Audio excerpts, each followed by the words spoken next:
at him, I'm back strong.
At him, I'm back strong.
Today is a map 5. 99 to 99 overtime wicked blaze.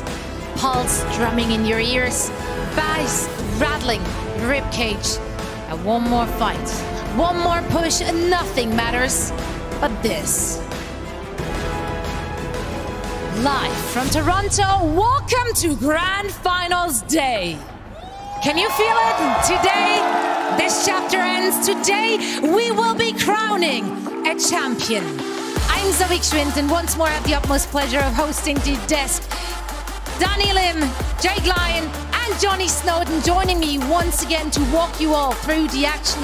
We had so many amazing things happening already over the last 3 days. So let's quickly give the people a review. What went down thus far in the playoffs? I'm gonna start things off with one of the biggest surprises. Atlanta Reign, an absolute juggernaut throughout the regular season, went out very early. Atlanta Reign, of course, come into this season as a big favorite. They had a stacked lineup, picking up pieces like Gio and Fielder, of course, coming over from the championship Dallas Fuel. But they went out early to the London Spitfire. It wasn't a good look for them. Hangzhou Spark, though, they looked fantastic so far this playoffs. They did what no one else has done before, back-to-back reverse sweeps here in the playoffs. Florida Mayhem, they have been lights out all throughout the season, and they continue to dominate in the playoffs as well. With someone leading the charge, they have been showing multiple different comps, and they have no signs of stopping right now. And with Florida, with Spark being flawless so far, you'd almost see them as untouchable, but I think that's the wrong perspective. I think right now, two teams coming out of the losers bracket, both the Houston Outlaws and the Boston Uprising, are poised to put on a real fight for this championship. I think this is anybody's game to win. Really, all four of these teams can be making it to that grand finals, could be picking up that trophy today. Absolutely. And while they are flexing their skills on the server and on the stage, we're trying to flex our knowledge here on the desk. So once again, it is time for the annual Overwatch Grand Finals edition. Joss. He's back. The man is back. Yo! Quizmaster I'm ready for Happy Grand Finals! You're here. I'm ready. Yeah, I'm what's ready. wrong with that? Huh? What's wrong with that? No, I love it. Oh, okay, Can't you great. tell that I'm loving it? So he's ready to play. I'm ready to play. Let's get Let's it go. started. Okay. For those of you who have not seen this before, this is a little trivia show we play in the playoffs. Thank you, Danny. The lovely desk analysts here have their buzzers ready to go. I just flashed Danny the answers, by the way, on the card. He didn't see that. All good. I didn't see it. I didn't see it. Well, if he so- wins, I now know what happens. So that's good. That's an excuse. He won't trust me. There's no way. There's no way. Yeah, so basically, we're just going to roll on some questions and test your knowledge throughout the year and throughout the years. Overwatch knowledge. So yeah, make sure you've watched every single and done your homework. Jake, have you done your homework? Season No, one. I'd Did you, never do my did you homework. rewatch season one last night, like I told you to? I never do my homework, Jack. Oh. That's one thing about me. Well, I'm good at copying homework. you're good Does at that count? Yeah. No, that doesn't count at all. Oh, okay. If you'd like to all test your buzzers real quick, and then we'll be good to go. Just I love think that they're working. noise. Nice. Just love that I noise. love Great it. sound. It's not going to get annoying. There's no way. Not that. All right, It will get annoying. I'm scared. stop. Okay, I'm sorry. Let's go. Question number one. Are you guys ready? All right, let's I'm go. ready, yeah. Okay, let's go. The audience can also join in on this as well. Tell me your answers, During the audience. first map of the year, who did Johnny call as a role star? Johnny. Someone. Yes, correct. Oh, Johnny, it's the Johnny question. What is That's a that? question. Check his Close. face out. That's not a fair question. Send us home, Josh. That is not a fair I question. don't remember anything he says. I barely to listened me to in it. private, which is Oh, that's a great question. That's a That is a that's a great fantastic question. Question number two. Which letters are capitalized in Sparker's name? Danny. R&R. No. Sorry, was sorry, actually next. sorry. I was next. It's the S. It's the R. Yes, we'll take that. Yeah, that's it. That's Sorry, it. gets That's an one. R. Zoe was gonna keep going. She was gonna say one more. No, she I was wasn't. gonna No, go. she wasn't. Ah, no, Danny, it's fine. you got it wrong. You said two R's. It's an S and an R, bro. Come on. Right, number three. What is the total of the numbers in Sparkle's name? What is the total of the numbers in Sparkle's name, Jake? 4? No. No. You can 10. Correct. Sparkle. I did it. All right, we're all on the board except Jake. We're all on the board except Jake. If you guys can't remember, it's SP9RK1ES. Leave What the the sign desk. is? I'm sorry. 1 and 3. 10. That's crazy how that works. Wow. Tomorrow maths. we do letters. We're learning. Don't worry, there's more history questions. I'm in kinda somewhere. good with numbers. Real life history, maybe. All right, okay, this should be an easy one. Number 4. Name the hybrid maps in the map pool. Okay, Jake was so fast. Blizzard World, Midtown. There's no time limit. Stop. Kings Row! Kings Tower. Row. That was You a get a row. point each. You get a point each. Johnny and That's Jake. nice. get a point Great work each. there. What are these Teamwork, baby. rules? Good team. We're gonna merge our points so we win. Okay, come I on. think it's a bit biased. We're creating a coalition over here. It's All right. coalition government, guys.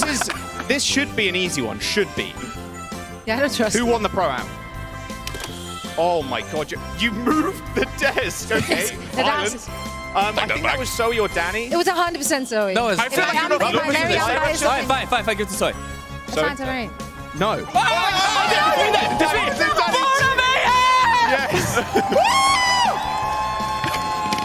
Is that Copa with Hello, it was me and you up the desk, So Zoe. Atlanta-filled. So Atlanta-filled, actually.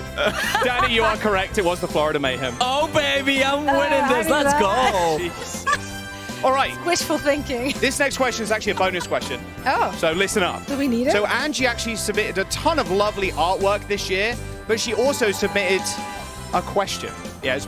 Oh. Wait, is that the question on screen? It's going to be terrifying. Yeah, no, That is well, the question. If someone gets it right, Is that she'll... English? Hang on. If someone gets it right, she'll make you a custom piece of art. Oh. If you get it wrong, you have to draw something by the end of the day. Okay. Okay? So you can see the question on your screen, but I will read it out for the audience. What is the transgentic construct driving expression of the green fluorescence in zebrafish? I used to have a few zebrafish, actually. Melanophores? I have no idea. I don't even think that's English. Danny? Johnny? Sorry? Do fish have serotonin? I actually don't have an answer on the bit of paper because I assumed you were going to get it wrong. Wait, I think I know. Wait, what? No way. There's you know no that. way. Chlorophyll. What? Do you don't even know what that is? Plants. That's the thing that plants I don't use know the for answer to this question, photosynthesis. but I can tell you. So Oh, no. just- No one got it right. I was just yelling out chemical I mean, compounds now. by now, we just- Fluoride. Fluoride. Yeah, I mean, no, it's not. It's not fluoride at all. Unfortunately, none of you got it wrong. Right, that's- even, sorry. You all got it wrong, which means you have to submit by the end of Sashimi. it. What? Someone removed Danny from the show. Somebody help us. We'll be examining your art before the end of What's the day. the answer? I don't know. I didn't write it down. You don't even know? No, I didn't manage to Guys, let's be honest. I think Let's be Angie's honest. Angie's What is around this here plastic? somewhere. I hate to break it to you guys, we weren't getting this one. I hate to break it to you guys. You will get the next one, though. I almost guarantee it. Number 7. During West Region play-ins, who got the most Player of the Match awards? Who got the most Player of the Match awards in the Western play-ins? Johnny? Hardy? Close. No! Jake? I'm gonna say Backbone. No, wrong. Okay, Zoe, Danny? I just let everyone else go first. Danny? Go go next. It was on London. Come on. It's on London? No! Yes. The hints come after Yes, the it's exact Sparker. answer. Sparker. That's how the rules of this game work. I said it was close for Johnny. You guys, And I you said, literally gave him half the "Here we answer. go." And 2 of them are already... Like, what is this game? This may be rigged. This may be rigged, you think? I hope don't you guys wanna- didn't gamble on this. I don't want to 'cause, ask the next question, but I'm going to. Okay, next one. Number 8. We've only got 10, so a couple more to get a few points in. What is Danny's bench press PR? Johnny. 365 pounds. Danny, what is it? No, it's over. It's over! More! Jake? Wait, I don't even 385. know. 385. Oh, up. What? Oh my. No! What it was? Can we Danny's do bench kilograms? press PR. Oh, wait. Oh, bench press. Sorry. Bench press. So, Sorry, I don't even know. I don't really. do bench. 365 is insane! Yeah, I was Sorry, like- guys. I was thinking deadlift. Sorry, what would your guess 400? be? my guess, I don't do. No, it's way lower than if it's bench press. 230. Who does bench 230. presses? Bro, How you close bench is 230? You should go to the Olympics. What are you 230? doing here? I think it's lower, but it's pretty close. Okay, Zoe! I get a point. Zoe I gets a deserve- point, I everybody. deserve Sorry, it. I don't. Sorry, guys. I don't bench press. He doesn't even lift. He doesn't even lift. Yeah, I I mean, I personally do 230, so I just assume we're about equal. Okay, yeah, sure. Right. Okay, number 9. How many times has Striker joined the Shock? Audience as well? How many times? This is the hardest question yet. I think that was Zoe. 3. 3 times! What? 3 whole times. Striker's joined the Shock 3 times. So I was right. Why Yeah, did I you're get- right. Oh, it sounded like you a heard the right. man Yeah, no, they were doing that. No, that was you. You really. How many times has he joined the Shock? 3 times. Yeah, yeah. Yeah, when I Why are said you that. asking me? I've got the answers on the thing. What, a Shock too? No, how many times did Striker join the Shock? You're That was the derating. question. Oh. That was the question. Bro, little bro is not listening. All right, last question. Are you ready? Yes. Who played tank for the Shanghai Dragons at the start of the regular season? That was Johnny. Danny, where are you on these brackets? Fleta. Fleta. It's fine. Now It we're was tied. worse. 3 and 3. We're tied. It's fine. We moved the desk You considerable did amount, shift by the the way. desk. We need to. Johnny, the equivalent of congratulations on flipping the it. last question. Thank you. Thank you. We'll figure it No, out. we're tied. I My know. winner here today, yes, it was actually a tie. I believe Danny and Johnny, joint winners. Congratulations. That's all right. Losers! Losers! Give me a hug. Give me a hug, buddy. You're a really proud good of you. winner, Danny. Good work. I'm going to get my All revenge. right, I'm done for the day. Thank you guys so much. I'm going to get my revenge. I'm going. Sweet, perfect. Danny's retiring Do as I, champ. do I get a winner's interview? Absolutely. Oh, You can okay. interview yourself later in the green room. Oh, really? How about Okay, that? nice. Yeah, we'll All right. record That'll be that. great. and I'll put it look on forward to Twitter. that. Thank Don't you. There What you an go. award. Thank you so much for watching No Overwatch, though. We are going to jump to a quick break, but on the other side of it, we have the Dennis Havelka Award. Don't go anywhere. You're not going to want to miss it. Wait. Up it in. Pulse bomb. That's a stick. Axel Stern. Welcome to the Best of series, where we break down some of the most incredible moments across each season of the Overwatch League. And really, I'm just here to play down the fact that Mitch commentates pretty much all of these. But really though, there were so many great moments from the first match in the Blizzard Arena to some of our most close matches towards the end of the season. Yeah, not all of them with me on the mic, by the way. So let's start with London and New York. Season 1. Number 5. They're gonna get it. This is unreal. I love this guy. In stage 1, the talk of the town was definitely London and New York. And Johnny, they were almost fated to play each other in our stage 1 finals. 14 maps in a single day for the London Spitfire, and it all came down to map 5 against the New York Excelsior. Down to the mercy. Gets arc. Up they are gonna get it. This is unreal. 4. Clutch play out of all the clutch plays that we just saw happen. London were no strangers to these 5 map affairs in Season 1. And one of the other big rivals that emerged against them, Johnny, was the Boston Uprising. Stage 3 really was the stage for the Boston Uprising and their opportunity to contend with New York Excelsior. But first, they had to deal with London Spitfire. Somehow the Boston Uprising have turned this around. Bit by bit they scored out. They've done it. Unbelievable. 3. What am I watching? Get out. Come on. Another fantastic rivalry that we saw play out in Season 1 was the Philadelphia Fusion, led by Carpe and EQO, and that Boston Uprising squad. Striker had a nemesis on every top team. And Mitch, you had one of the greatest caster calls of all time here. Carpe, what are you doing? Killing's also being removed. Carmen, what are you doing? This is unbelievable. It didn't make any sense. Philadelphia, they would sort of kind of break the core tenets of the game with how they were able to turn these moments around. Really mind-blowing stuff. 2. A Canadian superstar unloads on the Spitfire.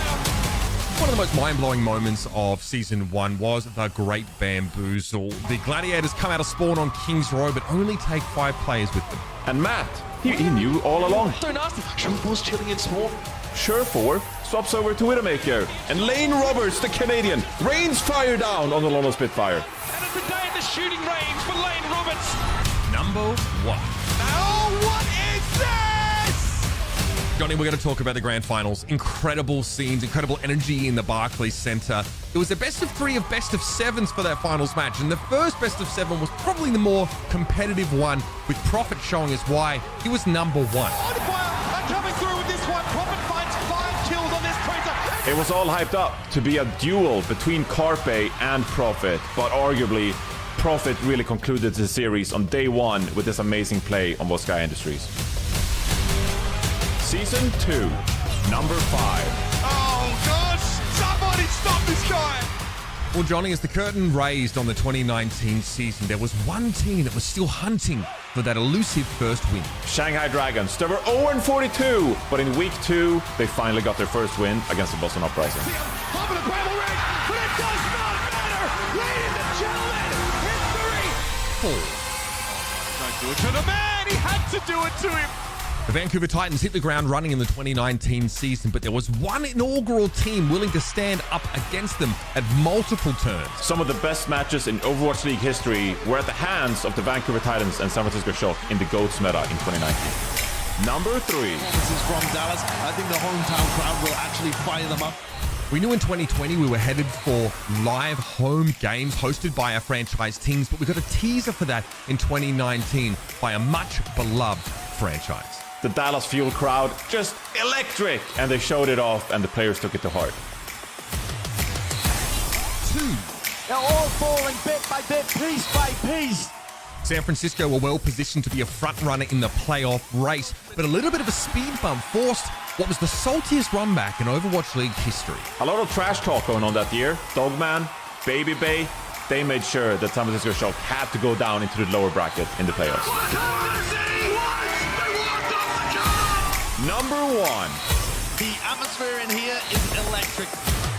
The Wells Fargo Center played host to our 2019 Grand Finals, a matchup between the Vancouver Titans and San Francisco Shock, an opportunity for a hometown hero to hoist the crown. Not even close. The San Francisco Shock closed out the Grand Finals 4-0, and Super got to hoist that trophy in Philadelphia.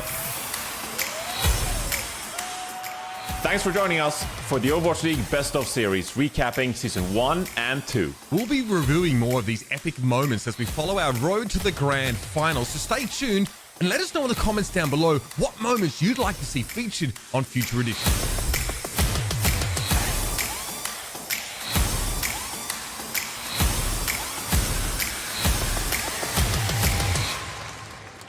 And welcome back, everybody, to the Overwatch League 2023 playoffs. It's a part of the playoffs experience that's pretty close to my heart. We're giving out some huge awards, and this one is very, very special to me. It's an opportunity to celebrate the legacy and the history of one of the most important figures in the Overwatch world, a man by the name of Denis Havelka, known to many as Internet Hulk. I think every time I get up here and I have to share a few words about him, I really never feel like I can do the guy justice. But for those that knew Denis, he changed many of our lives. And something that was really important to him was raising up the people around him. So many spotlights here, so many opportunities for individuals to take glory and fame and take victory in the game. But Denis was more concerned about the people around him, working alongside the rest of his team, developing new players, giving them opportunities to take the spotlight for themselves. And it's my great pleasure to have a chance here every year to honor his memory with someone who's been able to emulate that same spirit that energized so many of us whenever we were around him. So let's take a moment to get to know our 2023 Denis Havelka Award winner. Denis Havelka was someone who grew up in a small town in Germany, and like many of us, had this dream of being a pro gamer. He was a guy that really just brought everyone together. And regardless of who you were, what team you were on, you'd be a part of, just sort of the friend group. Denis Havelka Award is an award for the player that made a positive impact both in and out of the game throughout the season. And this year, the Denis Havelka Award goes to someone from Florida Mayhem. He is full of life, he's happy every day, he's always motivated, he cares about his teammates, he's probably the most wholesome and hardworking player I've ever worked with. It's not been an easy run for this Florida Mayhem squad at all. They've faced no shortage of disappointments, heartbreaks, failures, but all through those, not only to us as outside viewers has someone been a beacon of positivity, but also to his teammates. He's just someone who brings life to every game he plays, every fan interaction he participates in. He danced in front of the fans in Korea. Just watching him grow as a player, and it's always just so fun to see him on the server. That's why he's one of the fan favorite players that we have. You can just see the fun that he's having, and that's infectious. And it's rubbed off on the Florida Mayhem. It's rubbed off on the people and the fans that support him. It's the mentorship behind the camera that he would frequently engage in with the rest of his team. He's someone who embodies that leadership role and takes responsibility for everything that goes right or wrong in the game. He's always there trying to make it right and becoming not just someone who is amazing in the game, but also amazing out of the game and helping the team stay motivated and stay focused. You can be one of the best players in the world and you can have fun doing it. And I think that really embodies what Denis was about. He was at the top end, but it was also about just having a good time and bringing everyone together. It was about getting alongside a group of peers, a group of teammates, and achieving victory together. I think that's really special. Ladies and gentlemen, let's welcome to the stage your 2023 Denis Havelka Award winner, Someone!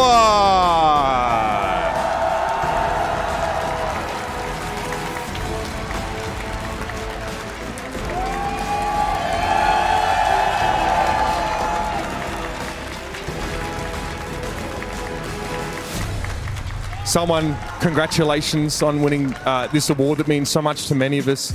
Can you tell us a little bit about what winning this award means to you personally? 일단 데니스 하바카를 수상하신 거에 대해서 너무나 축하드리면서 이 상이 좀 어떤 개인적인 의미가 있다면 좀 어떤 의미일까요? 서먼 선수에게. 이 상은 솔직히 이 상을 받은 순간 제가 이제 이번 연에 어떻게 팬들한테 대했나 그 태도가 정확히 나오는 상인 것 같아요. Definitely this award means sort of it's an award for me to sort of how I went with my fans, sort of how I interacted with my fans, how I treated my fans. It's an award that shows me, proven to me, how I treated my fans in general. And tell us a little bit about the role you've played on your team. We've got a lot of young players. It's been a tough couple of years. It's been a real drive to get here. We'd love to know about your role on that team and maybe how your teammates see you as a leadership figure. 서먼 선수의 역할, 이제 팀의 아무래도 프로다 메이햄이 뭐 그렇게 순탄하지만은 않은 여정이었는데 그 여정을 다 뚫고 이 상을 받으면서 팀원들이 서먼 선수에게 좀 어떤 의미고 좀 어떻게 느끼시는 것 같은지 또 그리고 서먼 선수는 또 반대로 팀원들에게 좀 어떤 감정이 있으신지. 일단 저 팀원들이 막 저한테 그런 거에 대해서 말을 많이 하는 편은 아니어서 잘 모르겠지만 제가 느끼는 거는 저를 인해서 좀 긍정적인 에너지를 많이 받는 것 같고 그리고 팀이 안 풀릴 때나 그럴 때도 이제 저랑 대화를 많이 하면서 좀 더 진지할 때는 진지하고 재밌을 때는 재밌는 얘기 많이 하면서 조금 더 많이 친해지는 것 같아요. I'm not too sure about how my teammates feel about me because we don't really talk about that stuff. But for me, I hope that my teammates felt that positive energy that I really wanted to give out to them, and also the communication. We communicate a lot, we talk a lot. So in game, while we have to, be serious, we be serious. When it's outside the game, we could sort of have fun all together. Well, I've got to say on behalf of all of us, thanks for continuing to carry the spirit of Denis Havelka here in the Overwatch League. Everybody make some noise for your 2023 Denis Havelka Award winner, someone. 감사합니다. Thank you. Oh, wait. Sorry, guys. I was told that production we wanted to have the Denis Havelka Award and the season MVP winner together on stage. So stay put and we'll watch a video and we'll come back.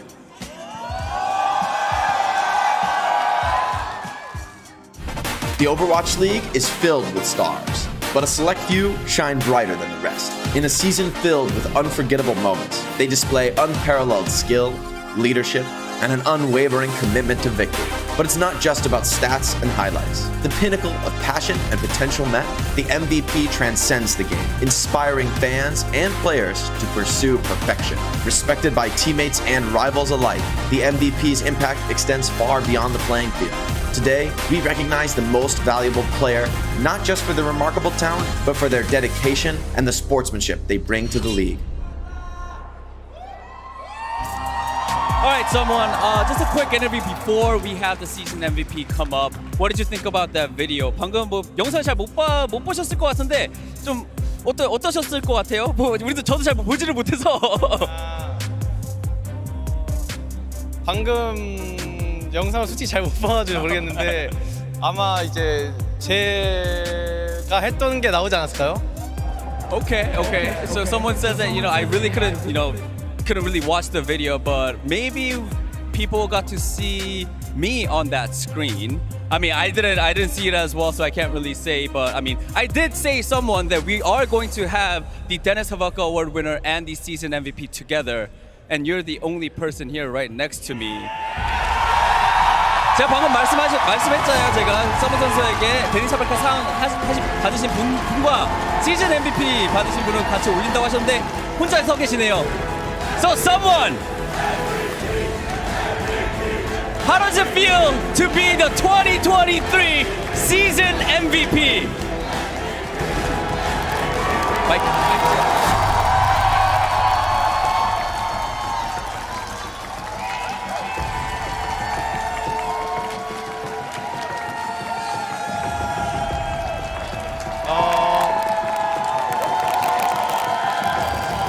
기다릴까요?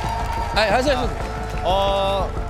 솔직히 말해서 이제 데니스 하벨카상은 좀 팬 서비스 잘하면 받을 수 있고 그리고 좀 긍정적인 모습을 받을 수 있다고 생각했는데 솔직히 MVP는 제가 지금 프로하면서 MVP를 받았던 사람들과 그리고 오버워치 리그를 뛰었던 사람들 다 알고 있기 때문에 이게 말이 안 된다는 걸 알고 있고요.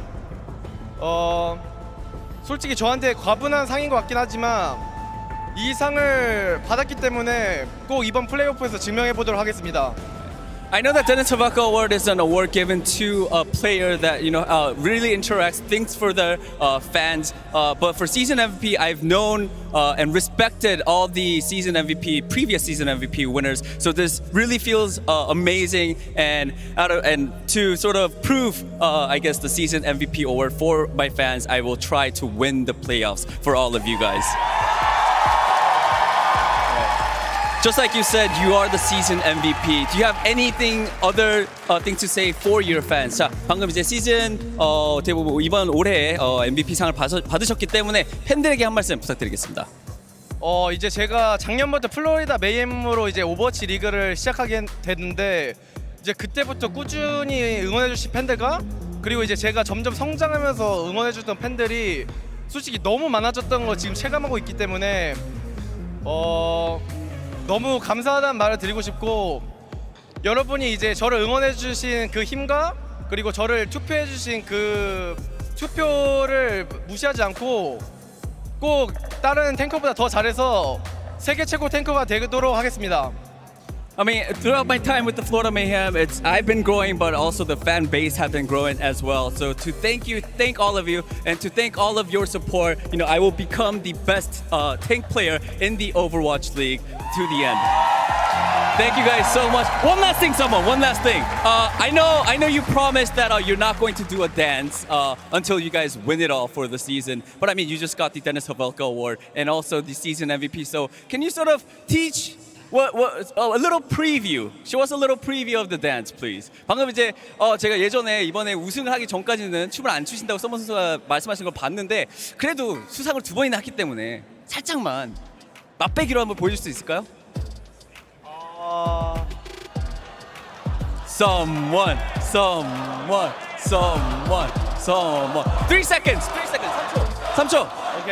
Okay, all right, everybody give it up for someone. All right, here we go. 3, 2, 1, go.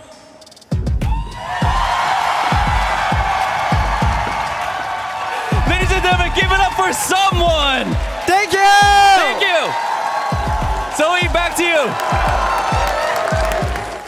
Danny, a huge congratulations for someone not only getting himself, of course, the Dennis Havelka Award, but also ending as the season MVP. And it is so well deserved. Both of these awards, I couldn't think of another player to get those accolades for the 2023 season. Let's talk a little bit about how someone, not just his play has affected the Overwatch League and the players in it, but also his character. One thing that you actually rarely hear about the most elite players in the game, usually, honestly, it's really hard to be at that top skill level, carrying games, and not let that affect you and not kind of be off on your own. To be somebody who's simultaneously at the elite level in the game and at the same time bringing that energy to his teammates. Like he said, he doesn't know how his teammates feel about it. I mean, that's a humble answer, and I appreciate it. That's very in character for him. But I've heard it from multiple teammates. Like, everyone loves playing with this guy. He brings that infectious energy to the team, and I can speak to it.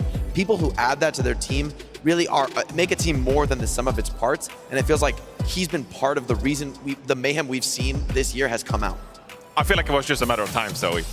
I mean, we knew immediately from the get-go with someone's debut in the Overwatch League that this guy was an absolute star. His versatility in the tank role, he's doing things like no one's ever done it before. I know there are tank players out there like Smurf, for example, with incredible mechanics, but someone being able to play Sigma here in the playoffs, being able to play Reinhardt, his Winston is spectacular. He's just an incredible character here in the Overwatch League. And he's been a big reason for Florida Mayhem's success this year. The versatility they put on display. They don't necessarily want to be the best Sombra, Tracer, Winston team, but the fact that they can play so many different compositions to always counter their opponents. Someone is a huge reason why, and that's why he is the most valuable player and also, in 2020. I feel like he's someone special. No, but because not only his teammates, but his opponents, like other players from other teams, they sing his praise because he never tilts. I think that's a big reason why we all love That's incredibly hard to do. I can say for myself. Cannot relate. Incredibly hard to have that kind of like mental fortitude. And I think speaking tactically, I mean, someone is like the tank of Overwatch 2 right now. I feel like if you're a tank player in Overwatch 2 in the competitive scene and you're not looking at someone and realizing I need like this idea of the main tank and the off tank, it's fading away. And more it's the players who cross those divides, who take on every single hero on the role, who are being just superstars for their team, adding so much value and making a team like the Florida Mayhem so difficult to beat. I think he's a huge part of the reason that I think most of us would say they might be the favorite for the tournament with these 4 teams left alive. I just want to give Danny some props too. You called it, Danny. The first week of the season, that's you called right. it. That's a day one. That's a day one fan. My right personal MVP became the season MVP. Unreal pred from you, Danny. Unreal things transpiring here on the desk. Someone worthy winner of the Dennis Hawelka Award and of course the season MVP. Let's see if at the end of today he might be the one lifting that trophy with his team. We'll find out very soon as we will be discussing the final 4 teams. So don't go anywhere.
I'm back strong.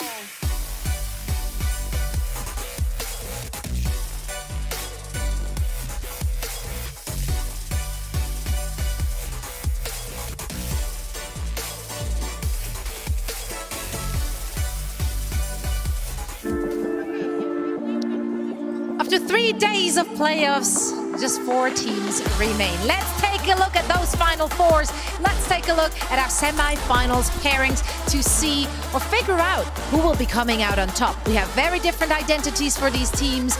All of them have been explosive. All of them have been earning their spots in the semi-finals. And most importantly, I feel like any of these 4 teams could win. It's been an incredible playoff so far with different styles, and we don't have a clear-cut favorite going into the last day here today. We've never seen this before in Overwatch history. Multiple styles still viable on the last day of play. Everyone vying to be right, to be the last man standing. It's so tense, you could cut it with a knife. I'm sorry. It's like, I'm just happy to be here. I just heard Which of the knife two and I was like, semi-final matches? nice. That's a fantastic answer. Sorry. Vegas Eternal, come on, Nick, knife. Which of the two matches are you most hyped about? Honestly, for me, it's the Hangzhou Spark versus the Houston Outlaws. Houston Outlaws are looking good from what we've seen yesterday. Hangzhou Spark, they got 2 reverse sweeps. It's magic. Maybe, are they going to give us another one? It's magic. Make it 3, why not? Yeah. Did it once, Beautiful. did it twice, do it thrice. Let's see if the Spark can get it done. Either way, we'll find out very soon, as those matches will happen in just a few minutes. However, after our matches concluded yesterday, we finally got to know the final 4 teams, of course, and we got a chance to catch up with the coaches of those teams to get their first impressions on the semi-final matchups. So here are Junkbug and Creed. What's up, Overwatch League fans? I'm here with Danny Lim, and we've got Junkbuck, head coach of the Houston Outlaws, here down on the floor. Junk, you guys just came off a huge win against the Dallas Fuel. It's been a long season, though, a hard season. You guys took some tough defeats. What's the emotional state of the team like right now? I think we're very focused. Not much emotions going on around yet. I think we're just looking ahead of what's next, what are we going to do, what do we need to prepare. Talking about next, your next match is the semifinals. Just one more match and then you go into the finals, but it is going to be against Hangzhou Spark. What are your thoughts about Hangzhou Spark? Is it going to be an easy win for the Houston Outlaws? They'll be just like any other APAC team. Oh, all right. Thank you, Junkbuck. All right. I mean, judging by that, you guys seem very confident. Junkbuck, is this going to be the year where Houston Outlaws wins it all? I'll try not to get too ahead of myself. I'll just say we'll play the best game we can play. All right, you guys heard it first. Thank you so much, Hongbok. Jake, thank you as well. That's all we got. Hey everybody, Golden Boy here alongside with Jess, your translator, and Coach Creed from the Spark. You guys have been down 0-2 multiple times. You had to do it back to back to come back into this game, into this series, into this event. So how has that been working out? Has there been, is that you like stepping up and talking to the team and getting their heads back into the game? Or has there been an emotional leader in the lineup that has stepped up to really push the team past that finish line? 就是在这种0-2的情况下，是你作为一个教练，是你会去跟团队说一些什么鼓励的话吗？还是团队当中有成员会去站起来，做一位比较强的一种心态领袖？0-20，基本上所有团队，不管是我还是所有选手，包括我们助教，还有我们的经理啊，一些工作人员，基本上所有人我们都充满着鼓励，一起给自己加油。然后与此同时，印象比较深刻的话，就是上一场比赛我们对阵波士顿的时候，第3张图，当时我们是进入一些麻烦，然后但是孟克站出来，然后统一了后排的一些意见，最终我们意见就统一了，我们就一起一鼓作气拿下了比赛。然后与此同时，我们所有人都会有一种莫名的宿命感和使命感，觉得我们就是应该会获胜，我们就是会赢，无论情况怎么样，我们都是会赢的。与此同时，我有一种气运在我的感觉，运气或者也好，或者气运，反正不管怎么样，就是一种 fate 命运那种感觉。对，谢谢。So during these sort of situations where we're down and we're facing some difficulty, I think everybody in the team, whether they're players, whether they're team manager, everybody is sort of stepping together to really encourage each other to do our best. And at the same time, something that really stood out to me in the last match against Boston would be Monk. We were facing a lot of difficulties, and he really stepped up and he said, he kind of talked to our backline and he said, listen, this is what I think we should do. And, everybody kind of banded together and worked together to, reach this sort of end goal. And also, everybody on the Hangzhou Spark team is very, very confident that, no matter what difficulties we're facing, we can always step out with the win. And it's also kind of like our fate. Wow. Okay. So do you think then that tomorrow Hangzhou Spark will be Overwatch League Champion, World champions. I think, yeah. Yeah? Champion. All right. Well, you heard it here first. Maybe, hey, you know, in the famous words of Paul Heyman, it ain't a prediction. Maybe it's a spoiler. We'll see what ends up happening, folks. But thank you so much, Creed, for your time. Thank you, Jesse, as well. We'll send it back over to you guys. I love the confidence. That's the confidence you need to have in yourself and your team in order to hoist that trophy at the end of the day. I love that he did talk about an individual player stepping up and maybe trying to change course in their approach, Johnny. Yeah, and especially Monk, which we haven't really talked a ton about this playoffs. You know, usually the spotlight is on Gushui, of course, big character on that team. Leave and Shy are an amazing damage duo. But Monk quietly, or not really quietly, it's been pretty loud, on Diana, throwing these biotic grenades and really setting up his team for success. It's been a huge reason why the Hangzhou Spark has been successful here in the playoffs. The backline really excelling for the Spark, and Monk, he's a character we have to watch out for today. Yeah, of course. For the second semifinals, we also got to chat with the coaches. So let's hear what Moby Dick and, of course, our coach of the year, Gumba, have to say. Hey guys, what's up? Danny Lim here. I'm here joined by the head coach of Boston Uprising, Moby Dick.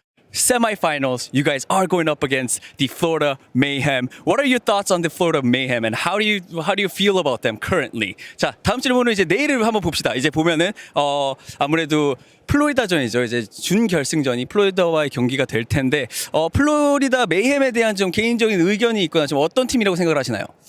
우선 메이엠에 대해서는 강팀이라고 생각을 하고 있고 아무래도 좀 까다로운 상대가 될 거라고 생각을 하는데 뭐 그런 거를 떠나서 이제 제 전 선수였던 초롱 선수가 아무래도 거기서 플레이하고 있다 보니까 예, 누가 더 나은 사람인지 내일 증명하는 날이 될 것 같습니다. Florida Mayhem is definitely a strong team, so I don't think it is going to be an easy match for any of the both teams that are playing. But I do know that Chorong, who's with the Florida Mayhem, he was under me before, so I think it's going to be a battle to sort of prove who's going to be the better team for the semifinals. All right, that is it for today. Thank you so much, Moby Dick. 자, 악수 한번 하시고, thank you.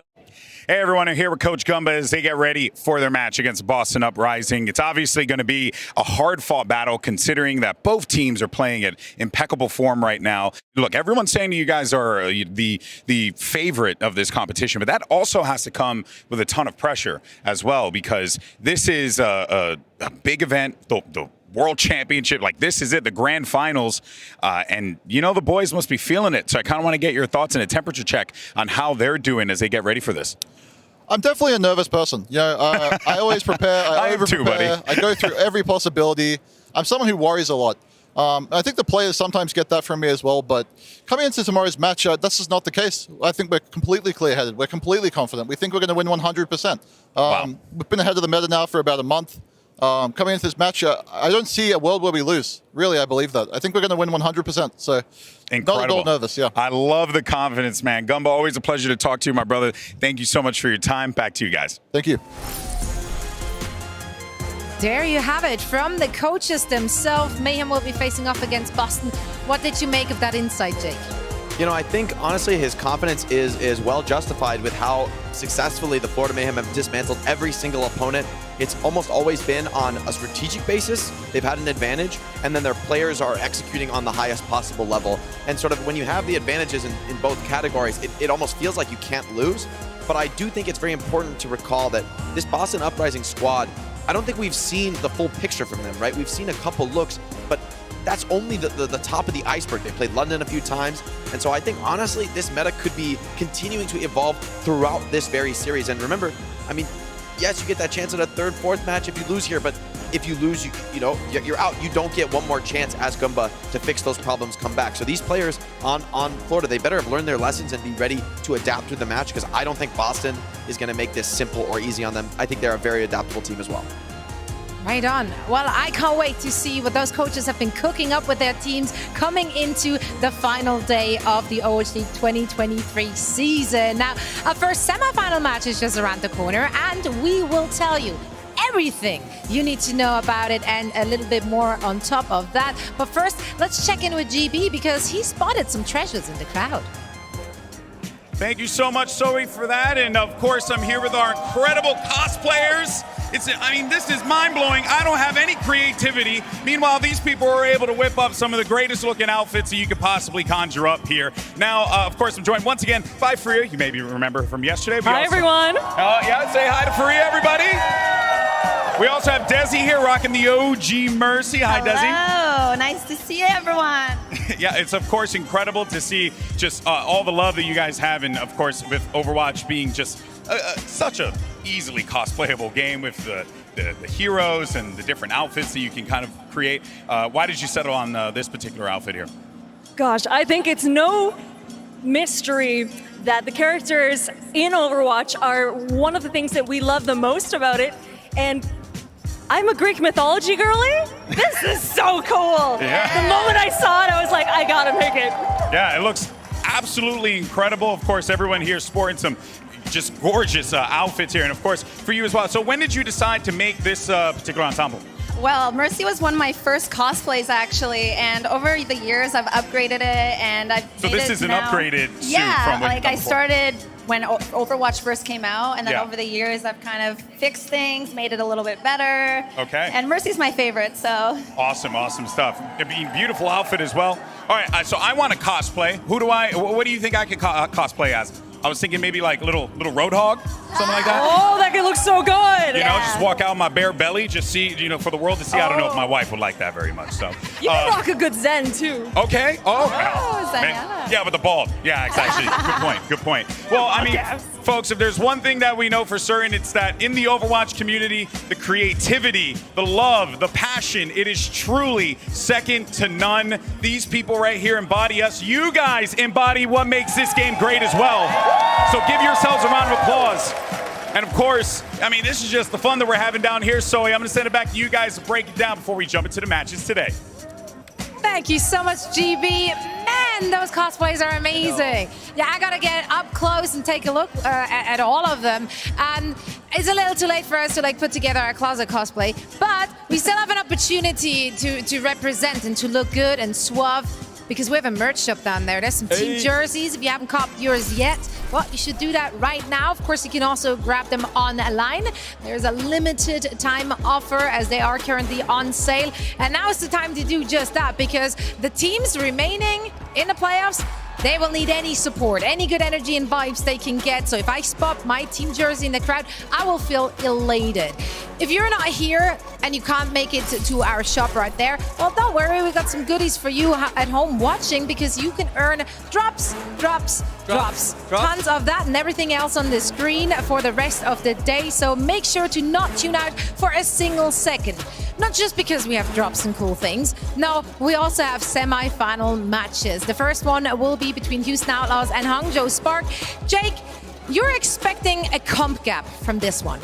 I do. I honestly really believe in what we saw from the Houston Outlaws yesterday. I think Houston, they learned their lesson from the Florida Mayhem. That Sigma comp with the Bastion, very effective against dive. I think Outlaws, one of the best dive teams at this tournament, one of the best echoes in the game in Pelican. And so I think if they're not able to beat that Sigma comp, if they felt it's the strongest comp and it's what they played yesterday, I think they can run it again. And I think, honestly, Spark have been lucky to play teams that were willing to take the mirror, that would let Spark stay in their comfort zone. I think these Outlaws players, they have been around the block. They are full of veterans. They know when they can set themselves up with that compositional advantage.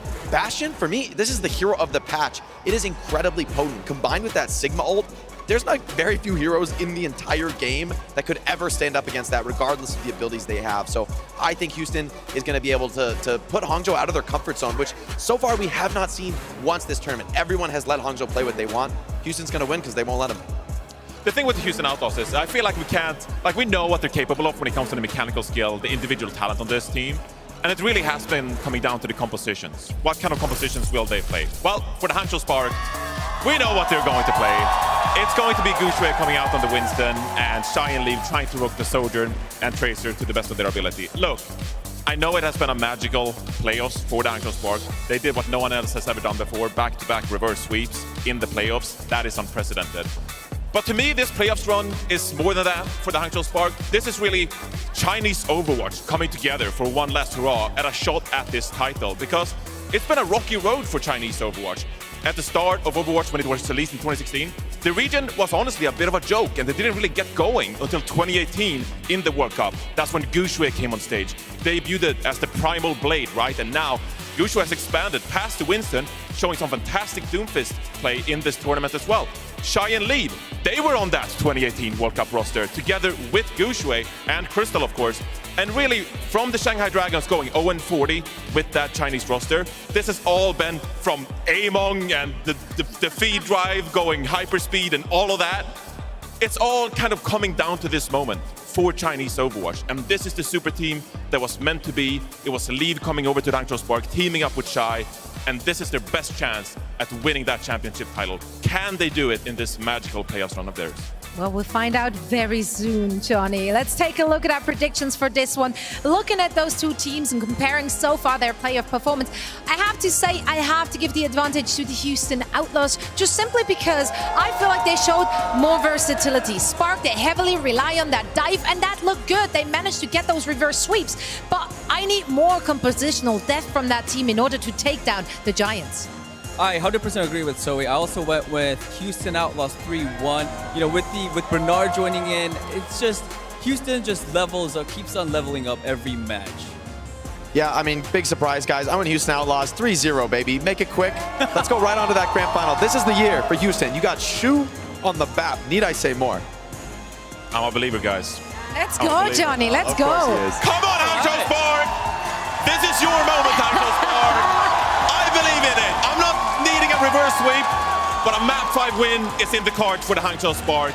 This is their time to shine. This is when Chinese Overwatch really flourishes here in the Overwatch League. It's the first time Johnny doesn't get booed for his prediction. Is this a good or a bad omen? I don't know. But that's it from us here at the desk. It is now time to meet our players.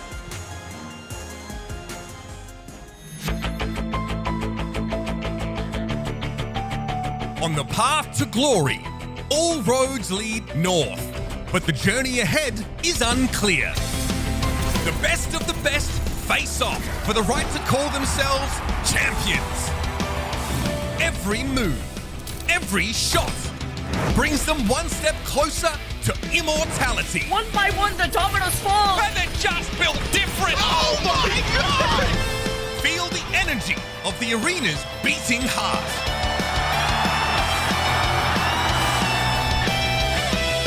The stage is set. The battle lines are drawn. It's now or never.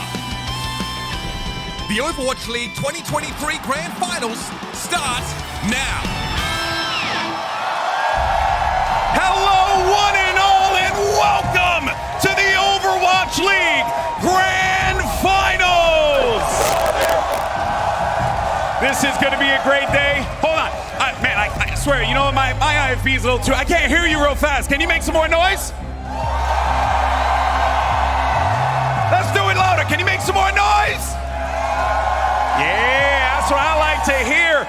Listen, if all of you guys don't lose your voices by the end of the day, you're doing it wrong, all right? Because these players are going to put it all out on the stage. And when we started this season off, there were so many hopefuls to have an opportunity to hoist a trophy over their head. But now we are down to just the final 4. This is it.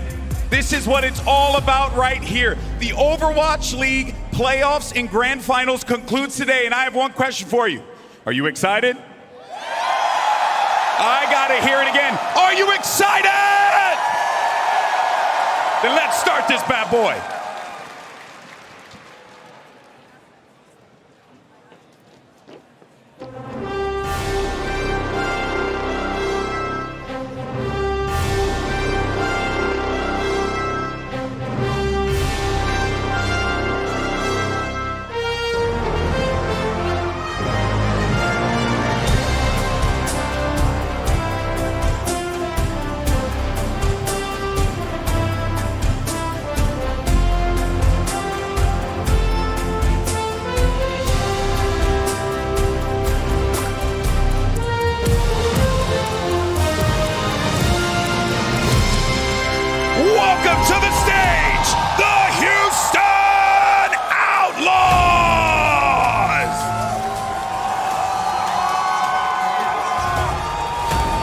playing not just for a franchise best if they are able to win this match, but I think these players, they want rings, they want that trophy. These players, they're going to put everything on the line, and I think they've showed that they have all the tools to take down their opponents in the Hangzhou Spark. Headed for the Grand Finals, it's the Houston Outlaws. And their opponent, the Hangzhou Spark! They bend, but they do not break. The Hangzhou Spark on one of the most legendary playoff runs we have ever seen. Playing for the pride of their country, battle-tested, through nosebleed and tears, this roster has come together for one final chance at winning the championship. Leave the 2021 Overwatch League MVP. Shy, the best Sojourn player we have ever seen, and Gushui. Today, will it be the Primal Blade or the Primal Punch? This is it, folks. This is it. Winner moves on to the Grand Finals. Question I gotta ask for y'all: are you ready? Let's send it over to your casters. It's Custa and Jaws. Thank you very much, Golden Boy. We're here on Championship Sunday. The first semi-finals is about to get underway. The Beasts from the East versus the Apex Slayers. It's Spark versus Outlaws. And these are two storied teams throughout these playoffs. We have the Houston Outlaws, who started a little slow, taking a hit from the Florida Mayhem. They've adapted, while the Hangzhou Spark, they're just holding on for dear life, coming back from the brink of defeat twice. Holding on for dear life or pure tenacity. 2 reverse sweeps already in the playoffs. Johnny hit on it on the desk. One of the most legendary playoff runs we've had. Looks like we're going to Busan first, though. Spark's pick. This is the Houston Outlaws, Scott. Like Desk was saying too, lots of Bernard on the Sigma, and he will be starting today too. And that's what you need to look out for. That's the adaptation that the Houston Outlaws have made ever since losing to the Florida Mayhem. They've also trended towards the Sigma composition that isn't really their strength. You would expect Fearless to be in the lineup, playing the Winston, playing the Doomfist. But as Jake said on the desk, every other team has tried to match the Hangzhou Spark on the dive. It hasn't worked so far. So the Houston Outlaws may be sticking to their guns. Yeah, I mean, I think you got to, at this point, control a little bit more varied, especially Busan, but I got to see Goosewear on this Doomfist, man. It's got to come out. I mean, is Bonar going to go back to an old favorite? Is it actually going to be the Diva pick? Normally kind of a decent counter pick, too, against the Doomfist. Easy to kind of mitigate a lot of that shotgun damage when he does leap in. As the gates unlock, Championship Sunday begins. Spark and Outlaws, face to face. Sigma, nowhere to be seen. It's Bernard on the Diva. Pelican still choosing where he wants to play, jumping over to Sombra after seeing the Doom comp. Bernard coming on the Diva is probably an expectation of Shy on the Ashe, but Jack, the Grand Finals day, and we have a Life Weaver. Life Weaver Kiriko for the Spark. Gooshway in a little bit of trouble, almost gets hacked. Saved by his backline, Lengths is asleep for the time being, and there's the first blood. Shy goes down to a Happy rail gun. Happy still taking names though, both DPS dead. Looking like a diff right now as Monk also falls. Outlaws would claim the first cap. From the low ground, Happy on the Sojourn is able to take Shy on the Ashe, and Shy says, you know what? I'll take the Sojourn duel. He's been taking it all weekend, and he's been coming out on top. Will Happy continue to stay on top? Lengsa also. It was fun on the Life Weaver, but it's over. Yep, back to Brig, Ana, but Gooshway, one of the best Winstons to ever touch the game. His primals, no bounds. Looks like they're going to try and take mega control for the time being. Bernard soaking up a lot of that damage, setting on that hacked health pack as well. Scott, pretty tough for Spark to do much here. Gooshway leaping back to the rest of his team, but Shu from downtown, alley-up, hits the nade, secures the kill. Just too much healing with that mega health pack, and Bernard is just pumping out so much damage. Gooshway just can't even take any space, and right now, Outlaws firmly in control. In ultimates as well, Violet coming up to the rally, Shu with the nano boost. This is going to be another difficult fight coming up for the Spark. You can extend this fight if you're the Houston Outlaws. You're going to get that EMP as well. Maybe a nano Bernard into the backline, kill Lexer again. Looks like someone's overstepped. It is Shy, does manage to slide away. Actually taking the duel versus Bernard, pretty brave. The supporter hanging in the wings too. There's the nano straight onto Monk. Nice sleep. Nano deployed onto Gooshway. Violet, though, hops onto the rally, and, well, Shu should be safe for the time being, but a good nade. Violet in trouble. Same with the backline, the Houston Outlaws. Shu evaporated at the hands of Gooshway. We talk about Leave, we talk about Shy, we talk about Gushway, but the player who has stepped up the most in these playoffs so far for the Spark has been Monk. Those biotic grenades have opened the door for them multiple times, already paying off against the Outlaws. Those were both support ultimates from the Outlaws that amounted to nothing. So now they're going to have to rely on Pelican with the EMP and Happy with the overclock. One nade to shut it down is what Monk's been doing all tournament so far. EMP and Railgun. Pretty terrifying. EMP really far away from Gushway and Lee. Wasn't good. That was not good at all. EMP gone, no support, ultimates. Happy's going to have to come up clutch again. Gushway using that primal rage, not finding a crazy amount of value yet though. How did the Spark, just continue to hold on? EMP's gone, Happy down. Didn't There's even get another to pop the old overclock. Violet in trouble too. Leave, hits the recall in the back, knows Gushway's in trouble. Gushway got slept, then instantly hacked, but is able to get back to his supports to get topped up. Pelican now switching over to the Echo. This is the issue with playing the D.Va, is that it's difficult to take space in the same way that you do with a Winston. Pelican actually goes over to the Tracer instead, getting closer and closer to a mirror matchup. This is where Spark feel comfortable. Your last year's MVP on the screen, Leave with a pulse. Everybody's grouped up in the corridor, but he decides to check the point. Pelican playing a little bit of a distraction game right now. Here comes the railgun from Happy. Leaf's trying to find an entrance. Everybody's around the mega health pack, but Shy is actually the first to fall for the Spark. Gushway pretty low too. Sniped out of the air. 2 kills for Outlaws, and they got to make this clean. Leaf does get a kill onto Violet, but is it going to be much? 78% to 72. That only costs the overclock from Happy. There's going to be lots of ultimates for both sides, both support ultimates. There's going to be a lot of sustainability. It's going to be who's able to find these picks back and forth. We have the nano boost on the Shy overclock. This has been how the Spark have kept their season alive. He's done it before, he can do it again. Shy, one of the best overclock users in the game. Pelican pretty low. Overclock in the hands. There's the rally. It's going to be hard to get through that over armor. No nano, just the regular overclock, but it doesn't matter. Shoot too far away from Violet, and Pelican's dead. Leaving Shy cleaning up. Pelican with a pulse bomb in his hands ends up going back to spawn as the D-suit comes through. Bernard can't get the remake as Spark find the flip. A small stagger onto the baby D.Va, Scott, but now Spark are in control. They're in control, but it cost them a lot of their ultimates. Only really lengths with the rally, and Outlaws have a lot of ultimates coming up. Pelican has a pulse bomb, Shu with the nano boost. Gushway with the primal blade. Johnny was hyping it up heading into this match. It's going to be a legendary moment for Gushway.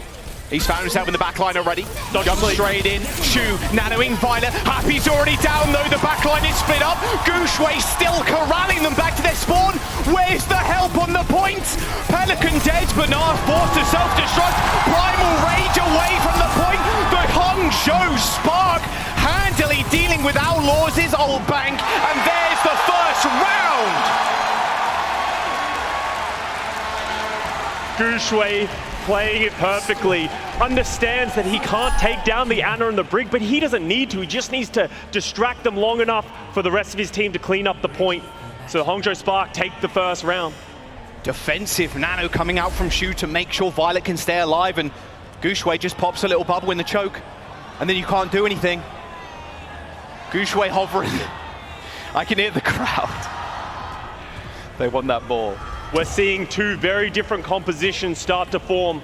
The Hangzhou Spark, this is something that they've played, the double flex support with the Alari and the Baptiste. High damage output.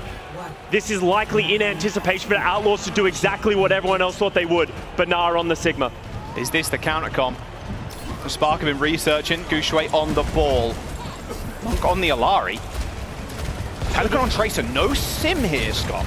Both of these teams don't want to play fast. They're going to stand around with high damage output. Gushway's going to try and stay disruptive, roll around, push them around, give Spark more time to find picks. Really nice shield from Bernard there. Stop that slam damage coming down from Gushway. Just LOSing. Pelican switching over to the Sombra to deal with the Gushway ball.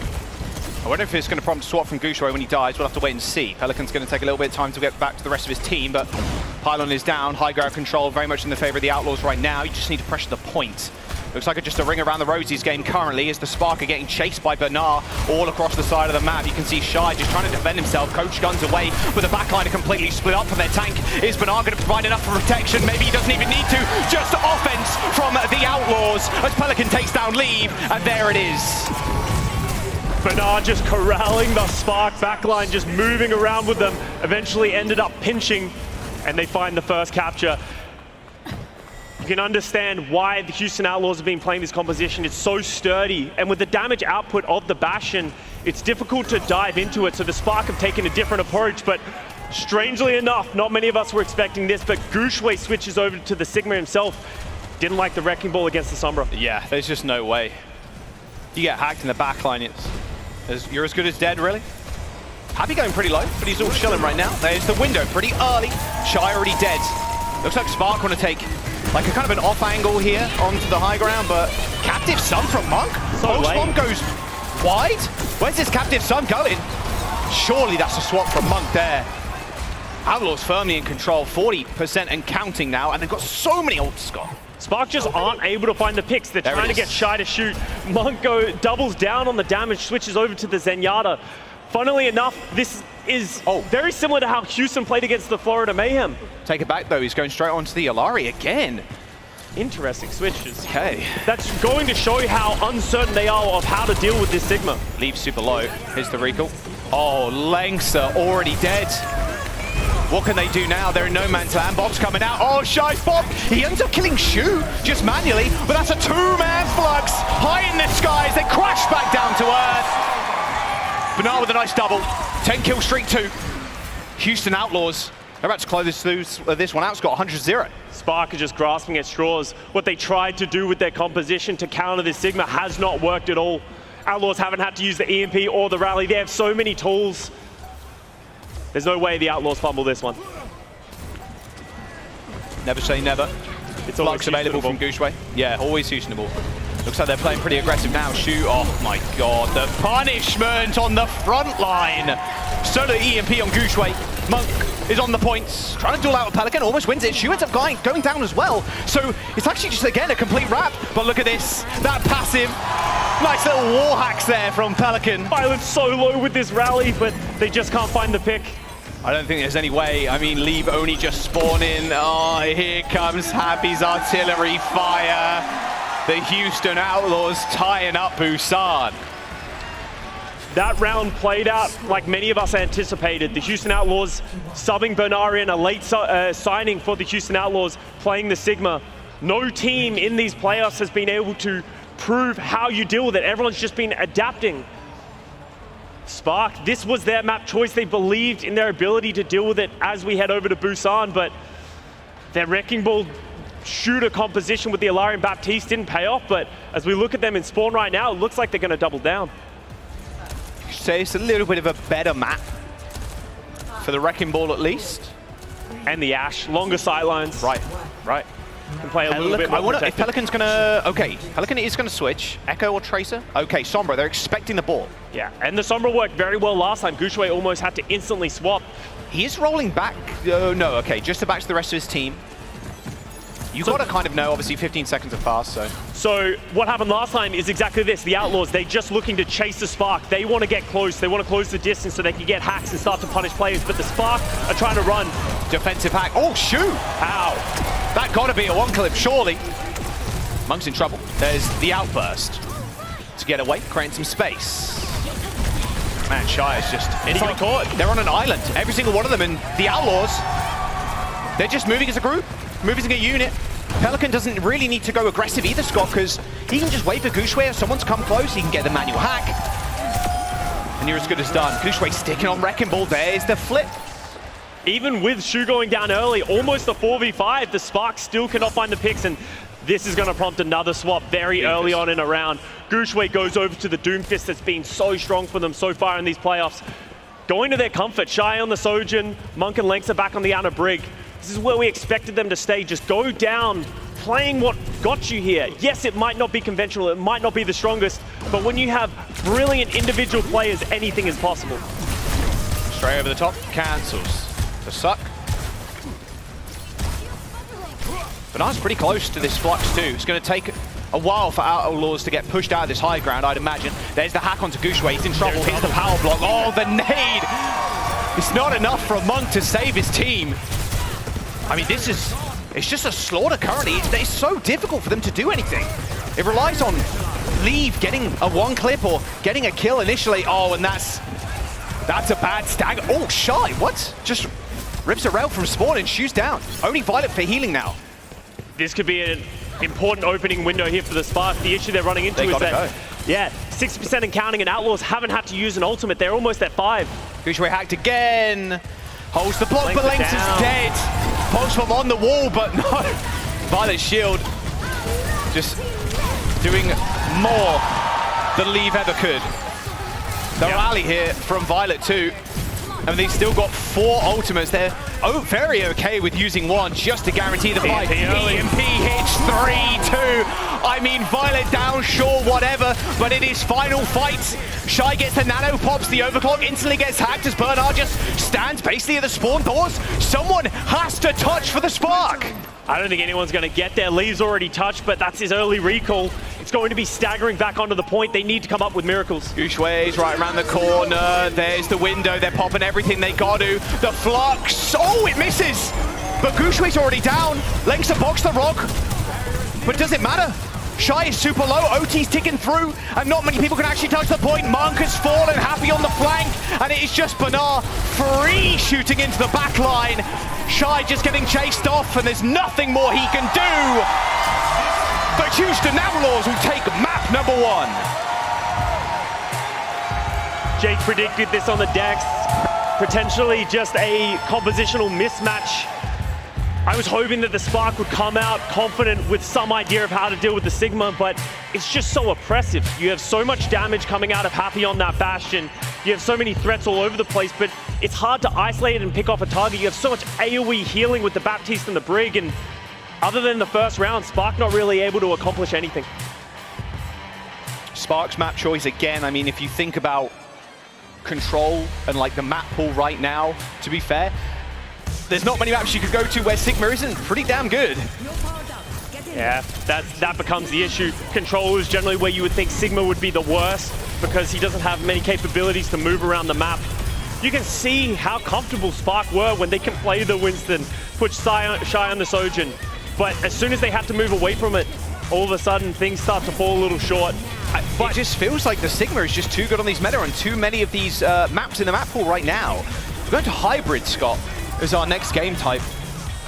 We've seen the Hangzhou Spark, they've gone over to Midtown when they had the map choice, because remember, they've gone down the first 2 maps in both of their other series. They've chosen Midtown, they've chosen Kings Row. Unable to win either of those. Let's see what they pick this time. Yep. Spark making their choice. We're getting in that in just a moment. Will it be Midtown again, Scott? With something like Kings Row, Blizzard World, that is the map pool right now. It looks like it's going to be Kings Row. This makes sense. I think you can play Winston better on this map. It's actually, as the history of Overwatch 2 has gone on, trended towards a Winston map because there's a lot of high grounds that you can play around. Sigma doesn't have that ability to go up and down. Kings Row after this break, do not go anywhere. Outlaws, the APAC Killers are up 1 map.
Yo, crank that volume, turn it way up. Get your weapon, get your blade out. Damage, then you gon' pay up. Yo, crank that volume, turn it way up. Get your weapon, get your blade out. Damage, then you gon' pay up. Yo, crank that volume, turn it way up. Get your weapon, get your blade out. Damage, then you gon' pay up.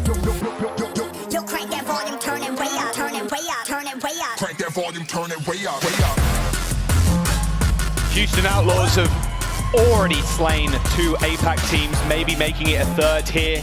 The first map belonged to them. That was Spark's pick as well. Went to Busan if you've only just joined us, but it is Spark's hybrid choice. And we've chosen to go to King's Row here now, Scott. Pick that they made in their last match, and it worked well, but they did end up falling short. The way that they want to do things is enable Gushway to move around the map playing the Winston. But as you said, Jack, not many hybrid maps are considered dive maps. You would always lean towards a slower Sigma composition. So potentially just working uphill for the Spark, but if anyone's going to pull it off, it's going to be them because they are a superstar Chinese team. They are representing the entire region. They are the best team they've ever been. Yes. Leave last year's MVP. 2021, sorry. And just one of the most legendary Spark team they've ever had. And you know what's quite funny actually? We were talking about this in the green room a little bit earlier. Bernard's actually facing his old team here too. Last time he did play, he was actually on the Hangzhou Spark. So a lot of friends become enemies, and honestly, Bernard is coming in as that pinch hitter for the Houston Outlaws. Right. Fearless is a very accoladed tank player in the league. He's won championships. He won last year's finals MVP. And the Houston Outlaws have put their faith in Bernard at the last minute. He hasn't played in the Overwatch League for what feels like ever, but he's coming in and he's performing exceptionally on this Sigma. And right now, Spark don't have an answer to him. Well, Spark's answer might be Lengsa on the Zen, Monk on the Ana. The gates open up on King's Row. Happy took a shot. Did go wide, but there we go. Who's really surprised this comp now from the Outlaws? See how Spark can kind of navigate around it. Of course, they're just going to try and take off angles here, Scott. Protecting Lengsa might be a bit of an issue. It looks like Pelican actually going Sombra, so as soon as they see this Doomfist, boom, instantly going Sombra.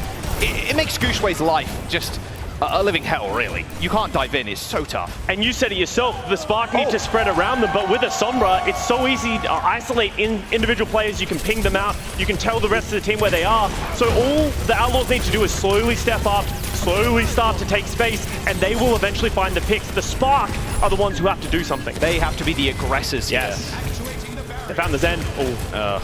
Good luck getting an angle now. It looks like someone's behind him already. Oh, Lengsa with a 1v1. Only got Lengsa for heals though. And this point is just too easy from Outlaws. Gushway's back in, here's the slam. Hold on, the block actually booping people out of that lamp. Shu unable to save Happy there, so a lot of their damage is gone, but Bernard's just still sitting behind that shield. And the spawns, they are just too good for the Outlaws. Leave is gonna have to come up with something magical here. Luckily, looks like Leave and Shy getting healed, but they end up getting off the point. And that'll be Outlaws unlocking that payload.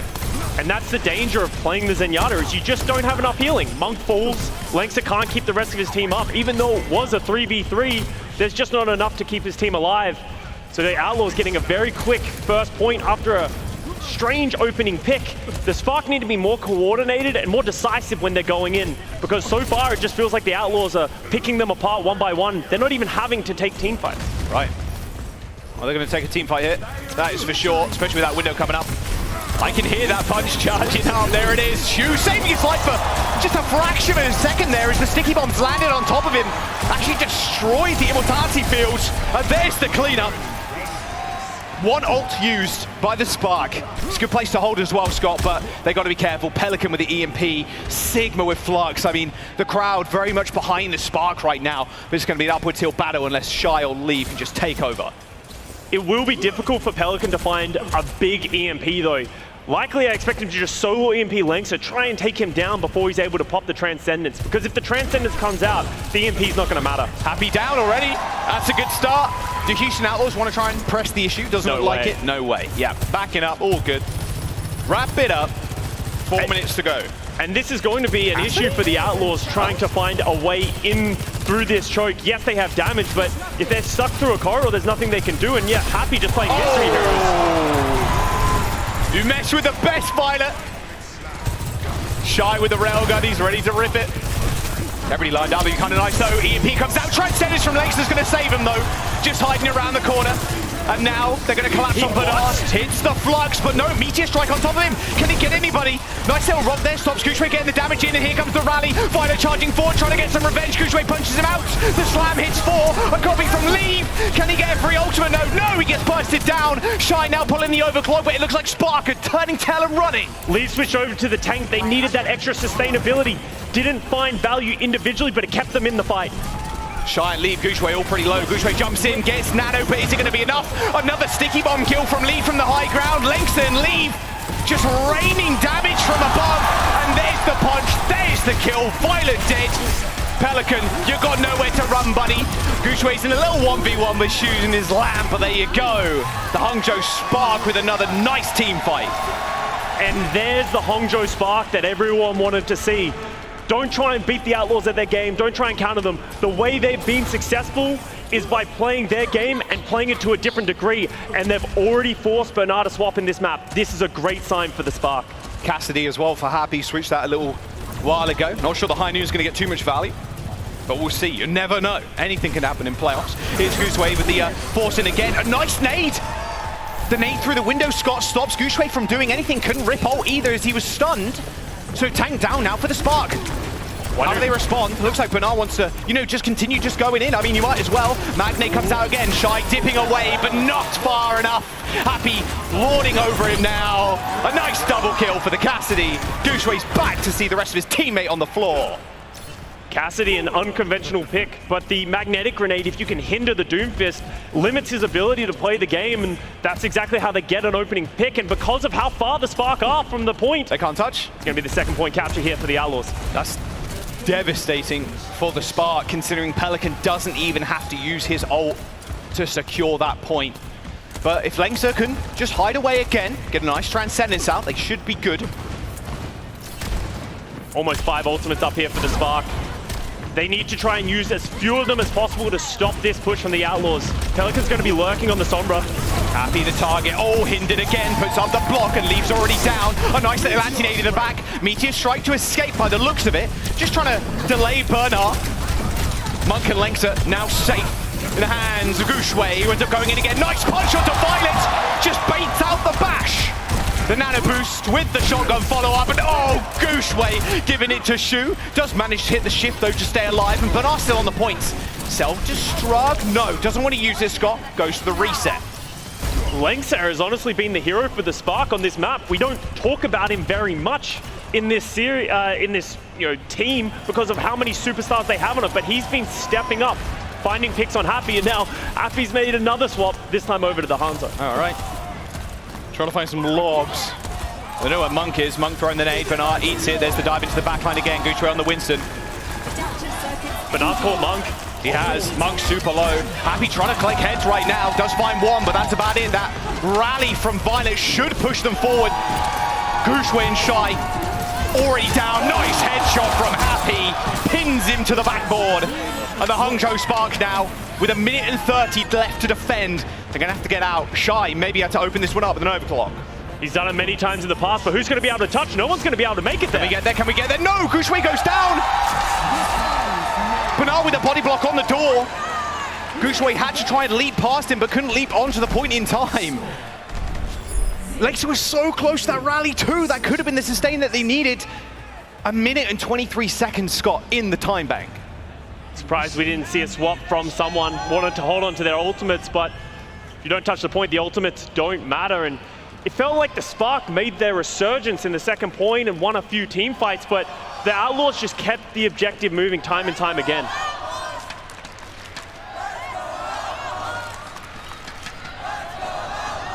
As always, a lot of Outlaws fans coming out. The cheers earlier as well for Spark were just insane. A lot of Spark fans in the audience. I see so many pink jerseys. There's a lot of fans here who want to see the Spark succeed. This has been a popular franchise for so many years, and both of these teams are trying to progress to their best ever result in a playoffs. Yes, the Outlaws came second in the midseason madness, but they're not content with that. They want to get their shot at the championship for 2023. They've never gotten that close when it really mattered. They came third last year. I think Violet wants another ring as well, to be honest with you. Oh, come on, share them around, Violet. Come on, you can't just keep taking them. I mean, the Spark still, though, the greatest Chinese players to ever touch the game on this roster. Not a single championship ring on this Hangzhou Spark roster. Which is, to be fair, I'm going to be honest, pretty surprising. For how many quality players they have an MVP, they have a lot of role stars throughout the history of Overwatch League, but they've never been able to string it together as a team. Okay. Who switches to the Winston? Lengsa sticking on the Zenyatta. I like it. As much as it's an unconventional pick, he found value. Oh, Gushue goes body block is disgusting. It's a big play by Bernard again. Gets in front of the Winston, rocks him, and then body blocks him. There's no way Gushue wanted to be there, but Bernard just manipulating him perfectly. One of these arrows is going to land at some point. They always do when it comes to Happy. Yep. Try a different approach this time, maybe. Gushue. Forward hop. Oh, Pelican's dead. Nice little shield. Doesn't get body blocked this time. And Pelican down. The skies are pretty free for Leave to roam around. Good luck, Happy, hitting him. Oh, okay. I take it back. There it is. Happy always gets his one. Always comes up with the goods. Bernard's the only one on the point right now for the Houston Outlaws. Now Violet too. Violet, oh my God. He's got balls of steel, bro. Like, he's bashing into the front line. Love to see it. The Spark didn't even get a single tick for that opening pick onto Pelican, and now Pelican's made the swap over to the Tracer. Oh. Happy with yet another kill. Oh, Lengsa might be in trouble. Oh dear. Pelican's even got the health back, but no! Lengsa hits him straight in the dome, kick to the face. Straight back to spawn with your Pelican. There's another opening pick, Scott. By Lengsa, once again, he's been popping off on this Zenyatta. He's not known for it. Shy follows up. Uh-oh, Bernard's in trouble. So is Happy. Does get lamb, but where's the health of Bernard right now? There's the Primal Blade. Straight to the back lines. Happy, I don't think he's had a chance. Looks like he's weaved himself out of this, but Gushue is in hot pursuit. Oh!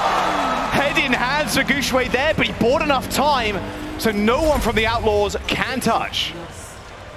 So Spark, pretty successful first point cap with some individual brilliance, and that's really Spark's MO. They're not really known for all their synchronization with their team play. It's just about individual players stepping up when they need it most. It's usually Shy, it's usually Leave, but Lengsa making his name and Gushue really aiding in that as well. Outlaws have a lot of ultimates to hold this choke. It's going to be so difficult for Spark to get through here. Overclock, Nano, or just Nano Gushue into the back line. Looks like they're trying to set up for it now as Leave makes his way through the arch. Gushue up, over, Nano, Shy, looking at Bernard. Transcendence is good. Bernard completely isolated thanks to Gushue in the back line of the Outlaws. Both support ultimates from Houston also used, and here comes the Overclock. That overhealth is not going to do much against this railgun, but it looks like Lengsa and the rest of the gang have already cleared up. The Hangzhou Spark just making point 2 look easy. You saw Pelican lurking in the back there. He has to be careful not to get staggered here. The Spark find this pick, it could secure the second point. Happy switching over to Cassidy once again. Only one ultimate available for the Outlaws right now. Pelican, like you said, pretty low, kind of hanging around currently. Picks up the mini. You can see Lengsa, he's trying to stay as far away from Pelican. He needs to be careful not to isolate himself because he's not standing near Mum. Oh, hello. Don't mind me. Don't mind me. Just passing through. Now you have to be more careful, right? You haven't got recall. Hasn't got a pulse bomb either, so can't go for something aggressive, even trade 1-for-1. Or in fact, it looks like Shy was going for a flank. He was! Pelican trade for Lengsa. Looks like Violet and Happy tried to make a move on the sideline, stop Lengsa from, taking free space.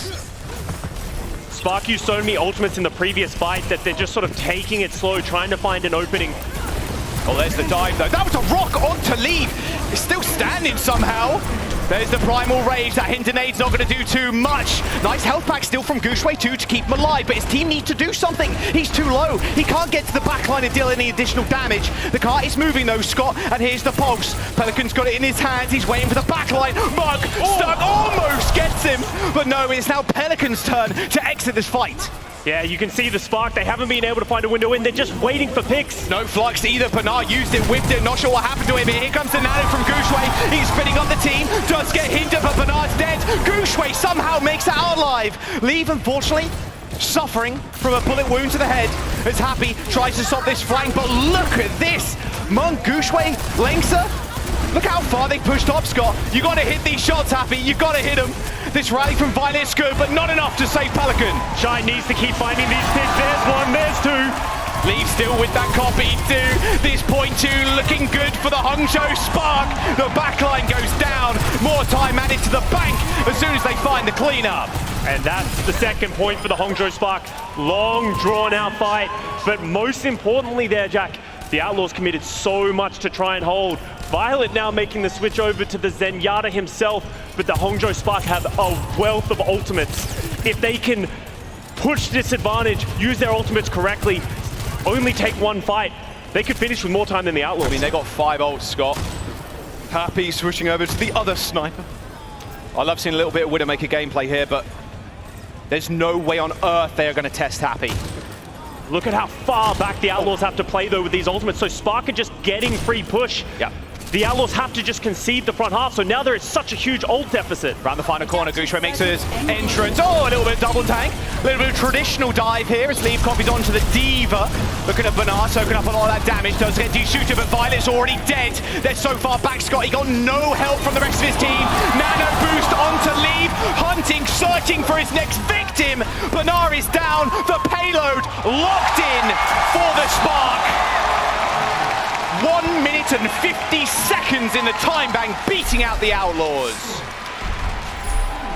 Outlaws started overthinking themselves with that disadvantage in ultimates. Switch over to the Zenyatta, switch over to the Widowmaker, just hoping for some individual magic to offset their weaknesses, but Happy didn't find any value. Violet falls first on the Zenyatta, and they end up getting punished for those greedy picks. It was so split, like you said. Happy was playing Widow. Shu was like, well, just hand next to you, just chill. Just in case you get dove on right, but then Violet's on the other side. Sure, Zen's got a kick, but what are you going to do against Gushwei on the west? I love the Leave duplicate as well, because you need to just close the distance. He switches into the Bernard Diva. He has Matrix. You saw him get so low. He drew so much attention and ire that gives Gushwei the ability to just isolate Violet. And you're slowly starting to see the trends of the Outlaws mirroring or going back into the dive against the Spark, but the Spark are the ones who are going to make the swap. Over to the Everybody Sigma. was kind of hearing too that the Outlaws were a little bit lost maybe coming into this meta, especially with picking up Bernard when it seemed like nobody was really playing this fabled, like overpowered Zarya.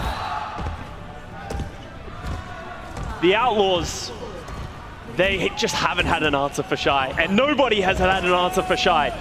The Atlanta Reign, they fell short. The Boston Uprising, they fell short because when this guy gets that look in his eye and he starts getting nano boost overclocks, everything dies. It's over. All of a sudden, Sigma Mirror, Zenyatta for Lengsa, very different to what we've seen so far in this series. Not as much healing like you said, Scott, but you can give Leave the Perma Orb, which is quite nice. A lot of damage onto Bernard's shield too. It's going to force him to use cooldowns a little bit more often. This is all going to come down to who gets the first pick. No one's going to make a big move. Everyone's just jostling for positioning. Good rock. Gushwei pretty low. Happy though. You gotta... Dangerous. You cannot test him. One of the sickest shots in all of Overwatch. Oh, Shy. He's scared of Shy too, to be fair. Doing a little pirouette on the high ground. But the Outlaws can't really make a move. They're just looking and waiting for Happy to hit these shots. Leave taking one. Gushwei getting very low. Oh, even Lengsa kind of challenging him. Storm arrows, don't find too much, but there's the first tick. Outlaws slowly but surely making progress on this point. Happy noticing Shy with a fully charged railgun. Butterfly territory, any pick will be catastrophic for the opposition team. Does Lengsa see them flanking him? Lengsa's in trouble, there's the beam! Leave and Lengsa already dead. Pelican with a perfect flank. It might all go tumbling down on this first point for the Spark. 2 ticks and make that 3. Houston Outlaws are going to cap the first point in OT. Now Shy needs to be careful not to stagger. All of a sudden, he has to go all the way back to the other spawn. Gushwei now switching over to the Winston. We've seen some crazy overtime pushes in the history of the Overwatch League. Because of how far the spawn doors are away and how long spawning takes in overtime, you only get very few fights to stabilize on defense. Gushwei back on the Winston too. Going to want to hold forward, although The payload has moved through the arch, and that's one of the best places to stop it if you are a defender in this situation. Dragon Strike available from Happy. There is so much they can do to negate this dive from Spark. There it is. They're going to get more space just off that ult. Spark, they're going to disengage, but Outlaws are happy with that. Pelican on another flank. Last time he caught Lengsa. And he's not at the Transcendence yet. He's only at 90%. And he has Dupe too to get out if he already needs to. Lengsa is in trouble. Oh, the sticky bomb fan, and he gets him! Shy in trouble. He's going to take the ego duel. Why not? Transforms into the Sojourn. But at this point, again, could be all over. Pelican's also just ripping this towards the railgun. Leaf stands no chance. The Houston Outlaws, just an ultimate advantage, just run through the Spark. They had no answer to that, Scott. And because of what I said, fast spawns, long overtime spawns as well. Spark aren't even going to get another touch on this point. Point 2. And that was Nano and Duplicate. Things getting from bad to worse for the Spark. And Bernard's still holding onto this Gravitic Flux. He can just flux him off if he wants to, but no, it looks like Spark just letting point 2 go. 5 points on the board for the Houston Outlaws. This is a playoffs push on Hybrid. Lengsa has the Transcendence. It needs to be perfectly timed. Right here in Overclock, there's the Flux. He's looking for Gushue, he does get it, but he's so low. Discord Orb, sticky bombs, but saved by Shu's Lamp. Just in time. A Transcendence from Lengsa is going to be good, but Leave is in trouble, has to bow out the fight. And now Pelican's on a decent angle to punish Gushue as he steps up to the point. I love the Pelican switch to the Bastion. It's just too much damage. Gushue's getting too low. 1 HP, Primal in 6, but he can't get there in time. Violet takes him out, and the final push for the Outlaws in OT. Oh, it's getting dangerous here, Jack. Shu, if he can get up this amplification matrix, even more damage coming out. Gushue is the only thing that they have, the Primal Rage. One of the best Winsons in the world has to hit a Primal Rage of the century right now to save them. Dragon Strike, pinchering Lengsa, happy with the one-shot. Gushue's got to do something, he's got to do something now. Bernard pushed out of the lamp, but the healing is just too much. Pelican does end up going down, Scott, but this window is just so good. There's the nano onto Gushue, keeps him alive on the brink of death. Bernard in trouble, and there is where Outlaws will be halted. The crowd says it all. The feeling for the Hangzhou Spark. They gave up so much positioning, so many points. The cart went so far. It's such a difficult task. They only have 1:50 now to get it all the way here. That is a playoffs push. You don't see these things too often. 1:23 from the Outlaws to get it all the way to 3rd point. And you have to question the decision from the Spark. They looked firmly in control, playing the dive. They looked like they were back in their form. They were playing their game, but they make the decision to mirror the Sigma on the first cap and then switch off of it. That's what gave them the ultimate deficit, and that's why the Outlaws were able to capitalize. So now, they're the ones who have to make the miracle push. We've seen 6-5s on Kings Row before. Anything is possible. Anything can happen. And if we make it to a map 3 as well, with Outlaws being up 2 games. Just deja vu, Script Riders getting lazy. The Spark have reverse swept twice already this playoffs. All right, we'll see what they got. I mean, Houston Outlaws very happy, funnily enough, sticking on the Hanzo. Yeah, well, here's Hanzo has found so many integral picks, opening up the fights for the Houston Outlaws time and time again. Even just the damage as well, right? When Gushue jumps in, pops the Storm Arrows, lets a few fly in. Ooh, Leave, okay. Who's going to switch? Echo, okay, so same kind of comp here, but Lengsa on the Kiri. Lengsa's playing more support heroes than I do in my ranked games, just switching every time every time I die. But honestly, he's made some good swaps that have been impactful. Let's see if the Kiriko is the right one. The pillar getting in the way of Leave's healing offered us there. All right, this is what they kind of struggled with the last time. Scott was actually getting onto this high ground. Violet's dropped. Oh, careful. Violet's dropped. Yeah, you got to be careful. Double headshot from Lengsa, and that's why you picked the Kiri. Shu, Violet dead. Sorry, Outlaws, was that your first point? Disappearing? So let's see how the Outlaws react to this, because they've given up the first point almost instantly. But you only need to win one team fight if you're the Outlaws. The issue they're going to run into is the ultimate deficit as time goes on. Monk already at 50% ult charge. How are the Outlaws swapping? Happy goes over to the Bastion. Gushue instantly seeing the Bastion swap, goes back to spawn, potentially to the Doomfist. There it is. Doom, all right. definitely the big benefit another here. one. Lengser again. No, surely he doesn't do it a second time. Spots the supports. Oh, no. Thinks better of it. I think he heard the shift as well from Pelican. Even just applying the threat of that, you see how much attention he draws for the rest of the team. Do they know? Do they know? Happy in trouble. Receives a little healing, and there's Violet. Did not expect the Echo to be there as well. Actually forces the Lamb. Nice TP away from Lengser, but now he's in a little bit of trouble. Teleport up in 3 seconds. Nice Suzu, and Leave comes up with 2! Pelican and Violet dead, just decimating the Outlaws. The flanks are just too clean from the Spark. And in the same vein, spawns are far away. We're going into overtime. Every ultimate matters. Every pick matters at this point, and the Spark are the ones with the ultimate advantage. But remember, they need to get it right here. This golden box, well, pink box of victory. They can't use all their ultimates at once.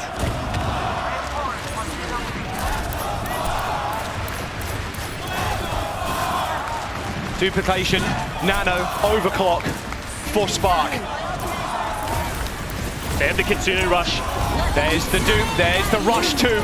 Pretty decent coverage as well. Nano boost in onto Gushway. Pelican gets taken out of that copy. Damage is immense, but so is the Dooms! A nice little ult. Gushway is eating Outlaws for breakfast, lunch, and dinner.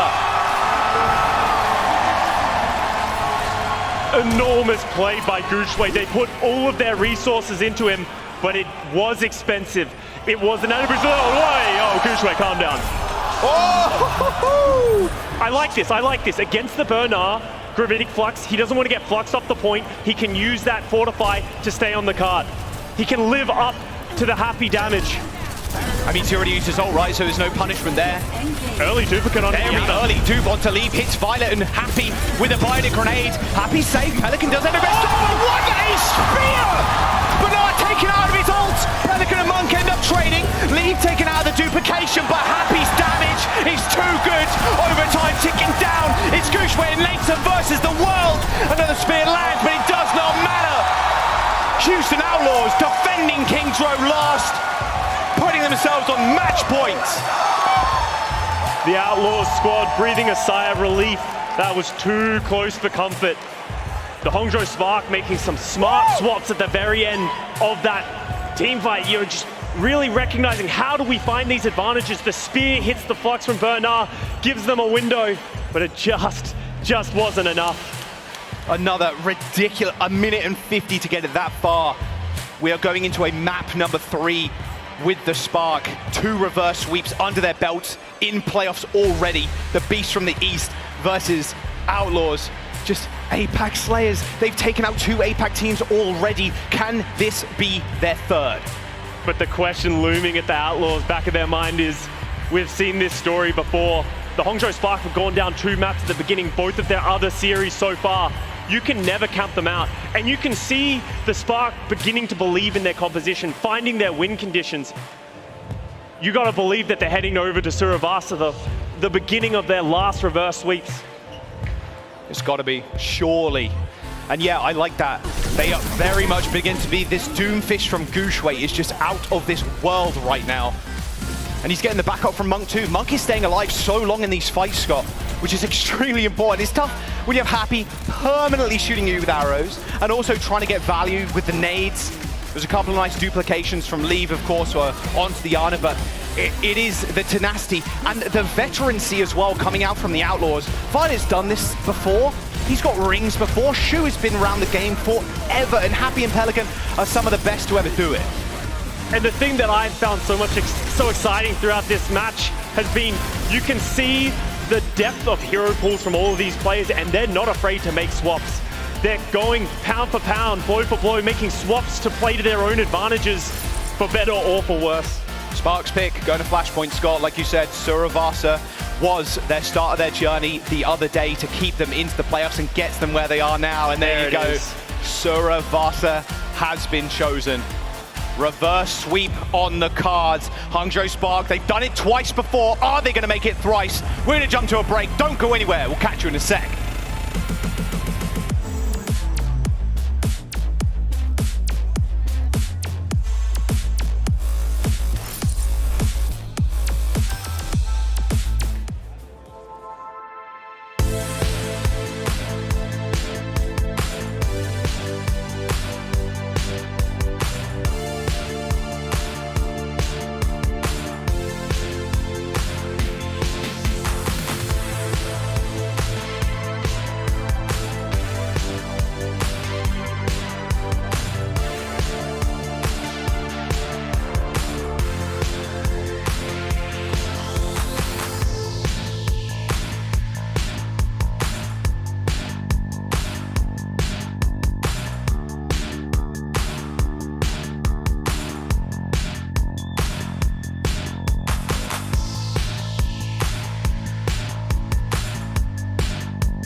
The Hangzhou Spark on the brink of defeat.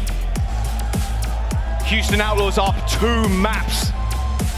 But they know, they've seen the script, they've seen the previous day's games. The Hangzhou Spark, they love to go to a map 3. They love to hit them with a reverse sweep. We're about to get into the game in just a moment. Spark chose Suravasa. There's potential the third and final map here. I know there's a lot of Spark fans in the audience. Every single kill is a scream, and then some. Houston Outlaws fans too, they're battling them right now. You love to see it in the live audience. Now the real match begins. Now the Hangzhou Spark. I feel like their script is always lose first 2 matches, first 2 maps, and then we really start to play. Even on Suravasa in their beginning wins on map 5, they got to the 5th round both times, just holding on with a claw, and that's inch by inch, bit by bit. It was the reverse sweep of the reverse sweep. Reverse sweeping on Flashpoint into the reverse sweep journey. And, well, what do you think of the Doom here? Doom versus Sigma on this map. I like it. The Doom has been something that worked incredibly well in the past for them, and I don't think mirroring the Sigma plays to your strengths. We saw Guxue try it on King's Row. Just doesn't work. You're playing into the Outlaws game. Go down playing what you're good at. Lakes are on the Kiriko too, if he can get some of those sick flanks will leave again. Doors unlocked. Third map underway, Outlaws up 2. Lengsa sticking on that Kiriko, really liking what he did in that overtime. I can't disagree with it. The flanks cause a lot of problems, a lot of pressure. The Kitsune Rush is an incredible ultimate to give your team a great advantage. Oh, there you go, Lengsa. Not so much on a flank right now, but just anchoring down the point. It's up to Outlaws, so kind of move as a group here. Not get picked off by leaving the skies. And there you go, there's the unlock. Pelican playing pretty passive right now. Takes a railgun shot to the chest, but Spark have got to move. They've got to do something here. They got to be the aggressors in this composition. And there you go, point capped by the Outlaws. Just sort of poking and prodding, trying to take space, but they haven't been able to find a pick. A lot of it is going to come down to Shy or Leave. Guxue creates the space, but he doesn't have the damage to take them down alone. Right, unless he's got the power-up punch right, where he can slam someone into a wall and then follow up. Speaking of slams, there's one. Nice nade onto Violet, though. Again, Monk delivers the goods. He gets traded, though. Happy takes him out. So 4v4. Oh. Happy gets another one, takes down Shy, 3v3. How is Happy so good? He's on the high ground currently. There's no way you can assault this point now if you're Spark. You're hoping for a miracle. Guxue chasing him off, looking at Happy, punch into the wall, but this permanent healing coming out from Shu. At some point, you just got to look at him, and there you go. Call him the executioner. Bernard comes up big. And 75% and counting. Late death from Lee. Give us another? Yeah. That's going to be the first point going over to the Outlaws. And so far, Spark just haven't been able to find really any picks or any way into these team fights. Biggest stagger there too. Oh, that's first point. Fight took so long, Scott. Outlaws claim the first. Pelican making a familiar swap over to the Sombra. Moving on. And all of a sudden, Spark, they have their ultimates online. We're going to see a lot of ultimates. The only one really missing his is Pelican because of the late swap. So this is going to enable Guxue to get in. We're going to have potentially a nano overclock here for Shy. We haven't seen him finding value with that ultimate or even them committing to that as much as they have in the past. Shu getting very low. Guxue going in. Early Meteor Strike, but there, Happy's already dead. Oh, a punch off the map. It looked destined there, but no punch away because Pelican with a manual hack. Windu on the high ground here, Scott, but Spark is still capping. Bernard's going to contest it for the time being, but he's left his loads of supports, but maybe you don't need it. Pelican's there. With Shu falling down, they're going to not have enough healing, though. It's not great. Yeah, Spark should likely get the first flip. Bernard's just fighting a battle on the point. He gets his one. This could give the opportunity to the Outlaws. They're going to commit the EMP. EMP overclock. There you go. How? Only 10+% there for the Hangzhou Spark. The Houston Outlaws, EMP overclock, no responses from Spark at all. That should have been cut and dry for the Spark. Should have been an easy pick onto Bernard, but he finds his one, and the rest of the team, Pelican recognizing if we commit ultimates, we can turn the tide, and they do. That was 3 ultimates for the Outlaws to capture it. So Spark, they have the window, the nano overclock that I've been hyping up so much. We need to start seeing it come online. It's been nano Guxue more often than not. We'll see when Monk wants to place it. Just give him that coming in. Nano onto Gushway. Leap going into the Sombra of all copies. There's so many ults in this small room. Someone's going to come up with kills. The Lamp's gone down. Gushway struggling to finish people, but there it is. Shy and Gushway. Kill Filer and Happy. And that should be the points. A Nano overclock Kitsune rush for the Spark, but it's good enough. The ultimate advantage coming in spades right there. Even able to hold onto the Shy overclock. Gushway, just off of that 1 nano boost, almost got a primal rage. He just made that swap. He's so dominant, especially when you give him the tools like the nano boost. Bastion now. Oh, Shy. Every time Gushway switches to the Winston, there is an instant Bastion swap by Happy. Yeah. I mean, as soon as the Winston jumps in, you hit the Bastion shift. Bada bing, bada boom, right? You can't take down the Bastion as Winston. There's no way. Too much health, too much armor. Gushway has to respect it. Right. Otherwise, he's just going to fall down. He's got the primal, though. Looking for a way to get in. Leaves pretty low. Can't follow up just yet. And Gushway with a soft dive into the front line. There's the primal. Oh! He was getting too low. Primal. Yeah, he's getting too low, Scott. Overclock from Shy. He needs to find something, but there's no heals! Monk and Lexa can't find anything. There's a good nade into the back, but where's the follow-up? The Lamp is there, but no! The backline of the Spark. They're just getting zoned off by everything the Outlaws can throw at them. 95%. Maybe there's a touch here for the Spark, but it looks like Outlaws want to play up. They want to play up. Shy is going to try to commit to this. He switches over to the Tracer, but you can see Pelican pinging out. He's found him. Doomfist as well for Gushway. They want to get back. Pelican. Oh, Translocator. Straight away. It's close. 10% towards the EMP, Scott. Yes, no. They can't get there. And now Shy's stuck on the Tracer. That's a late swap. And it's 2 points to 0. If the Spark have ever had their back against the wall, this is it. They cannot lose another round. Tournament life on the line. Spark need to come back. A full reverse sweep is in order right now. They're up against an EMP. They got the window for Outlaws as well. It's so tough. Monk's Nano onto Gushway has to be large. Nice Suzu force there actually as well. Yeah, Gushway back over to the Doomfist as well. No one's checking him too. It's hard to really check the Sombra right now. No one really can. It would have to go to Shy, but he's trying to do scouting of his own, so Lynx is just getting constantly harassed. Point unlocked, Outlaws marching forward. EMP is good, but is it good enough? Gushway gets nanoed. There's even a rush. There's just not enough healing. The nades from Monk, they're fantastic. They are landing on mark, but Outlaws are just too quick. All of a sudden, it's getting dangerous here for the Spark. They did get first capture, they get 23%, but the Outlaws flip it back. Same story again. They get this initial percentage, but they can't just get the flip. Monk dies late. That's a really bad late death, because not only because of that pick, but potentially the Outlaws can continue to move up. You can see Bernard, he wants more. Wow. That was a very fast swift step there from Lexa. Almost got hacked out of it. Would have been disaster. All right, duplication, post bomb, show us what you got. They need to come in clutch. Shy, he doesn't have that punching power when he's not on the Sojourn. He doesn't have that ability to just one-tap someone. There's too much healing for the Outlaws. It's difficult to play the Tracer. Oh, they're just getting dominated in the sides. Well, more stall here for Happy. Duplication from Leap onto Sombra again. A free EMP right now is what they need to try and make this one. There's the wheels mode for the Bastion. Shy forced to hit the recall too. Can't even land a pulse bomb, Scott. No EMP from the duplicate as well. Shy's still holding on to it. Shy still holding on to that post. He's looking for fire. He lands the stick, but it's not enough. Shoot with the lamp. He's just too good. He's too quick. He's too clean. The backline for the Spark is dead. The Apex Slayers remain kings. The Houston Outlaws.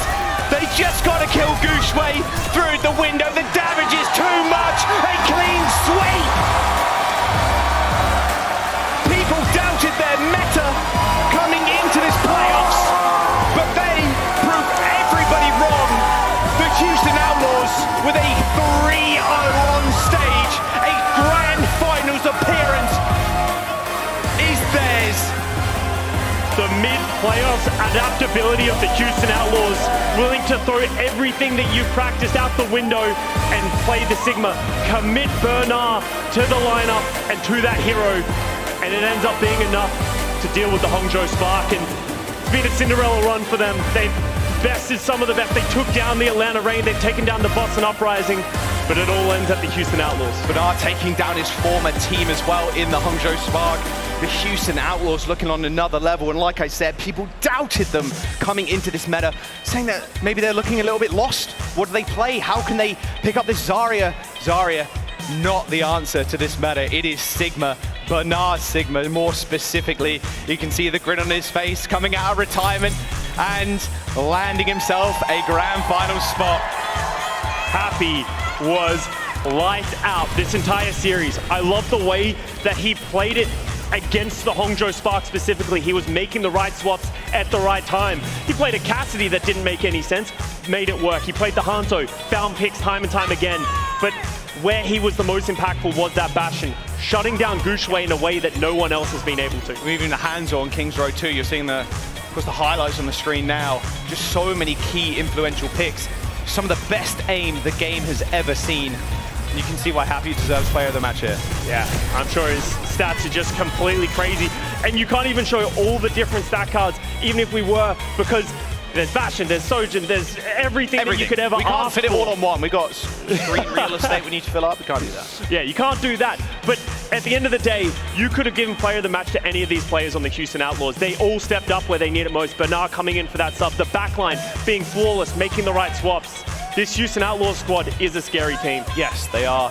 And a grand final spot is theirs. Their opponents, well, we don't know just yet. That's coming up a little bit later on. I do think we've got a small interview, though, down on the stage. Danny with Pelican. Thank you guys so much. Yes, that is right. I am joined by Pelican from Houston Outlaws. Congratulations on that amazing victory against the Hangzhou Spark. This is it. One final match, and then you guys have a chance to become the 2023 champions. Pelican, how confident are you that the Houston Outlaws can get the win against whoever comes up next, I guess? 자, 한 경기만 남았습니다. 오늘 지금 승리로 이제 결승전만 기다리고 계신데요. 결승전에 들어가는 각오 한마디 들으면서 보내드리도록 하겠습니다. 일단 이제 보스터는 신경도 안 쓰고 메임에 꼭 올라왔으면 좋겠고요.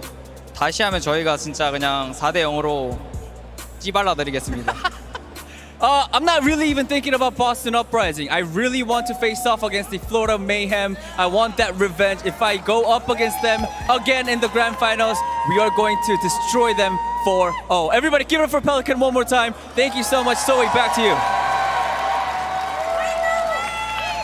야, 오른쪽. 나만 살려봐. 하나 올려봐. 패스. 올렸어. 하나 짜리야. 에코만. 키리코 할게. 뭉쳐. 키리 짜리야. 민규 다 힐해야 돼. 에코 짜리야. 이겼어. 급하냐. 급하야. 급하. 게이드. 게이드. 급하야. 아니야. 급하. And those are the winning moments of the Houston Outlaws that taking down the Hangzhou Spark in a convincing fashion. It was a compositional clash as you expected. You wanted to see that comp diff. That's exactly what you got here. You're gloating already, but let's talk to the good man over there. It was not meant to be, Johnny. Not a third reverse sweep. Oh, come on now. Look, they looked a bit surprised, when they lost. They probably thought it was a best of 7. Yeah, that must have been reverse sweep, down 3-0. That was probably it, Of right? course. Yeah. It was Look at the numbers mixed As one up. does. Yeah, it happens all the time. Let's talk about how they got it done. I mean, Houston Outlaws front to back, they just look absolutely lights out. For me, it's the way that Houston has integrated Bernard into this squad. I mean, to bench a player like Fearless in the playoffs when he's been so impressive for the team so far, really, I think shows the poise, the intelligence of this team. They play what it takes to win. I think a lot of teams have faced the Spark and just wanted to be simple, wanted to just, we'll take the mirror, we're overconfident. Houston stayed humble and played the best comp that they possibly could, and we saw the strategic gap here come out. Not only though, I think it was the strategy, I think it was also the individual playmaking.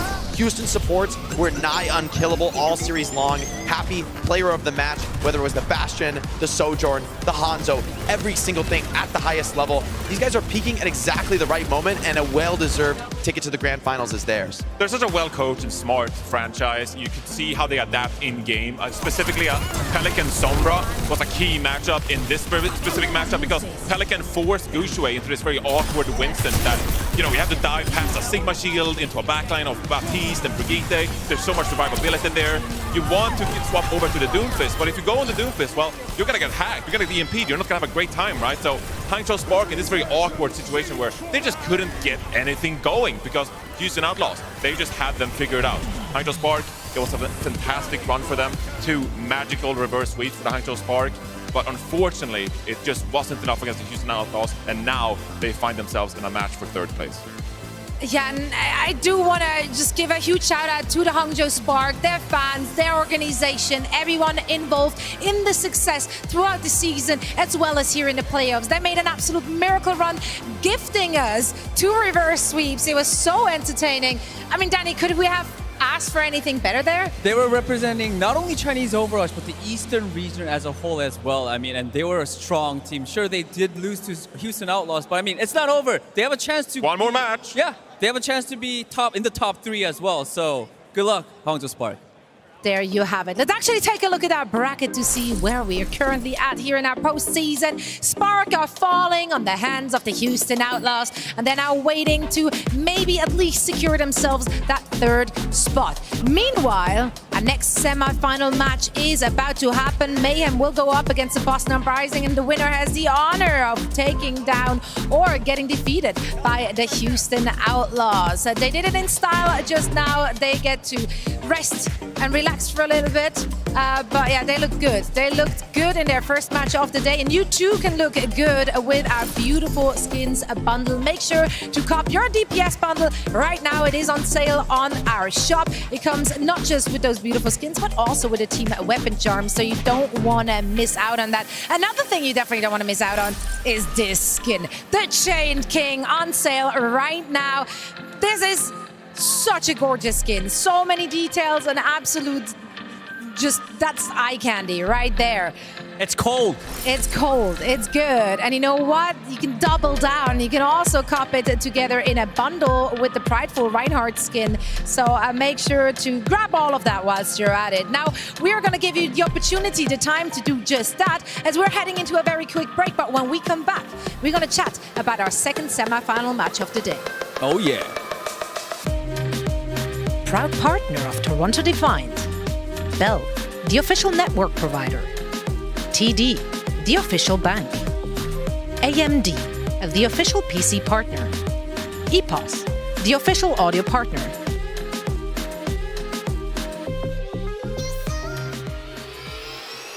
And it is a game now!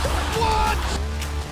Welcome back to the Best Of series, where we'll be breaking down some of the most incredible moments of competition across each season of the Overwatch League. And in this episode, we're recapping Season 3 and 4. Season 3. We kicked off our homestands in Season 3, and at the Washington Justice home event, things got a little silly, not only out of game, but in game too.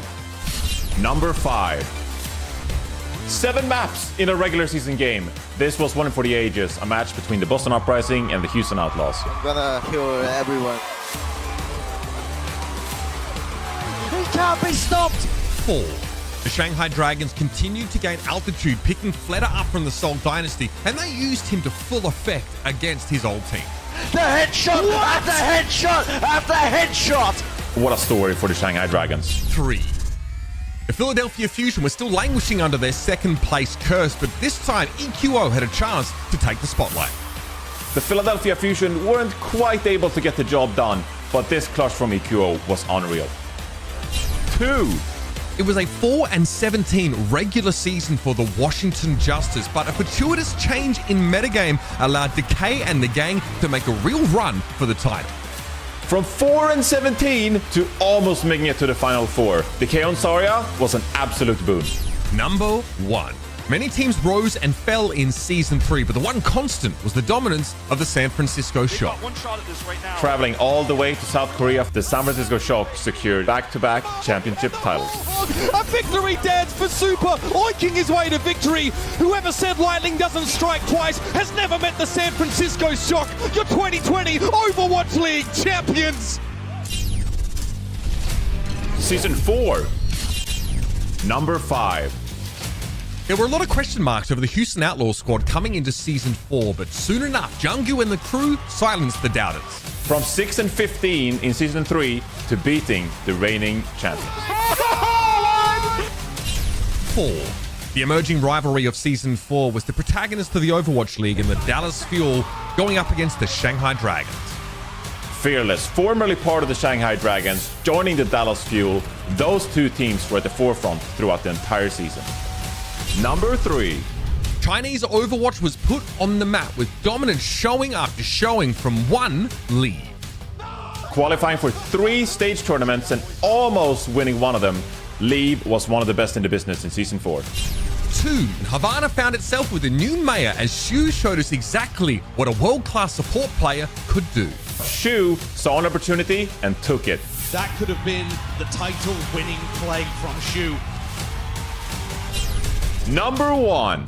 It started with a curse and ended with a fairy tale as the Shanghai Dragons finally achieved greatness. And this wasn't a close one. The Shanghai Dragons won their first championship through the dominance of Lit.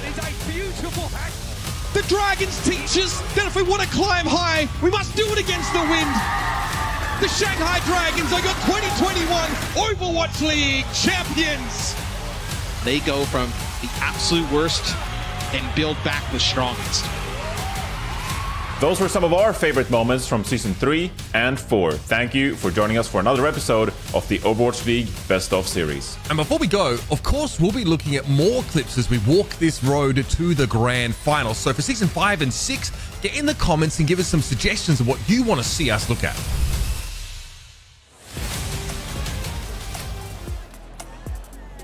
The Houston Outlaws just punched their tickets to the Grand Finals, and we're about to find out who will be joining them there for the most important game of their season. Welcome back, one and all, once more. Analyst Desk here to break it all down for you. But first things first, we got a gift for you. That's right. If you're here in the venue or if you're at home watching, how about you head on over to overwatchleague.com to claim your free 2023 season thank you gift.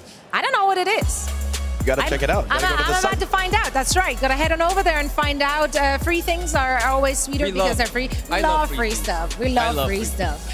Yeah. Now, nothing will be for free for the next 2 teams because they will be fighting hard to get into that Grand Finals and take down or try to take down the Houston Outlaws. Boston Uprising and the Florida Mayhem are the 2 teams in question. Let's talk about them. Boston Uprising.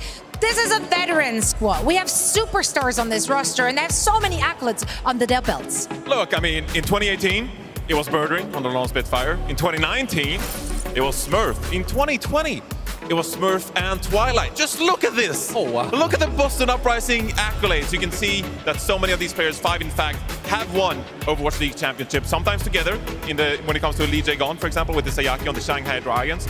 Multiple role stars on this team as well.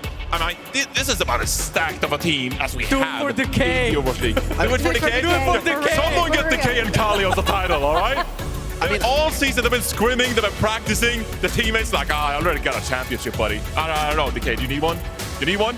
They're legends. For me, it's the fact that these guys have done it on many different teams, many different metas. When we're coming into the most diverse Overwatch playoff meta ever, I think that's going to be a real asset for Boston Uprising. So far, it's mostly been the Orisa. They played a lot of London. It's been the Queen. But I think there's more depth yet to be seen from Boston Uprising. I think they can handle any composition that Mayhem brings. And so Mayhem, they're going to have to win on the merits. So far, they've been able to tactically outplay. But I don't know. I think Boston, they're going to have a new gear.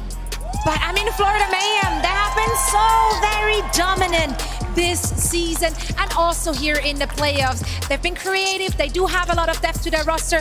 And with someone leading the charge, surely everything is possible.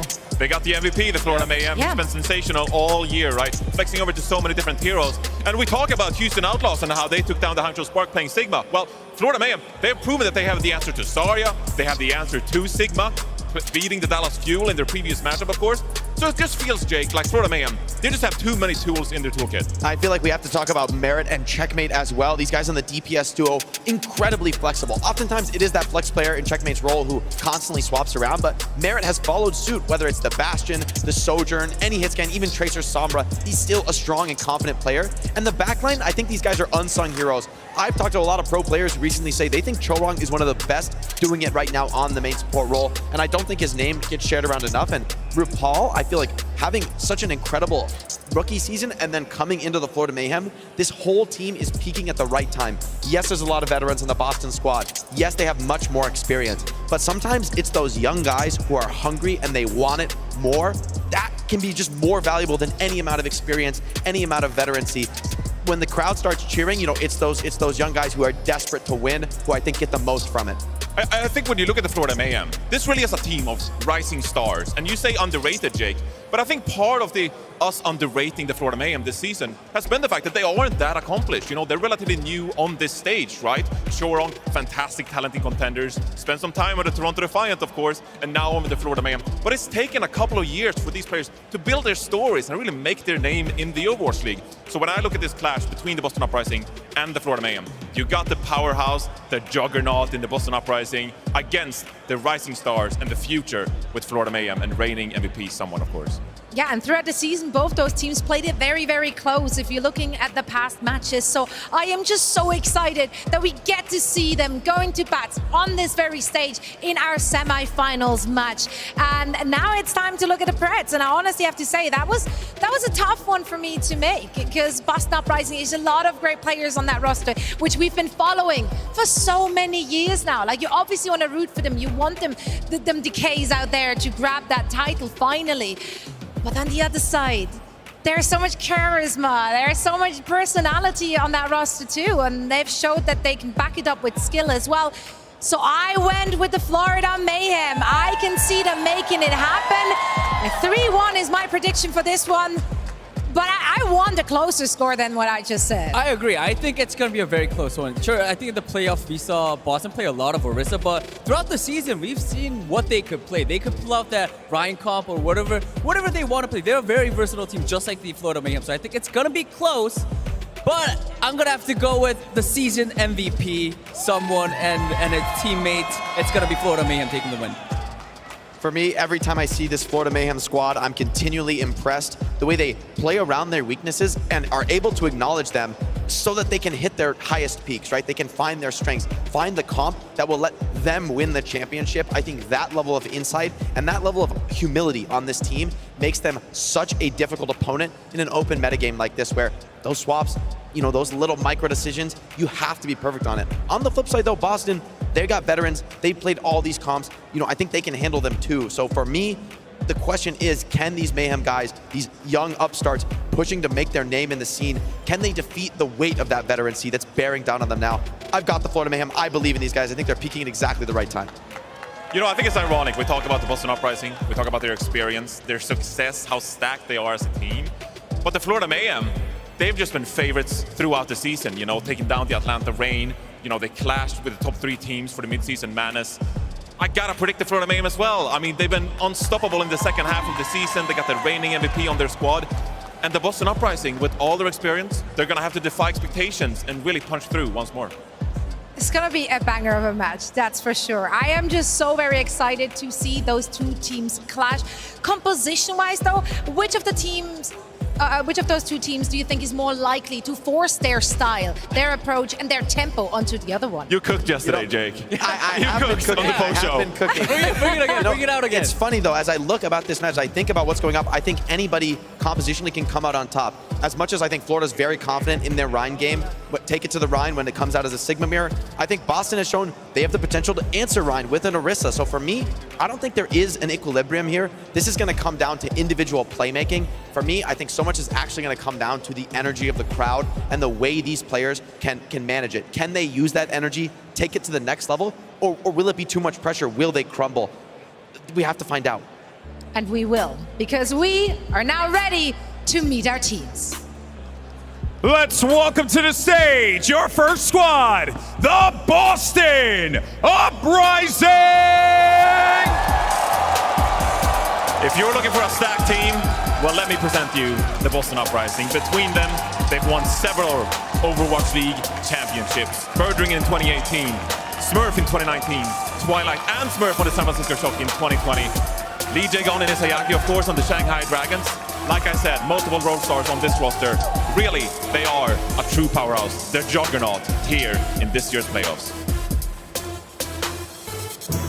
And their opponents, the Florida Mayhem!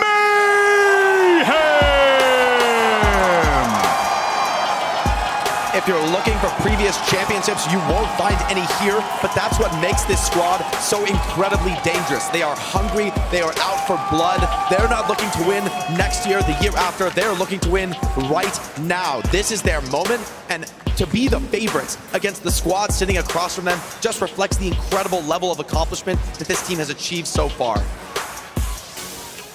All right. We already got one team that's going to be going to the grand finals, but it's now time to figure out who is going to join the Houston Outlaws. Is it going to be the Boston Uprising? Or will it be the Florida Mayhem? Oh, let's try that again. Is it the Boston Uprising?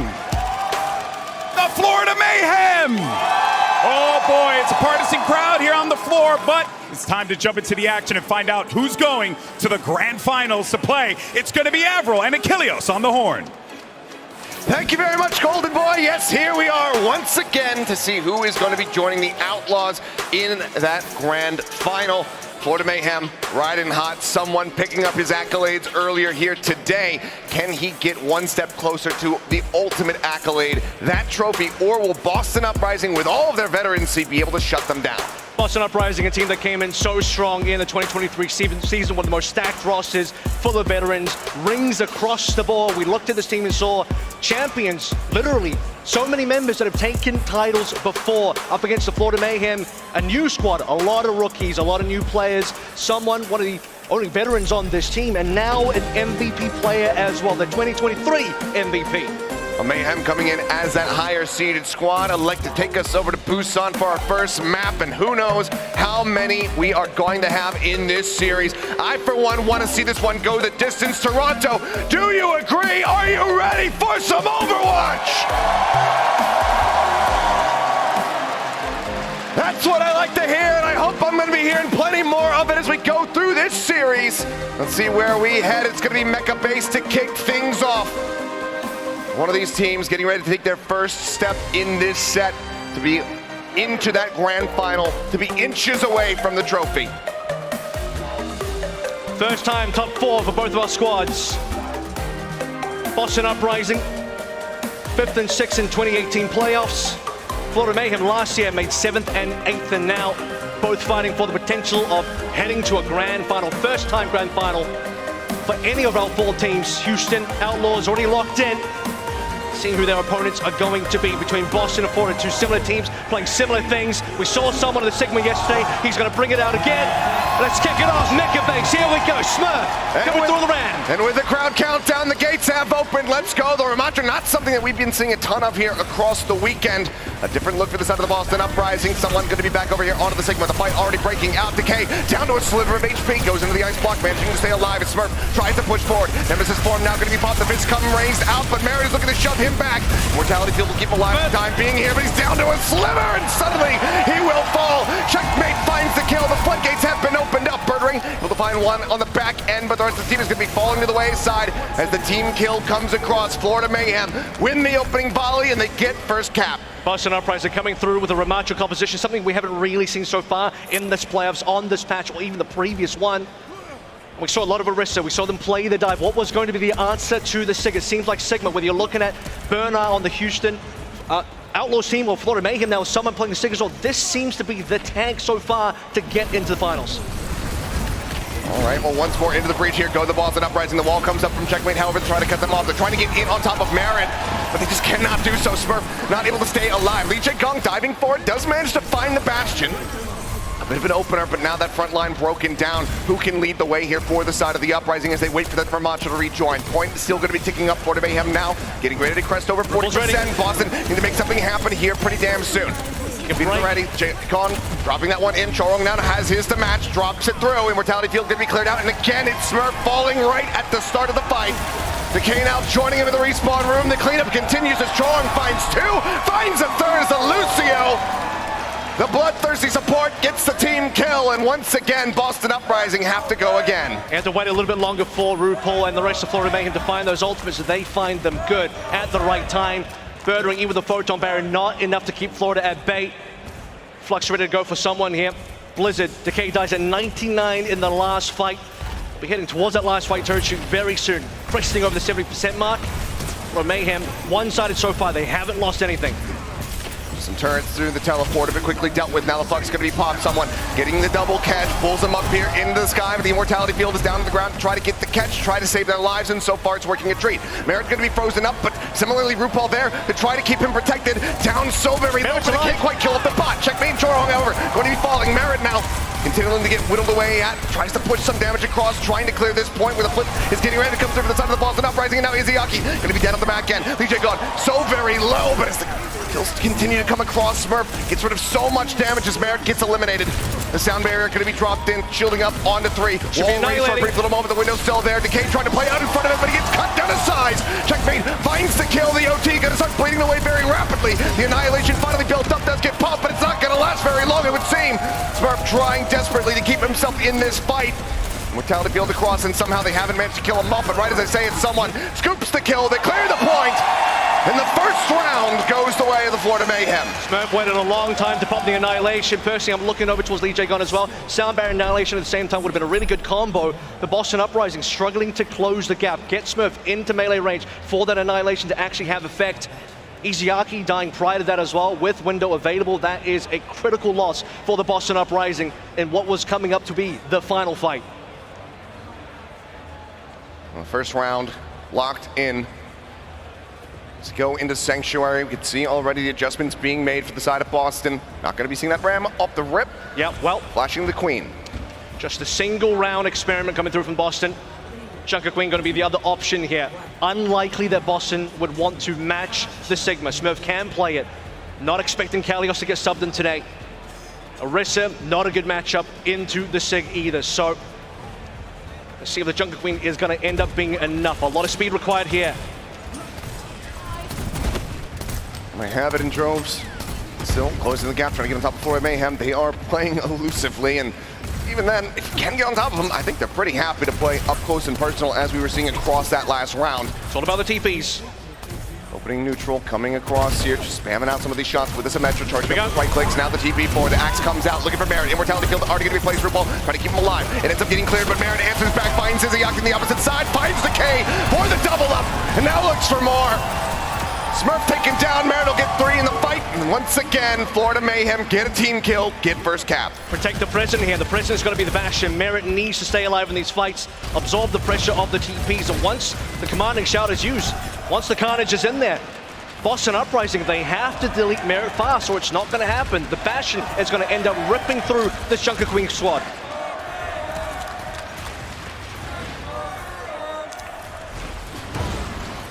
The crowd encouraging them forward here on the side of the Florida Mayhem. RuPaul under a little bit of fire there. Immortality Field's going to be exchanged on either side. Windows set up, but not really able to play around this one. Or the Boston Uprising is Decay. Gets chunked down low. Accretion hitting him. Pushes up over the top. Now the artillery. They are very much contained here. Smurf going to be the one getting caught. Gets dropped down. The Flux will kill. And so too will Checkmate, cleaning up both the DPS lineup here for the side of the Boston Uprising. And this volley, it's a reset. It's a stagger. Izayaki, he is in hell. Florida Mayhem taking their time releasing him from this prison. Absolute brutality. And the only way you get out of that situation with the Flux artillery combos, you need Birdring to have a TP available. Florida Mayhem taking a lot of time off the clock for Boston Uprising. Looking like they might even want to head over towards spawn. Have to be a little bit careful though. You have to give yourself room to back away. Absorb the TP from Birdring. This time Photon Barrier will be available. RuPaul with the counter ready to go. Final fight territory here for the side of the Florida Mayhem. Win this one, win the map. Start things 1-0. Boston Uprising need to gain control. They need to carry it all the way up to 100%. That's a weird this one, but now, okay, Photon Barrier does come in. Birdring chunked out. Legion God drops the beat just in time to try to keep him alive. But he's zoned away. The Blizzard keeps this Genji at bay. And Decay is getting absolutely nothing. Florida Mayhem grind them into a fine paste. as we tick up to 100% and get the 2-0 here on Busan. DJ Garni knows what's happening here, accepts his fate. A rampage not even to be used by Smurf, and it is one-sided on an opening map of Busan. And unfortunately, the photon barrier, it just does not cover the window dropped by RuPaul. Weirdly placed photon barrier from Birdring. Window from RuPaul absolutely does the damage, and once more, you don't see Boston Uprising successfully close the gap into Merit. They just can't take Merit down. No, they cannot, and what a way to start things off here. A message being sent by the Florida Mayhem saying we might not have all of the role stars here on this squad, but we've got the Dennis Abelka Award winner, we've got the MVP for the season, and we have got the trophy in our sights. That is step one taken. 2 more to go if they want to deliver another dominant showing, not drop a map on the road into the grand final. We started out with this Ramacha type composition, which again, it's rare. We haven't seen this so far in the second half of the year. Not much anyway, certainly not towards the knockouts plans or now the playoffs. And for the Boston Uprising, they know what they're up against. They know that they have to take down the Someone Sigma, and that's only phase 1. You have to look at Florida Mayhem like a raid boss, and there's multiple phases, multiple forms. You beat the Sigma, there's still a Rhine to back that up. You beat the Rhine, there's still the dive heroes. There's still Orisa, so many things that someone can bring to him. I mean, this is why he's the MVP. He has the flexibility. I mean, so does Smurf, but it just seems like Boston Uprising, they're the ones that are forced to find the answer here. Mayhem, seems like they already have the answer. I mean, we saw in Mayhem's last series, completely and utterly willing to make adjustments when necessary. To this time, right here at the start of the series, no adjustments necessary whatsoever, did not get pushed onto any other picks. They ran with what they were comfortable with out the gate, and they made it look damn good. So that puts that much more pressure on the Boston Uprising, and it looks like they are going to be electing to take us over to Midtown to try to get themselves a map win on the board. Looking for something flat where they can TP across. I mean, the Junker Queen could still come back, but maybe it's time to bring the Ryan out. Ryan is a good matchup into the Sigma. You have to consider that's what Boston has to think about. Well, we'll see what happens, what Boston has prepared for Midtown when we come back from the break, so don't go anywhere. The action continues in just a few.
going to map number 2, Midtown, selected by the Boston Uprising. The staging ground as they try to get themselves into this series, because what we saw in Busan was quite a bit of absence from this veteran squad. The Florida Mayhem looking far too comfortable to kick things off. And Florida Mayhem haven't had to change anything just yet, but I'm looking over towards the Boston Uprising. I think they got a little bit more to show. We know there's more compositions. We know there's more looks that they can pull through. Map 1, experimenting. Does the ramp work? Can we make the Jungle Queen work? So far, no, the answer to both. But the Rhine is still on the table. We saw someone bring that out yesterday versus Dallas Fuel, rather 2 days ago now. Worked the treat versus Harmbin. Wasn't interested in the Sigma Mirror. As we head over towards Midtown. Not a bad opportunity to maybe think about the Orisa again, but Orisa not playing super well in Sigma so far. Options available for Boston. What will they choose? We will have to just wait and see as we get ready to jump into this one, but it needs to be good. It needs to be just cohesive from the side of the Boston Uprising, because we're seeing a lot of disjointedness with those ultimates you're talking about at the sound barrier with the Annihilation layered in. We weren't getting those combos coming through, and it made it all the more easy for Florida Mayhem to just go ahead and pick them apart. Mayhem now going to be first here on the defense. We see someone on the Queen. Does Smurf come out the gate and stick with it for this mirror matchup? It's really the defense I'm interested in. That is the composition. It's going to be locked in, and even in the past, you know, we've seen a lot of Sigma on the defense, some on the attack here as well. This is a really good map actually for the Sigma, so questions being asked here for the Boston Uprising. They opted to go here. They chose this map. It is a map that has favored Florida and this composition in the past. Potentially fighting uphill is the Boston Uprising, and it's going to end up being the Smurf Classic. We already saw this. Plentiful, beautifully piloted by Smurf. Nope, swapping at the last minute. Wants to give this another go. Changing it up.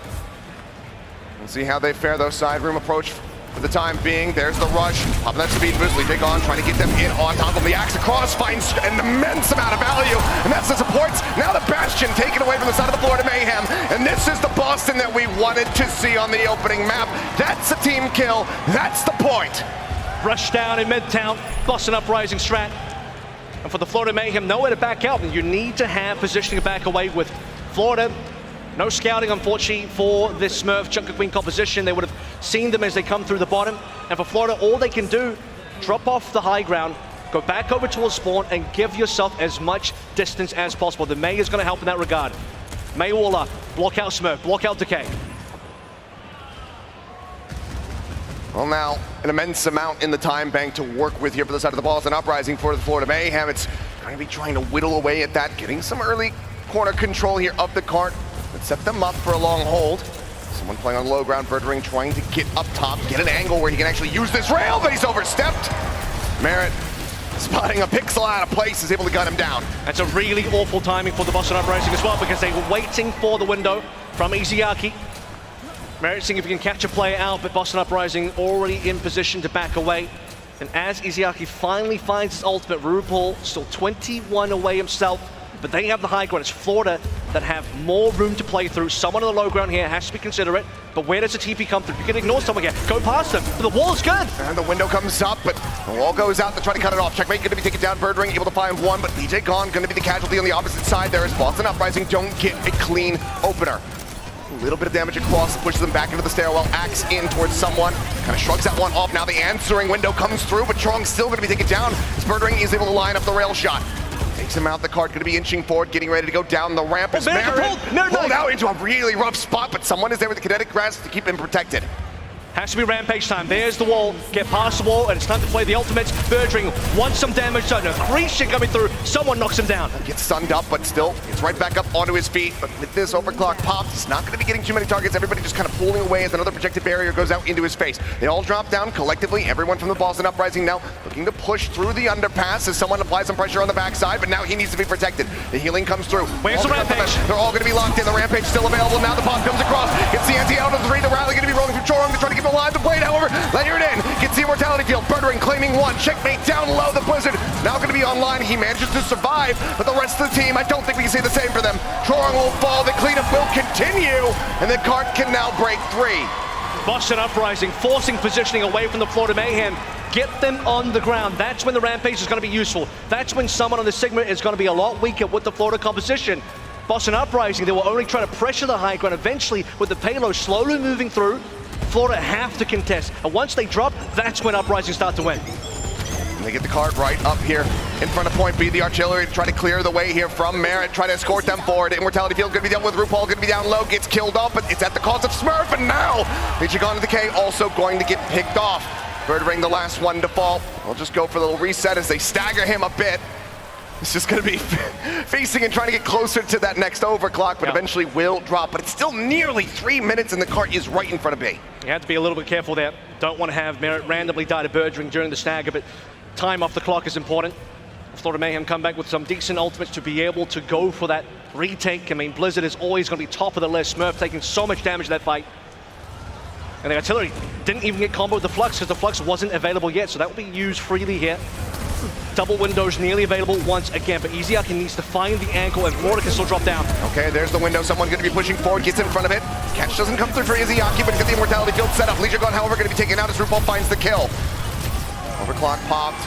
Birdring again on the hunt, trying to find something, but with the loss of Smurf, they just have to pull away. More time bought now, just 2 minutes remaining. It's hard for Smurf, man. He wants to walk forward. He's the Junker Queen. He's got to get in the face of the Florida Mayhem, but someone pops the Flux. Perfect counter to the window from Easy-Aki, and unfortunately, Birdring just hasn't got any targets to shoot. Can't take anybody down.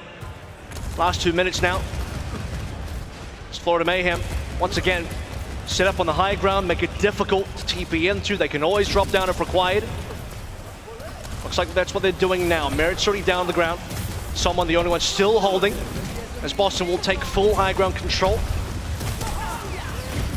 That next artillery fire, nearly up, push around the corner, the beat comes across it, manages to catch all 5 for a second. Looked like Legion Gun was going to whip out on that one, but now it's trying to isolate RuPaul, but he hasn't managed to find it the Rampage. Not going to be getting anything there from the side of Smurf. Blade going to be pulled, Decay looking for some targets, but 18 HP is not enough. RuPaul gets a headshot, shuts him down, and for everything that they throw at this point, nothing sticks. Boston Uprising again, going to be reset, going to be staggered. Easy-Aki has at least got his ultimate off the damage, but this is going to be more time lost. And Smurf could not get his ult off. It was either someone with the Decretion or Chorong rally into the bash. Smurf could not land the ultimate. We saw the Orisa being hovered at the start of the map, and now it's going to be locked in. But as mentioned earlier, it's questionable how good the Orisa is going to play into the Sigma. Both teams at this stage basically poking on through. But someone has the extra shield. Can have a grasp. And the Flux as well into very little time remaining for the Boston Uprising. It's all down to our BAT players at Matrices. Decay still pushing payload, that's important. Pushes it forward, but still a significant amount of rollback. Still has to make it out of that underpass.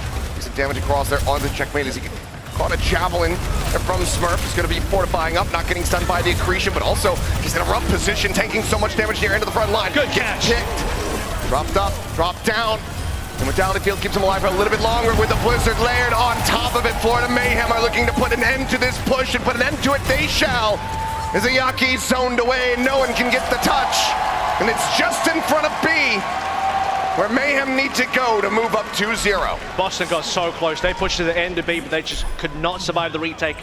Coming through from the Florida Mayhem, and so many times, multiple fights, a player got staggered. And they're not afraid to stagger anybody. They know that they are the team to beat currently. Potential player favorites, Coach of the Year Gumba, MVP is someone. The Boston Uprising, they hold the players with all the former chips, all the former rings.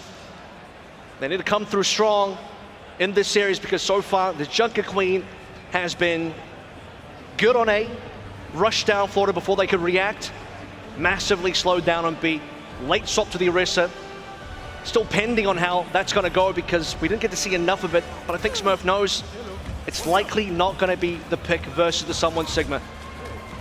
It's not the pick that'll get them through. We'll see what they land on here. Smurf, he is going to be starting off this defense with that Junker Queen and needs to have a similar beginning, but playing from the opposite look side. At this cancel. The shutdown getting ready to come through as he does build it up. Oh, bring back. Fantastically done from Chorong. Beautiful stuff. Speaking of stuns, by the way, I mean, one of the setups that we had for the final fight on the defense was someone throwing out the accretion towards Smurf, and because Smurf uses the Fortify early, that is the signal for the Florida Mayhem to then throw through all the extra abilities, the Blizzard, the Flux, everything to take Smurf down, knowing the Fortify was already gone. It didn't matter that the artillery wasn't there. They just layer in that blizzard on the bottom. So when you drop down, you're half HP. And then frozen up. Now Florida Mayhem opening up on the attack. Getting ready to push forward. Looking like a left side approach from them. Decay hovering around. Has to dash out of there. Doesn't want to get so completely surrounded. But yeah, Checkmate going to be forced to go into the ice block nice and early. That was tricky there. You got to be careful about being pulled back. If Smurf sticks a knife into any player on rotation, that could be an instant pick, and then Florida Mayhem out on an island. Decay trying to dive forward, but someone tracks him, gets the accretion across, takes him down, and then there's no way for Smurf to survive. He will fall, and it's similar scenes here, but this time it's the pink squad breaking through and capping A in record time. Just patience. Move through the indoor sections of the map. Decay caught in the open. He tries to cut off the Florida Mayhem approach, but not a tag, no knife, no real defensive capability there. Easyaki maybe too far away, certainly was too slow to save Smurf with the immortality field. And a well-placed rock from somewhere just annihilates Decay. So a similar time bank now for the Florida Mayhem. And this might be more than enough time because they don't have to get through all of B. Well, they got to get to the end of B. It's pretty much the whole way there, but the map will come to a conclusion if they can make it happen. So this needs to be a very similar hold coming across from the side of the Boston Uprising. Look at RuPaul's ult as well, by the way. So far ahead of Easyaki. It's just 16% away. Easyaki trying to even things out here with him. RuPaul continues to surge, just getting these sight lines, getting these hits across to really be able to build this one up. Someone taking down about half HP here into the front line, but see the immortality field not even being burned yet. They're not going to be too upset about it so far, but now up over the top, the window comes in. RuPaul got to be taking down Chorong as well. Caught by the knife. The cleanup will come through. Boston Uprising finally able to find their footing and don't lose anybody in the fight. And now they can push forward as well. I mean, this could be a little bit more difficult for Florida. They have to push out a spawn, multiple angles to take care of. No sim to TP them out either. And Boston see the opportunity with Mayhem backing out, knowing that they are not going to get the window angle. Smurf's not with the rest of them at the moment here.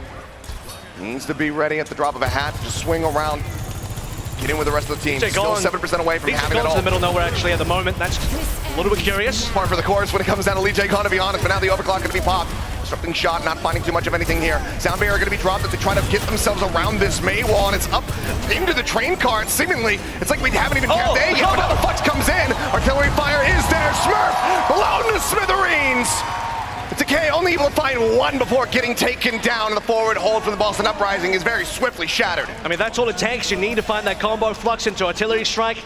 Make sure that Boston Uprising don't run you down. And honestly, going over towards the train, very hard for Uprising to go against that. Safe place to throw in the Bastion ultimate. The real push can start to begin now. The only thing, though, that is unfortunate for the Mayhem is it does cost them a lot of ultimates just to break out of spawn. Sure. But the push right now still continuing, working its way through the underpass is that cart. The full 5-man stack of the Florida Mayhem escorting it, and they have the Blizzard, if they can get around this final corner, to really clear off the cart itself. Buy some space. It's already final fight. I mean, it's a lot of free push for Mayhem. Uprising being conservative with their play. They have to be careful with how they find this opportunity. You don't want to lose your Rampage again. They need to take this high ground control. Smurf with the Rampage. Gonna pop it, go charging through, and this time he catches absolutely everyone. A swift cleanup comes across as the immortality field goes down. It's gonna be a team kill after the little stagger here on the RuPaul, trying to give him a taste of the Mayhem's medicine.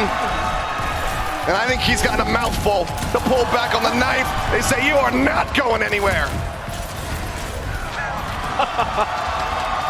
That's what Boston need. Few more of those, just like Mayhem did to them earlier. And Smurf gets the Rampage he was waiting for in the last round. Decay saves Blade. Easyaki is ahead on the window as well. Good situation for the Uprising to be in. This is where they can start to really bleed down that timer. There's Mayhem. Look, you want to attack into Midtown B.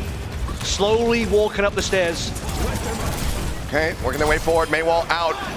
Rail across, Birdring final the headshot. RuPaul going to be taking down someone. But a half HP is everyone else just piling down into the low ground. Look to recontest here on the stairs, but Blade available. Don't want to get baited into the Blizzard. That's the key thing here. You do have a 5v4, and it's going to be difficult for RuPaul to connect with the team again. So while the respawns are still coming through, Uprising should still try and find an opportunity for a 5v4 or cut off RuPaul. You can see through the silhouettes, RuPaul's really far away. Yeah, so far it's only Lee Jae-gon who's kind of bouncing up top, scouting for him. Kinetic Grass going to be used, dash jump into the air, the Blade, this time not getting hit by the accretion. It's a dash out as the Blizzard comes through, checkmate. looking to go ahead and stave him off, but they still have to worry about this overclock as Birdering's got a straight line of sight, but he just can't quite get these heads. He can't quite get the elimination. Takes to the open. Out into the open, the disrupting shot onto the corner. Now the beat's going to be dropped in. Flux picking them up into the air, looking for some eliminations. Lee Jae Gong going to be the first one to fall, and so far everybody on the Florida Mayhem standing tall. Smurf out in front, taken low. Can they kill him off? The aggression absolutely will. That's the breakthrough, and that should be the push. Florida Mayhem, they get whittled down to the time bank. Maybe a last-second contest ready here for the side of the Boston Uprising, but still a minute to go. It's got to be Lee Jae Gong. He has to touch here. No one else is faster. Bergering should have come through with the TP. Mayhem know this. They're going to go right into the front doors, cut off anybody from the Uprising. Bergering at low HP. So it's a good TP though. They get themselves for the rampage across. It manages to catch on to 3. Merritt going to be taken down. Someone still anteed out. Choron falls. The cleanup continues. And with 37 seconds remaining, Boston Uprising once again gain control of the card. They're looking for more. Oh no, RuPaul. Here we go again. There's no way. He's down. He's down. 25 seconds left to go. And it's a slow comp from Florida. Now they're in trouble.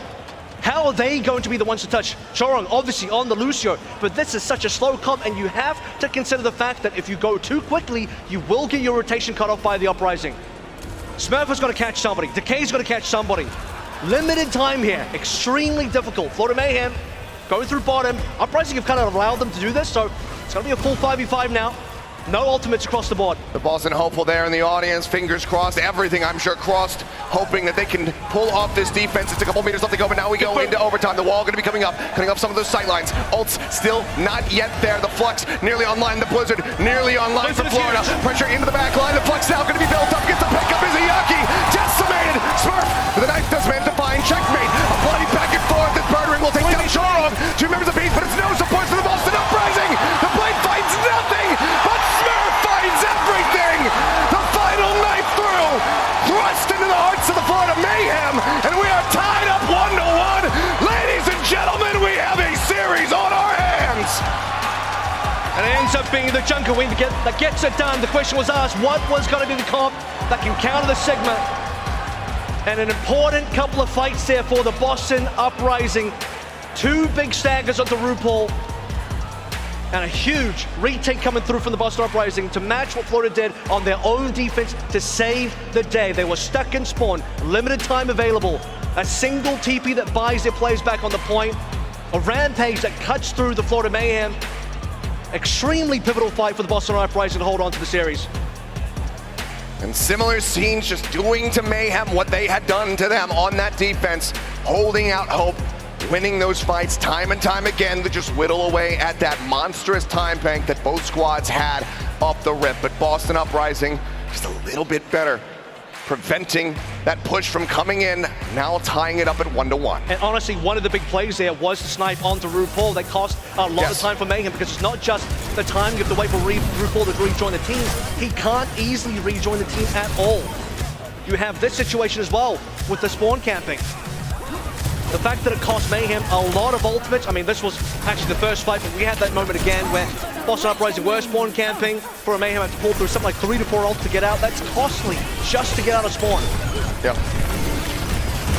Excellently piloted here from the side of the Boston Uprising, not going down without a fight, a bloody back and forth, a very close map on Midtown after a bit of a wash on our opening map of Busan. So if we have more of this in our futures, then by God, we are going to be treated to some excellent gameplay throughout the rest of this series. And you can tell just how much both teams want this. This is that final hurdle until you can claim a trophy potentially.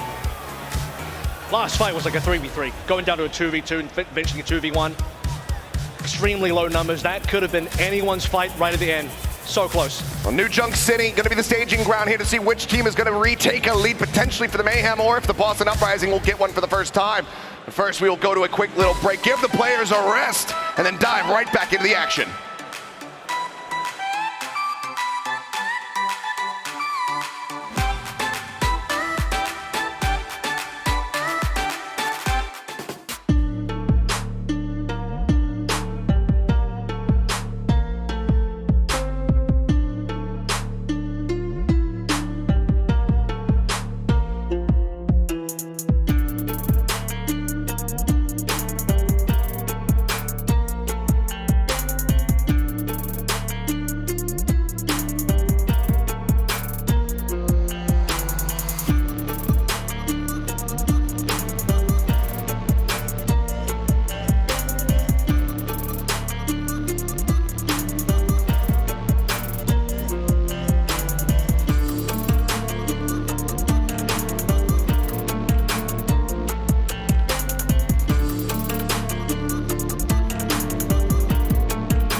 legendary squad comprised of legendary players. Boston Uprising get themselves on the board with a hairline victory there on Midtown, extending this series and evening up the score. It was a close call, but Boston needed to prove that their comp was going to be good enough. Smurf needed to prove that Junker Queen could be enough to get past the Sigma. That's clever. I like it. Welcome indeed. Last day, all to play for. Finals bound. One of the two teams on stage right now, and it's a 1-1. Still anybody's game. New Junk City, map number 3, picked by the Florida Mayhem. Will they stick through with the Sigma on this map as well? As I mentioned at the start of the series, that is only one of several looks for the Florida Mayhem. They're going to have to be taken down piece by piece here from the Boston Uprising side if they want to fell the Florida Mayhem today. Multiple different phases of this boss fight required. Seeing a lot of Suravasa so far here. The new Junk City change up. See what they do have ready, but Smurf, he's role playing a bit here with the map. Looks like might be coming out the gate with the Junk Queen once again. As it feels like both teams widely going to be sticking to what we just saw from them back on Midtown. Makes sense. I mean, Florida, they believe their comp works. They knew they could have won that last map for Boston Uprising. They proved that they can make their comp work. So it's time to break this tie. How many rounds is it going to take? That's what we're about to find out. Flashpoint going to be unlocking in 18 seconds as both teams get ready to do battle. Mayhem slightly later to the mid. Don't have that Lucia, but you want to have the Brig. Can't afford to give up the BAP either. Have to just accept that. Boston will be there a little bit early, but Boston, conservative, no sim this time. That's very important to know. They can't just TP him. Big nade, by the way, from Merritt. Connection there, the knife as well, ready for the pull in. Just letting them bleed out a little bit more. There's Grecian, can't quite get around the corner. Someone unable to find that kill. Just going for the reload. Axe out, pushing up. Doesn't quite get the connection. Across onto both, but continuing to nail everything, and there's the catch. Checkmate gonna be taken down, however, it's answered back. Someone with the accretion will take out Izayaka, beat RuPaul, under fire, falls to the hands of Bird, ring the dive, and now from Decay, looking to get on top of Merritt, and he's got no hope in hell. Cut down his size. A couple kills exchanged back here from the side of the Florida Mayhem, but the point still ticking up here for Boston. Yeah, they got the point in the middle of all that, so they are in lead by big numbers here. Smurf's down, but he'll get taxied back by Lee Jae-gon. A little bit more difficult for the Florida Mayhem. Again, no Lucio here. And Boston, because they know they don't have a sim, they have to slowly grind out the fight, burn through all the defensive utility from someone Sig. No more shield, no more grasp. Both Check and someone walking forward, but they go in opposite directions, and Checkmate goes left, someone goes back to his team, and that means that May is forfeit. And it's very slowed down as well. You can see Checkmate only at 56% at the moment, trying to build up that Blizzard. Can still make it happen very rapidly, but need the rest of the team to try to stay alive. Jae-gon talking about him being in odd positions. Look at that isolation, trying to find Checkmate. They force out the ice block. Can they get him on the back end? The beat comes in, the wall timing perfect from Checkmate, but now it's gonna be the Flux artillery combo coming through as someone goes on the hunt, looking for the pickup. Manages to scoop on the 2, and Lee Jae-gon gonna be punished, gonna be blown out. As the cleanup comes across, it's an instant team kill and in control of the Florida Mayhem. And they just don't have the ability to get out there. The sound barrier was already burned earlier. Perfect wall coming down from Checkmate. Florida Mayhem, they're counter-punching here. Everything Boston Uprising want to do in that fight was countered. When Uprising want to walk forward, the wall stops them. When Uprising want to walk backwards, there's no more sound barrier, there's no more speed boost. Easy pickings for someone in Merit on that combo once again. There's the overclock pop, the Rampage, the Blade available for the side of Florida. It's all on this Blizzard that really try to hold the line. The whole ante goes across. RuPaul gonna get bled down. Just no way to try to stay alive in this one. Decay. It's just carving up to bits. Murdering the lone casualty here for the side of the Boston Uprising. They will continue to push forward, but they also need to get this flip. 82% here for the side of the Florida Mayhem, but Boston will be able to reclaim it. That's point number 1 done. 1-0, Boston Uprising on our third map. Someone, here's the Orisa. The SIG has officially been defeated. That is step 1 for Boston Uprising in their journey to taking down the Florida Mayhem. You gotta get past the SIG. Someone decides, you know what, it's Rhine time. We saw this in the Dallas matchup. Off the SIG, straight onto the Rhine, and Orisa, there it is, Smurf. He has a counter pick as well. We're gonna see a lot of this counter picking perhaps throughout the series. Smurf's played this matchup. They just beat London. And Smurf has been looking absolutely incredible when it comes down to his just usual accuracy. setting up for pins, being able to capitalize on the back of him. The wall comes up, but already Checkmate has been dealt with. Decay into the back lines, managing to catch that May completely unawares. Someone pushing forward, takes down Lee Jacob, but now Merritt is going to be eliminated as well, and that's all the damage taken out of the hands of the Florida Mayhem as the point is unlocked, and Boston look poised to claim it for themselves. The pushback, the cleanup comes across. Someone hits the floor, and Boston Uprising will once again get the first cap. And Decay is really going hard right now. This is a good matchup for him. He knows how to play straight away versus the Ryan, but we're going to keep counter-swapping because you know what? The hero that beats the Orisa, as proven by Mayhem, it's back over towards the Sigma, and if Smurf wants to beat the Sigma again, he's going to have to counter-swap once more. Javelin's done, Checkmate going to be steadied. Stays alive as RuPaul and Chorong both getting whittled away at. You can see Boston Uprising trying to push them. It's going to be double window here, but Decay is caught out, taken down. Kill comes across. Immortality's going to be chased, but now Izayaki, Smurf, all going to be falling to the wayside. The team kill comes in. 50% established on the point. Not too bad for Boston Uprising, but with the minor little swaps from Florida Mayhem, they come right back into it. What a brutal wall set up by Checkmate there. Completely removes the ability for Decay to get back to his own team. And Boston can do nothing to help Decay out. A lone Genji versus 5. Smurf can't afford to swap just yet. 90% towards the Terror Surge. And guess what? We see combos coming through from Flux and Artillery. Terror Surge Artillery is available for Uprising. Izayaki on the approach, taking a little bit of damage here. To play away from the point. Accretion going to be going wide. Someone still trying to build up and get that Flux available to go alongside this Artillery. But someone, but isolated there, Chorong goes in to try to back him up, and Merritt, he just sends it out vanilla. No Flux, no combo, no Blizzard, and he picks off 2. What a catastrophe for Boston. No toppings on my ice cream today. Take it straight as it comes. Counters Birdring. I mean, he sees Birdring going for the ultimate. So Merritt's like, hey, at minimum, we're just going to kill each other here. But if Birdring doesn't shoot Merritt, and he did not, Merritt takes down Birdring, and the Uprising, flattened. In the last few seconds, they make their way to the point that we'll be able to force out this overtime and look to get the cap. Beat available. Legic gone. When does he decide to pull the trigger? Because Chorong on the opposite side also has one ready to go, and that Blizzard is going to be coming into play here pretty damn soon. Terror Search goes out, unable to find any eliminations, forces the beat, but now the Flux is going to be here on the back end of the blade, pulled across, Immortality Field taken down, RuPaul dead on the floor as he looks for more. Decay trying to finish the job, has the resheath, but the dash through takes him down. And Boston Uprising, they recap the point and they hold on for a bit longer. Chorong's only got 1 sound barrier, but 2 important ultimates to block out. You use the sound barrier to beat the Terror Surge, and Decay sees his moment. It's time to blade. Nothing can stop that ultimate once it goes off. Unless the Florida Mayhem can somehow kill Decay mid-ult, but not this time. Checkmate now over towards the Tracer. Gone away is the mate. RuPaul versus Izayaki. We've seen this battle before. Last time on this point, RuPaul Mayhem came out ahead. Window v window, but this time the fight not going to be happening there on the walkway, on the high ground. They look to push them back. Overtime on either side, but RuPaul going to be dealt with. But Merritt, however, still managing to find one, but he's taken down. Lee J. Gone, finding the enemy bastion. The spins comes in, pinned into the corner is someone. Smurf trying to take him down. Good damage coming across from Checkmate, nearly eliminates the enemy Orisa as he continues to hold on for a little bit longer. The counter flip is there. Florida Mayhem now in control. The tank's gonna be exchanged, but Checkmate, he's got other plans. He takes down 2. He's looking for the 3rd. Chorong takes it away from him. And somehow, some way, Florida Mayhem pull the rug out from beneath the Boston Uprising. Another critical 3v3. Both tanks on critical. Smurf is someone on 1 HP, but it's someone that makes it out.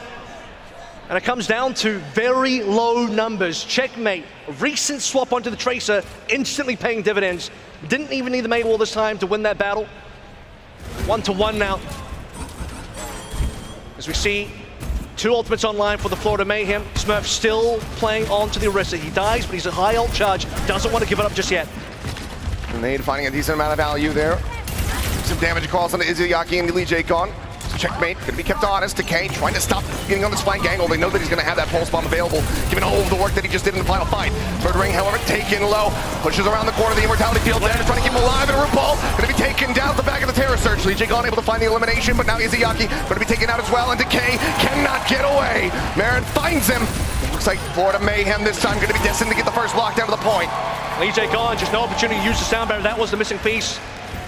Chorong threw it in there. Merritt had another artillery, this time just for zoning. And a fight win for the Florida Mayhem to try and get the lead on this map. Flux available. This time we're not even going to combo. Merit just throwing the artilleries out there, back in towards the Mei for checkmate. Izyaki's close again to another window. Good wall from checkmate, would block it through. Someone has to be careful. Ult Shot comes up, wall comes through. Flux now is there, and the shielding from that beat is going to be expiring, and Lee J gone.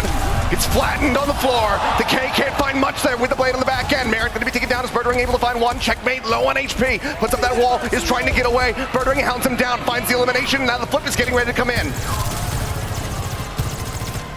Mayhem have to give it up. Someone does make it out alive though, so hopefully they don't have to wait too long. Few plays being taxied by Churro. RuPaul's turn to ult next.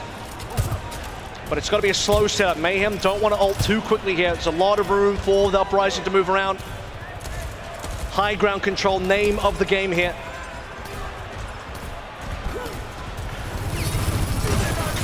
The clock is available here. Birdring taking a chunk, falls low, window set out, and he cannot really afford to peek around this corner, but he's going to do it. And Decay diving forward, finds someone.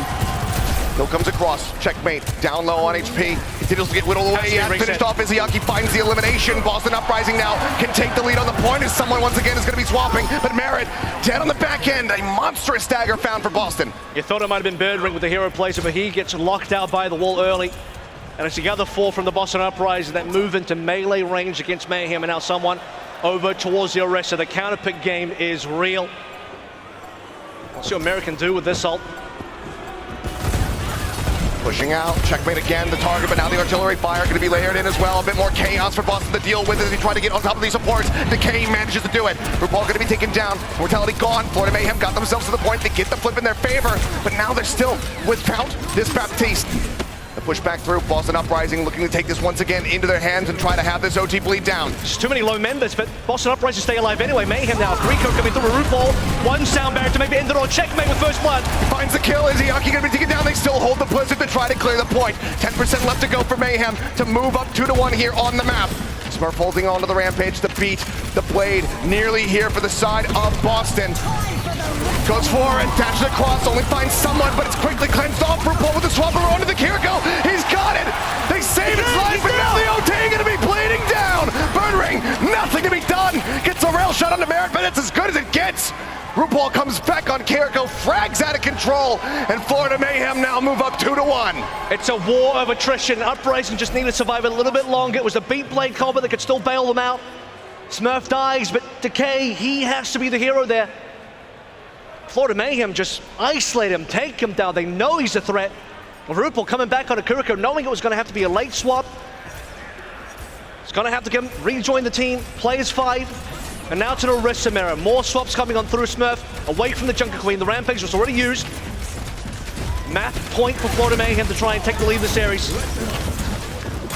Blade at the ready, didn't get to use it much to Decay's benefit there in that last fight. Cap comes in, Boston Uprising occupying enough space to take this for themselves right off the rip. It's an ultimate use to get the point capture as Florida Mayhem back away. How do you feel about a Terror Surge artillery combination that's about to be ready for the side of the Florida Mayhem? Barrett going to be tagged low, Overclock comes through, Birdring just looking to continue to stave them off. Any percentage that they get is still going to be an advantage. Look at this patience game. It's 2 ultimates so far. The Mayhem are happy to wait out. Birdring, by the way, he got spared in the middle of his ultimate. Here we go, window. No targets, but now he's trying to push up, get in front of that window, and he will do just that. Artillery going to be layered in, takes out that Immortality Field. Smurf still going to be following the wayside, but the supports taken down, and Decay now has free reign. Finds 2, and now it's just going to be someone trying to backpedal, trying to get himself out of here, trying to survive, but it is just not going to be allowed to happen. They try to force him back. The Fortify comes in, a couple heals across to try to save him, but they cannot, and it's 76% here for Boston. I don't think it's enough time. I mean, someone is too far away, even with the taxi. I think Mayhem have to give this one up. Looking through the silhouettes, they're gone. Sigma swap over to the final point. Uprising have got the cap for free. 2-2, it will all come down to this last one. Boston Uprising and Florida Mayhem, anybody's game. The inside track there for Florida can get this set up quickly with the Sigma. Should favor them, and what does Boston do now on the approach? Same as they did previously in the Sigma versus Orisa matchup. It's going to come down to Bastion trading. Put the hand in front is someone's game plan. Fluxes have been huge so far. It is also the Blizzard for checkmate. That could be critical here for the next fight, especially given that Izayaki is so far ahead in ult. The javelins continue to connect, but not onto anybody who's weaker and easily picked. But speaking about easily picked, Birdering just trying to get some line of sight, trying to build up for a rail shot.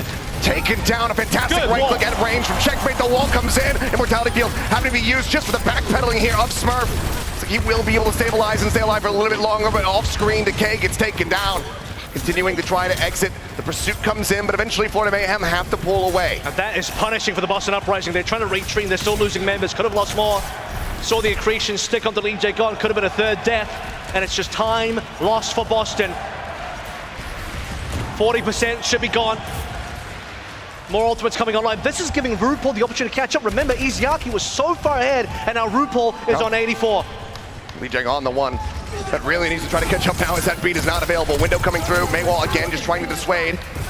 Rail built up, looking for a target into the ice block. Goes Checkmate. That Blizzard is available. Immortality Field thrown down. The beat coming in. RuPaul dead before the shielding can connect. Terra Search finds nothing in Marin's able to take down Smurf, but now he himself is under fire. But it looks like it doesn't matter. The cleanup continues. It should be the map. It should be the map. It's a very late set from Decay. 80%. Smurf's going to come back at the ball, but he can only touch at most. Izayaki going to try and TP in. If the creature hits, and it does! It connects into the flux! Someone denies the touch to once again put Mayhem in the lead! What a finish from the Florida Mayhem. A fight won at 80%. Boston Uprising to try and go for the final touch. And a lot of time wasted at the start of our final point with Florida Mayhem just pushing the Uprising back. Taking down members, trying to peel away back to spawn. Lamp, not going to help you there. Huge moments from Merit across the board here. A lot of swaps between both of our teams, but it ends up being Florida Mayhem. Back over towards the Sigma. That has been what's working. The constant swapping from the side of the Florida Mayhem paying off dividends, where they fell shy just by a hair. They're on Midtown. They once again have the lead and have this series in their grasp. It's one more map win, but again, a map selection that is about to be in the hands of Boston Uprising. It worked for them once on Hybrid. Can it work for them again as we get ready to go into push? It's close, man. All 5 points. Still feels like anybody's game. I mean, many have said that Florida, extremely favored, could be the grand finals for them, but Boston Uprising, they are playing phenomenally right now. This is a series where, honestly, at this point, still completely open. The back and forth could very well continue, or maybe Mayhem, with a little bit more wind in their sails, will be able to try to finish it out. We'll see what the push map selection is going to be here in a brief little moment, and whether or not it's going to be good enough to get Boston right back into this series, to tie things up once again and give us the series that we've all been waiting for, one that we deserve, that this semi-final deserves. It's going to be Colosseo coming in for our push map. It's going to be bloodthirsty. Whoever makes it into finals, it's going to cost them everything. They'll have to pull out all the stops because they're not going to win easy.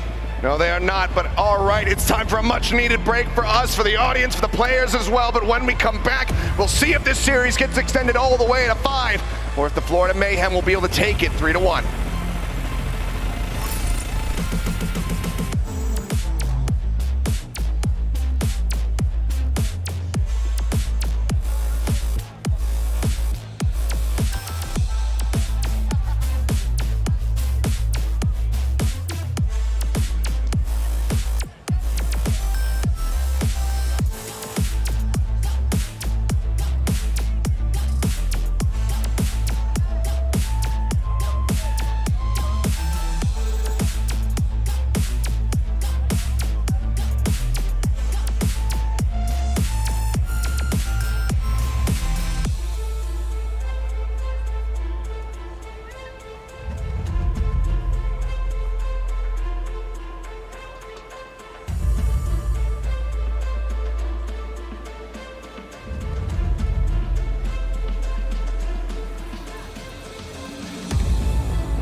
strong.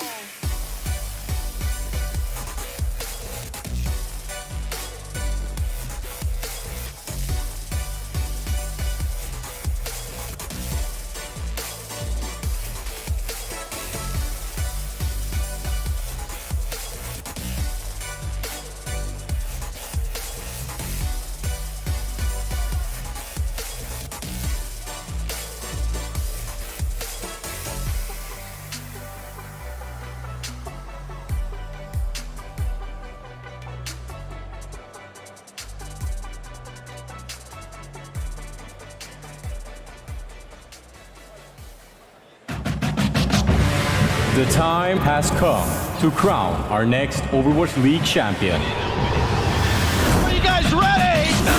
Let me hear you! Let's recall our epic journey through Season 6. Welcome back. Damn, it's good to be back. Let the games begin. Welcome to Spring Stage Knockout. The Seoul Infernals. The Hangzhou Spark sweep their way into mid-season madness. And that'll be it. Boston Uprising will be seeing you in the mid-season madness. The Florida Mayhem have booked their ticket to Seoul. Let it go, Johnny. Let it go, Johnny. The stadium's loud. I'm feeling the crowd. No stopping me. The ultimate challengers, the Houston Outlaws. There's the terrain. This is real deal. It's not an anime. The Atlanta Reign ride it all the way to the throne. Your mid-season madness victors. A successful defense here in front of point B. Hangzhou Spark win. Seoul Dynasty punch the ticket. A collect call from Canada and Dallas Fuel. The Boston Uprising. London Spitfire. They're going to accept the charges. Overwatch League Grand Finals.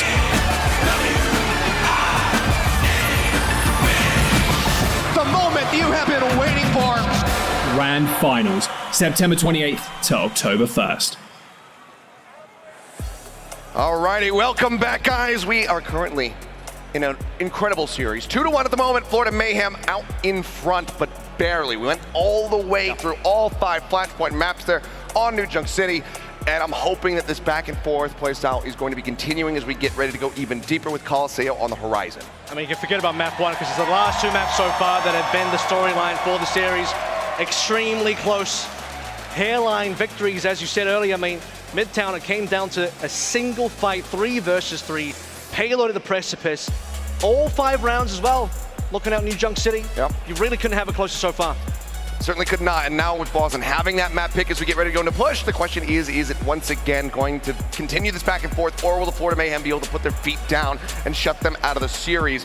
We'll have to just wait and see as we do get ready to dive into that action, but for everybody here in the arena, thank you guys for sticking with us. We know we had some screens go down, but you know, we got them back up, so now you can all enjoy the action once again.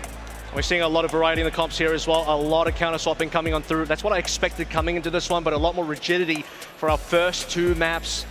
Plenty of Jungle Queen being played by the Boston Uprising, and they were the ones that needed to answer the compositions of the Florida Mayhem. Those did get answered. Things got extremely bloodthirsty on New Junk City, and that may continue now further forward on to push for Coliseo. We've seen a lot of Esperanza so far. It's time to go somewhere different. The series has the capability of going all the way, but the Florida Mayhem currently sitting on match point, 1 away from a Grand Finals berth. Could all very well come to an end right now if Mayhem can walk away victorious, a 3-1 scoreline and a ticket punched into a grand final to try to bring home a trophy for the first time for the Mayhem organization. We'll have to see if they can get it done or if Boston will be able to extend this all the way to 5. Toronto, are you ready?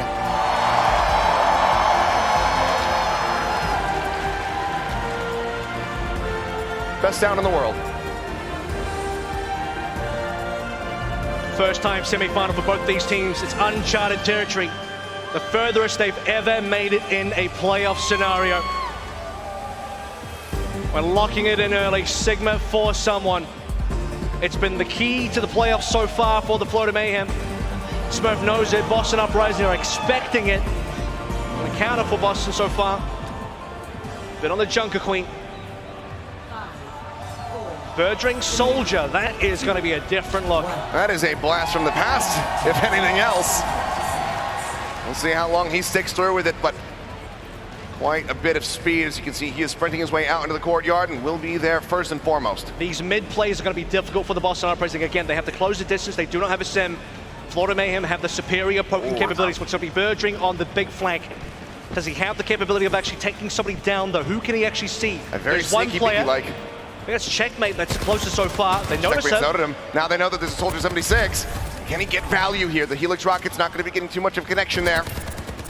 Still just applying this pressure, and I mean, unless Checkmate can get on top of him, he's going to be able to just run away from everybody else here on the side of the Florida Mayhem. So now they have this split attention coming through his Decay as well. Going to be diving into the back line.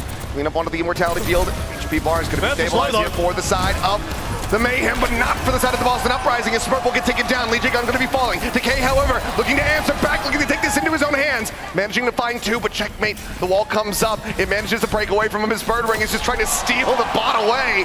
Gains just under 2 meters, but eventually will fall. A hard situation for the Florida Mayhem. You've got a Soldier in your backline, free shooting you. You can't send anybody to deal with this guy, not in a 1v1. 5 versus 4 in front of you. Just take down Smurf. Put him to low HP. Force a lamp, and with Smurf down, the rest of the fight is that much easier. With all the damage and healing down, RuPaul now sitting on the only ultimate in our opening second fight. As an at the ready, bot not able to get too much distance there. A very fast reset for the side of the Boston Uprising to try to catch this one. They look to try to continue this push, but once again, Birdring getting himself into the back line, trying to set up that very painful crossfire, very annoying setup. RuPaul taking quite a bit of damage, but the bouncing nade goes for it, and Merritt manages to quickly take on, takes it down the window. It might not matter for too much, but the K pulls the blade, pulls up into the air, and as he drops down, he will get crunched. Someone nullifying the damage dealt there to the support lineup. But with the supports from Mayhem down, there's only limited push available. Florida Mayhem have to get as much meterage as they can, then back out. They cannot do anything to really force any point pressure. Checkmate playing it safe. Might have been a fat finger, but he'll stay alive in either case. 42 meters and into a reset, back into the concourse. To be honest, so this is where Florida's comp is strong. Someone taking a bit of damage here, but okay. A little away at Birdring again, sprinting off the right side. Gonna try to get into position and put some pressure down. Okay, just hovering up over the top, trying to build up to that next blade. Shield goes this way. Smurf now in a bad spot, gets hit to the floor with the accretion, and he's line of sight being denied, but Legion Gun comes around, managing to drop that beat. They get pushed away. The Blizzard there. Smurf still standing, still trying to keep them in this fight. Has the Rampage available, but Decay's going to be tagged up. Push around the back, the artillery fire now up over the top. Rampage managing to find two. Shoran going to be taken down. Legion unable to find the kill. Smurf going to be taken out, but now someone eliminated as well. A 2-for-1 trade up here in the favor of the Boston Uprising. As Decay manages to find another one. The cleanup continues. The Genji unleashed. And Boston Uprising can now move the bot in their favor. Huge plays coming through from Boston. Decay, the hero of the series so far. Genji working a treat up against the Florida Mayhem, especially when Merritt's also on the Bastion. That's the key hero you need. Smurf goes down there, but traded for someone, it's fine. Boston can still get it done. First real signs of meters being pushed now for the Boston Uprise, but back to the mid we go. A lot more required here for either team to get more distance. Double Not windows. even halfway. A lot more work to be done. Blade about to be available. Someone also nearly there with that Flux, so might just be able to shut down Decay once again with that lone ultimate. Is the window now going to be coming through? But Birdring taken out. RuPaul finding the kill. Stun on the Smurf. It's the fourth for a brief little moment. Still going to be pushing forward. Blade is pulled out, but Decay, the Flux isn't even necessary. He just falls. Merritt will kill himself off, but in the end, this is still going to be the Florida Mayhem staving them off, shoving them back, and forcing a swap out of Birdring. A lot of patience being shown there by someone. Could have been costly if his team starts going down around him, but the trust is there. Florida Mayhem will deal with the threats. First and foremost, it was Birdring, who's now swapped over towards the Soldier, but tactical visor flank, taken down by multiple members from Florida addressing it. Slight shove on the payload, but back to mid we go. It's been 5 minutes of back and forth action so far. A roughly 30-meter lead, it's not that much. Boston can close that gap very quickly with a couple of good fights. Very small numbers that we've been dealing with here so far. Both teams have just been tooth and nail. Get pushed back, they get right back onto the bot very swiftly, not allowing for that breakaway to come through, so no checkpoints even found quite just yet. DJ Khan just riding the walls. being the maniac that we know what he is, looking for a target, looking for someone to isolate, but so far Florida, they're not giving him any options. RuPaul needs to look for an ult here. We're in a position where it's hard for the Boston Operations to back out. Legion has to have beat available. Rushes forward, forces back, Chorong, and Burn Ring gets him off the back of the boom. Legion got him, he's front lining right up in front of Merritt's face, where Burn Ring will scoop a second kill. Looks for a little bit more, Decay gets involved, gets a melee hit across. The cleanup comes in, an extended team kill. The Boston Uprising, who can now start getting some very serious meterage. And Florida Mayhem this time, they get punished for their patience. So conservative in that mid play. Okay, you're kind of bleeding the timer down, which both teams, it's fairly neutral. But eventually you are also testing Birdring's ability to find the one shot. It is a full-fledged poke battle. And out windows are coming on through. Artillery strike from Merritt as well. Artillery over the top, not having the combination, the slide away, Birdring staying safe. Legion as well, just dipping out, no one getting caught. Flux down, Legion going to be down there on the low ground. Someone as well going to be taken low. Immortality Field's going to be exchanged on either side. And the Rampage denied! Frozen up Smurf! Absolutely thrown in the dumpster here by the Florida Mayhem. They still do lose out on one, but the cleanup looks damn good. As Legion gone into Decay, there's nothing they can do. They get close, a meter away from taking the lead for themselves, but Florida Mayhem managed to win the fight. Yeah, I mean, Florida get that done without even allowing the flip to come through. That is huge. Defended so well. Someone going over towards a payload in the final moments there. Taken down to low HP, but surviving. It is checkmate with another wall to block out the Boston Uprising. Smurf has not had the best luck on these rampages so far through no fault of his own. Birdring, he had the one shot before. He's got the overclock this time. He's tagged up, looking for it. Puts it right through RuPaul's shoulder. It does take him low, but it doesn't take him out. Mizuyaki gonna be doing his damnedest to try to catch up here. RuPaul will have that window ahead of him unless he gets picked right now. Another shot going through, Chorong taking low. Birdring, the pop of the overclock, finds checkmate, but Smurf, Mizuyaki, they end up getting taken down. Decay now arrives, dashes across, finds the enemy Baptiste, but gonna be falling to the wayside, and suddenly it's all on Legion on and Birdring, and they stand tall. They take the bot back, but they can't really push. It's just the two of them. But they can get the flip. They will get the flip of this because someone is respawning last. He was staggered on their death ever so slightly because he's respawning far away. Should be a meter to come through. I mean, are they just going to die? No, then Uprising end up giving this up. Florida Mayhem come through with a few members, but someone wasn't there. I think Boston Uprising could have forced a flip if they wanted to, but they respected the Mayhem respawners, and they did not get that flip. So it's going to go back over towards the middle. 240 remaining. Only a meter separating these teams. Back over to the Orisa once more here for someone. Just trying to play forward. That next artillery nearly online. The Blizzard 15% away at the moment for the Boston Uprising. It's just going to be those two support ultimates that they're going to have in their back pocket. One of which Chorong will do the match very quickly. Jigon right on the walls.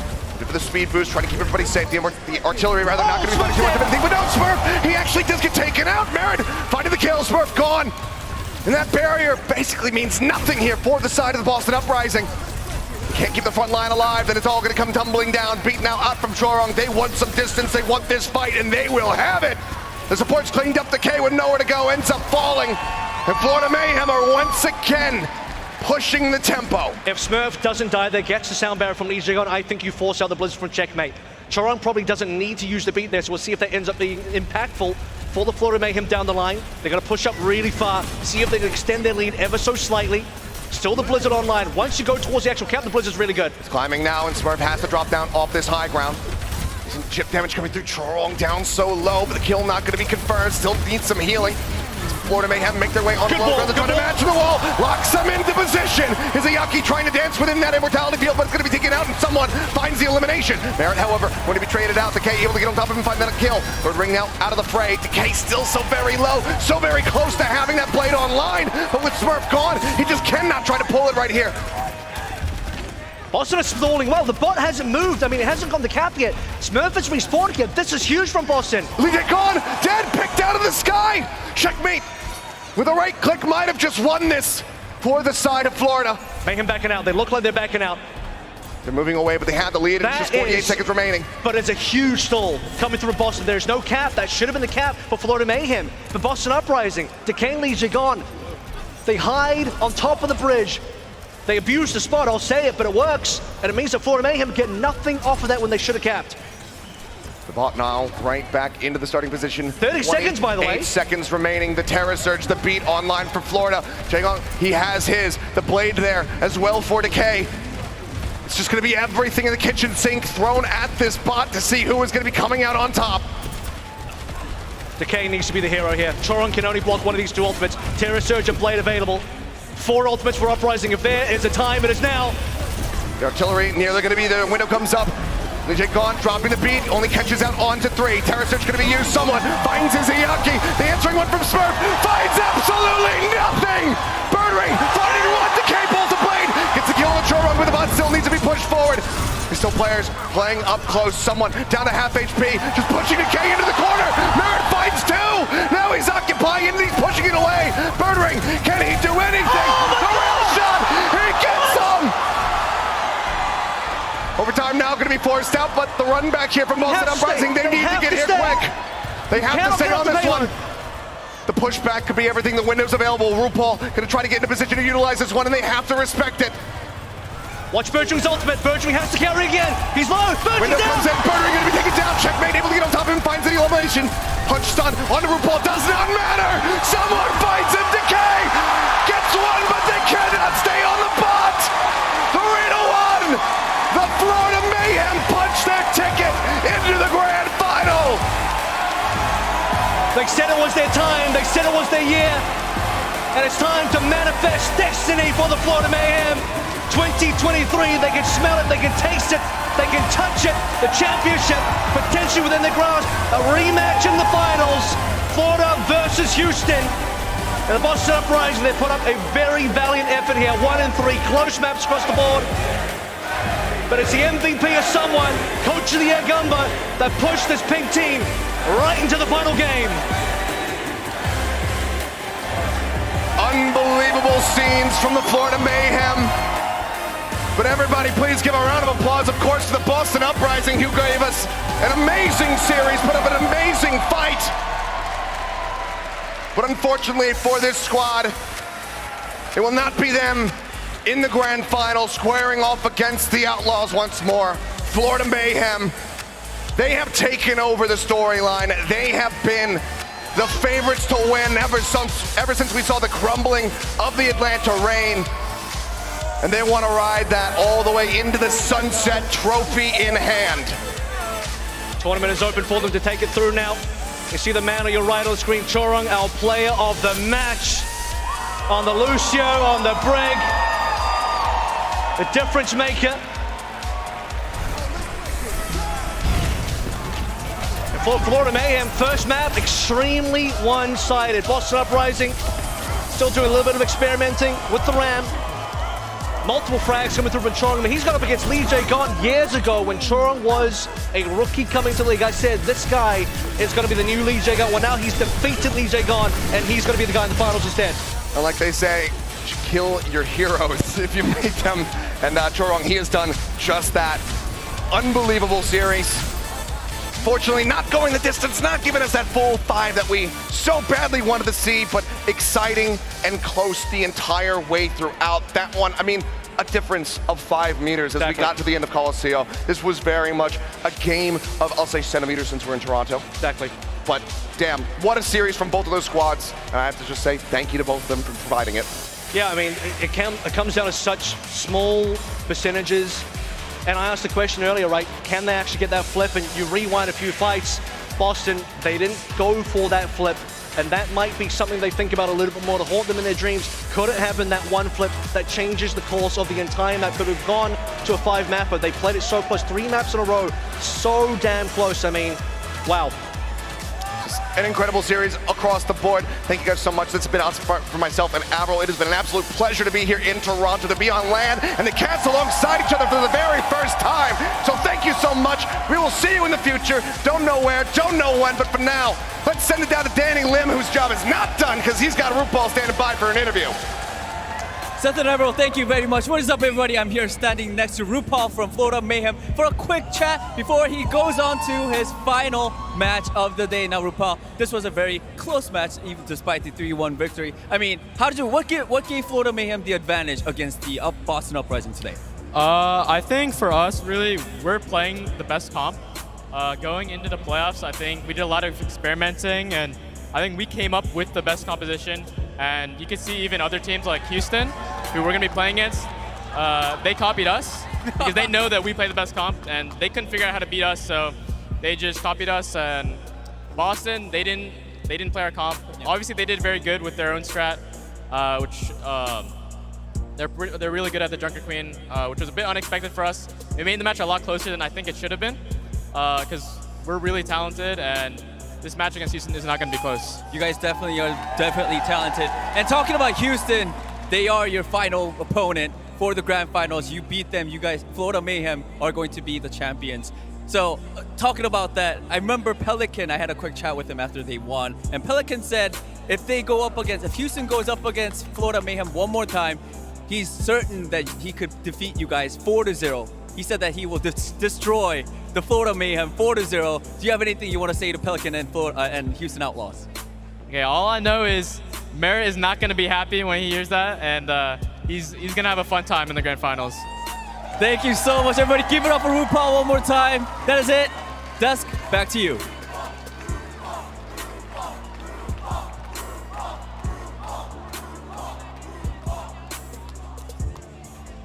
둠치면 돼. 우리 윈도 윈도. 네, 오케이. Ready? Get push. 3, 2, 1. 바티. 니마 좋아. Come back. 겐질로 준비해.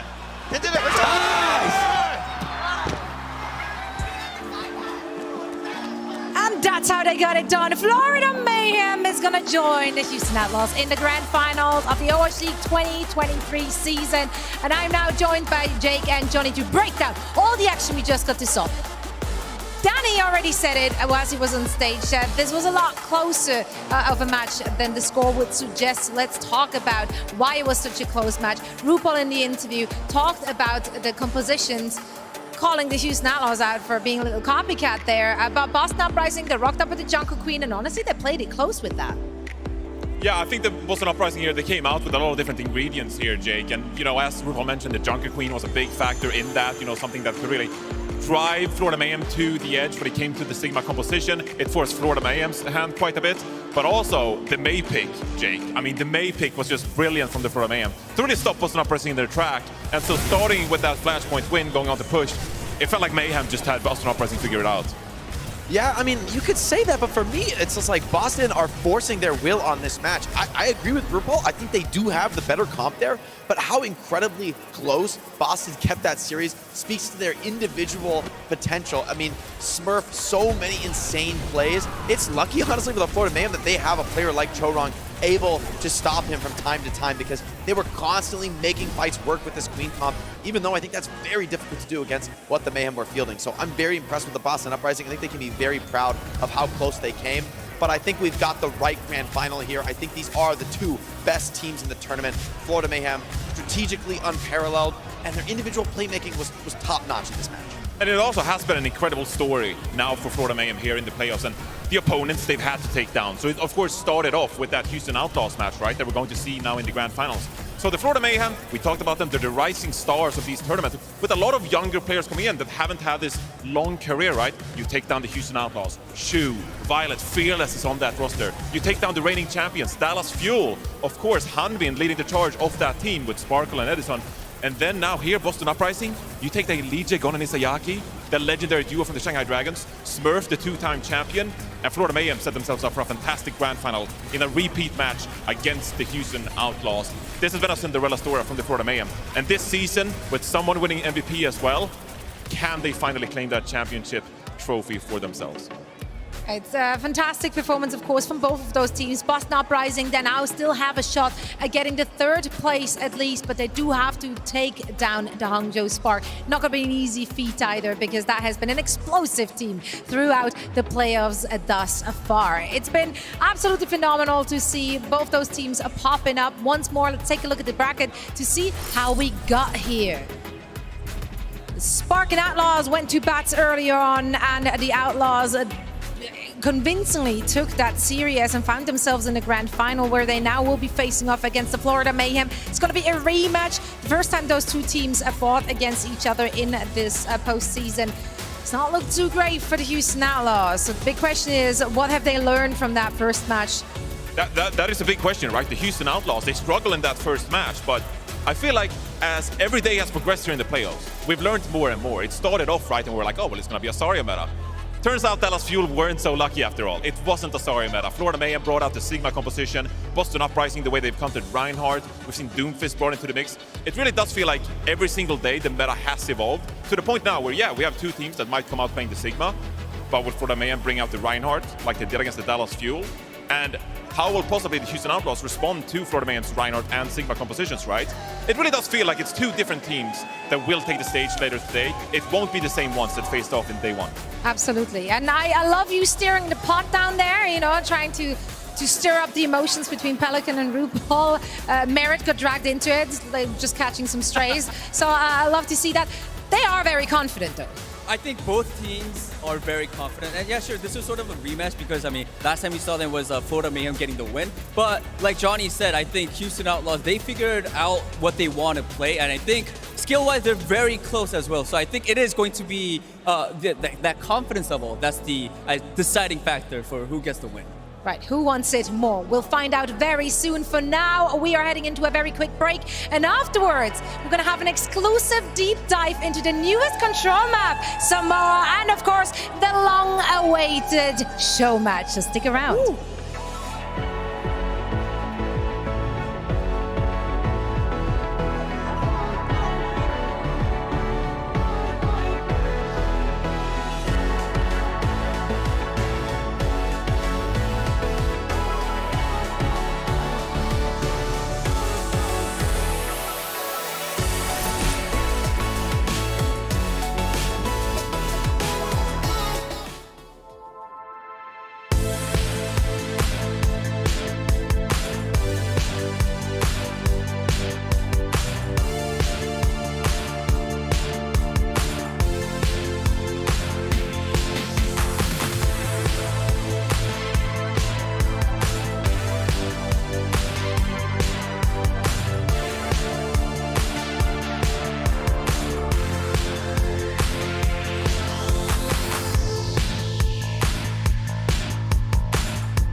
producer Jared News, and game director Aaron Keller.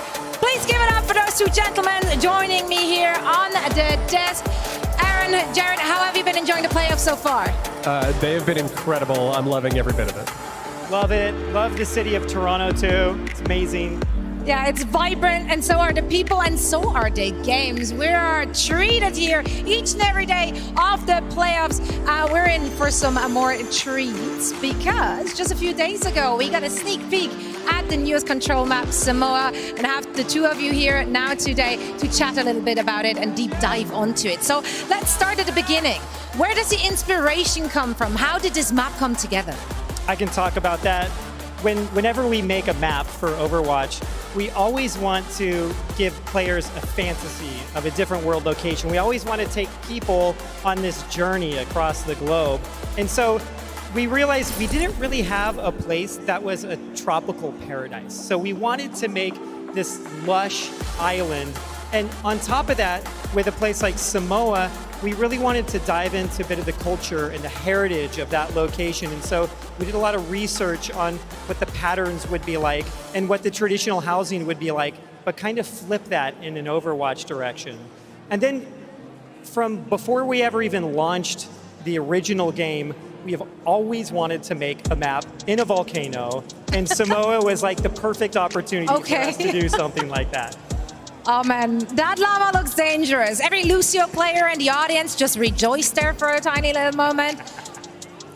Beautiful details obviously here on the concept art. It looks like a very unique set of different points as it is a control map. So let's dive deeper into those different points and what makes them so special and so unique on this control map. Yeah, I think one of the things that's really interesting about this map is all three control points are very different from each other. The environment art kits are totally different from the geothermal volcano area to the downtown to this tropical idyllic beach.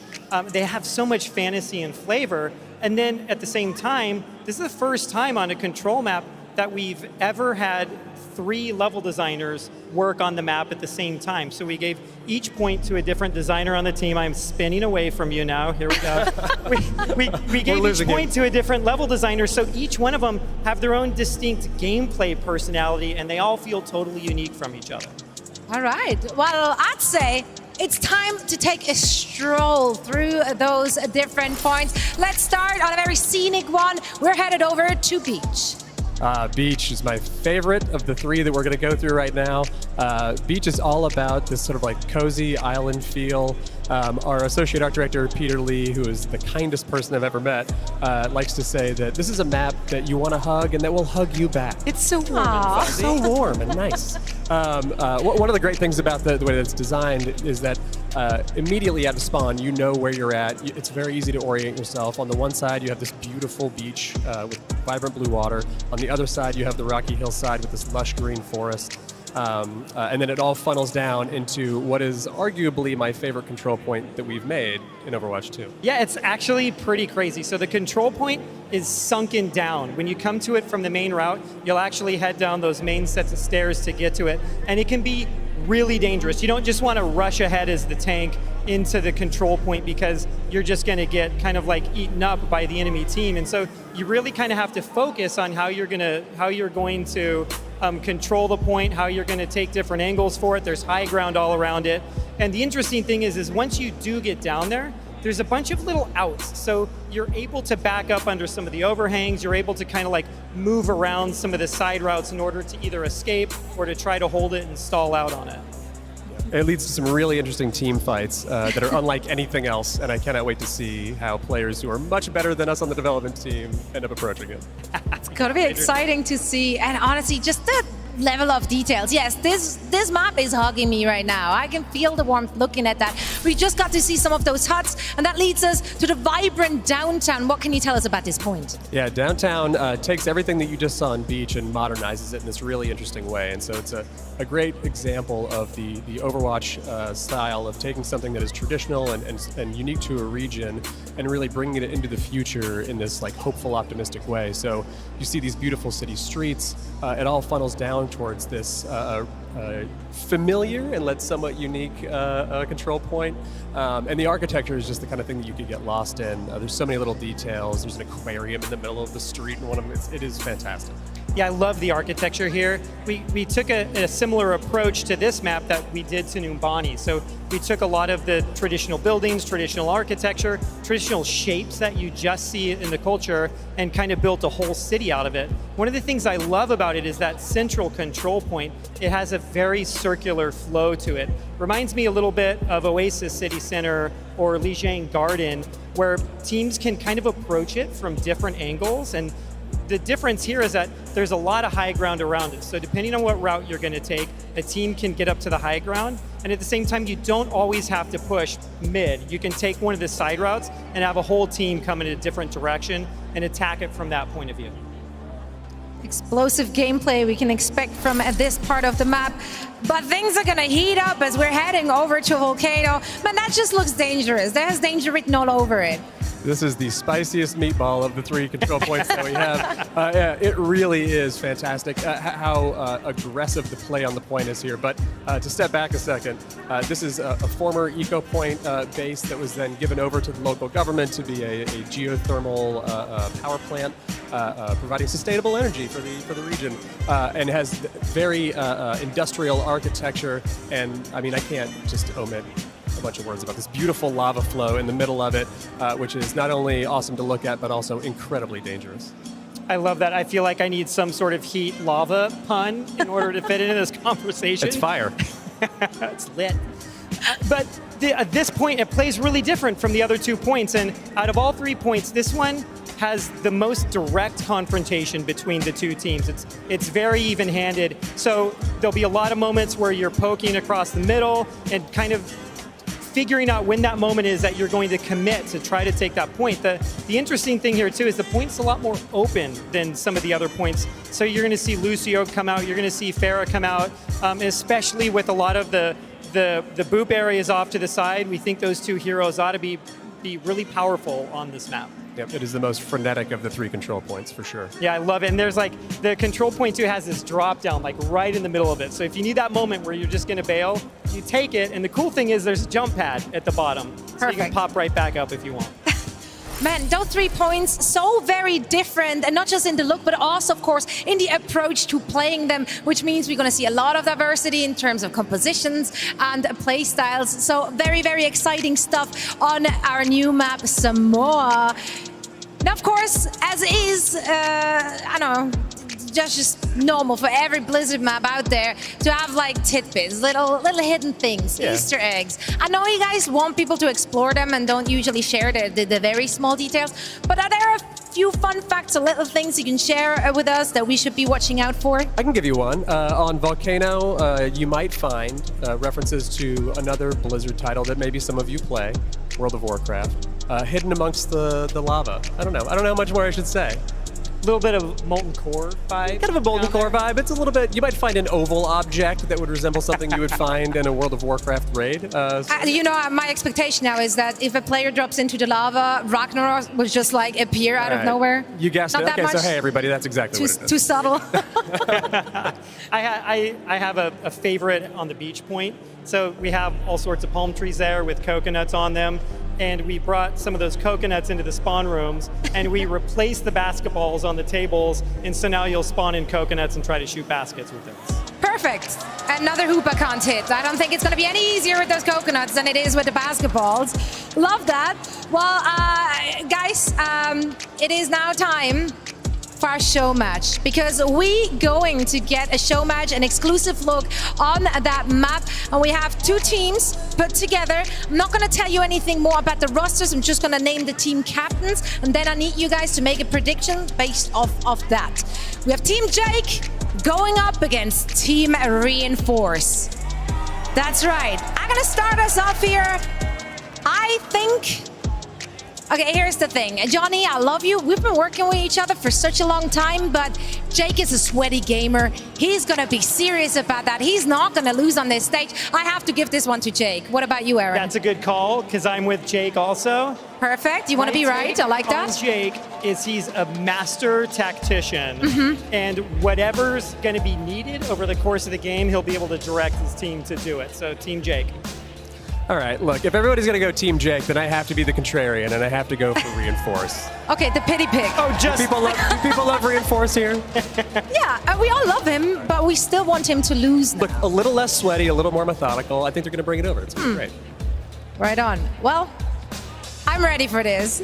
Thank you so much for making a prediction. Let's see who's coming out on top of this one. We are ready to get a peek at some more. It is time for our show match with former pros, top-tier content creators, and members from our very own desk. I think they're just about ready, so let's send it down to leg day to kick off this first ever look at live gameplay of the new Overwatch 2 map, Samoa. Toronto!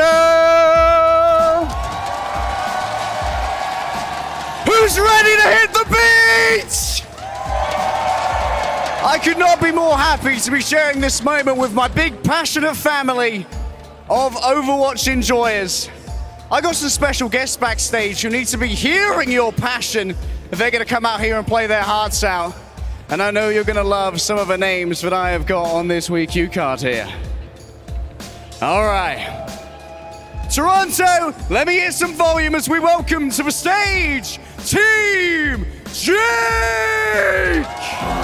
Warrior mentality, rising through the flames, awaken the power held inside of me, harness resilience through the pain. I'm a warrior. It's the moment I've been waiting for. Told myself I couldn't wait no more. When it's more time, then I'm way too hard. If you try to give me 3, then I'm taking 4. First up, we have rocks. Beast mode, but I'm out for box. I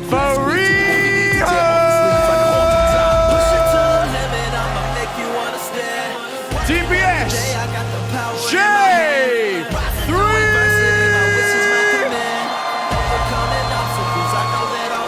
You know him, you love him, Daddy Liv.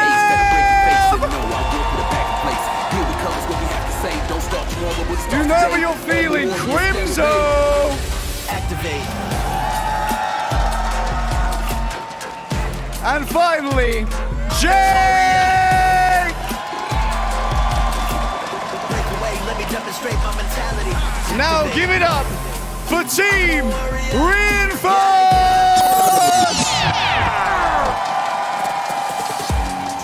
Starting off with Seeker.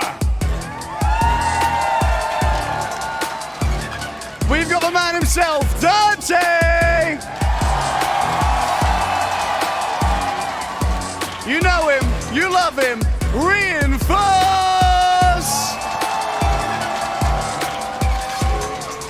My partner, the one and only Lemon Kiwi!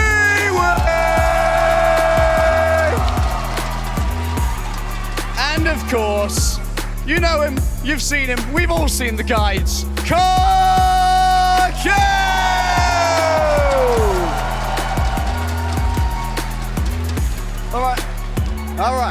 All right. I got a couple people who might have some words for each other here. I got Jake, I got Reinforce, and I got something that might help us out. Teams take a place at the desk so we figure out some smack talk.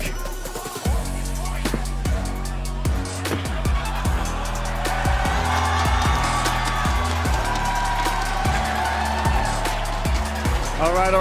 Let's start off with Jake. How are you feeling about this show match?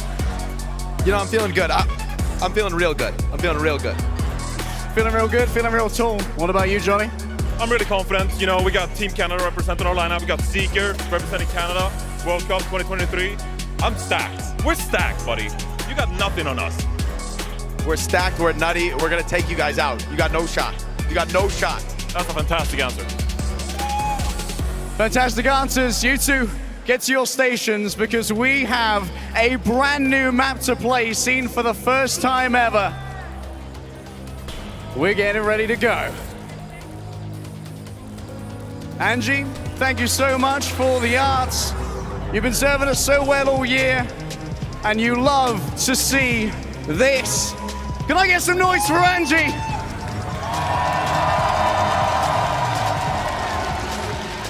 Can I get some noise for our teams?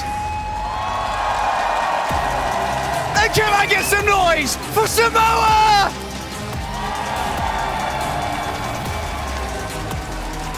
Oh, you guys are feeling ready. Question is, where are our casters? Let's hand it over to the boys. Thank you very much, Harry. Yes, show match time. Team Jake versus Team Reinforce. Brand new map. So, Scott, it's going to be a good time. It's going to be a good time. We get our first look at something different. We get to see our colleagues and some content creators go toe-to-toe. You know, it's always fun to talk some trash. We've had some good Overwatch today. Let's see what these guys can provide. We're completely impartial because we're going to trash talk both teams. Oh, yeah. You know, we don't like to trash talk everyone. You know, Jake's going to come in serious. He wore a suit just for this show match, not because he's on the desk. No. And Johnny, he's trying his hardest to just win over the Canadian crowd by just bringing out a flag. The flag, the jersey, they had everything. By the way, Jake was up until 3 a.m. last night, actually writing notes and strats down about the map that he's never played. Yeah, Jake is a different breed when it comes to show matches. I've never seen someone take it more seriously. Someone try. When the teams got announced, they're like, Johnny, you're taking on Jake. Johnny was like, oh no, Jake's going to try. He's like, okay, everyone, we got scrims for 3 weeks leading up to this event. They're like, Jaws and Custer, you're casting. We're like, oh great, that sounds good to us. I don't have to see it on those scrims. We're all good. Yeah, I'm excited. There's a lot of Canadian on Johnny's team, of course. Seeker, Lemon Kiwi, and Karki representing Canada. It's going to be interesting because we actually have Jake going over to the support role as well because, you know, they're so stacked with DPS players. Yeah. Be interested to see how he steps up. Rhea, obviously, big content creator. Will we see the Pharah? I know it's legendary. Yes. For his Pharah, pretty legendary. I was hoping they kind of play the Queen, honestly, just to match the cosplay, but it is Danny on tank. Danny, one of the most fierce Reinhardts I've ever seen. I think you mean feeding Reinhardt that you've ever seen. Reinhardts I've ever seen. If anyone's going to keep him alive, it has to be Crimzo and Jake.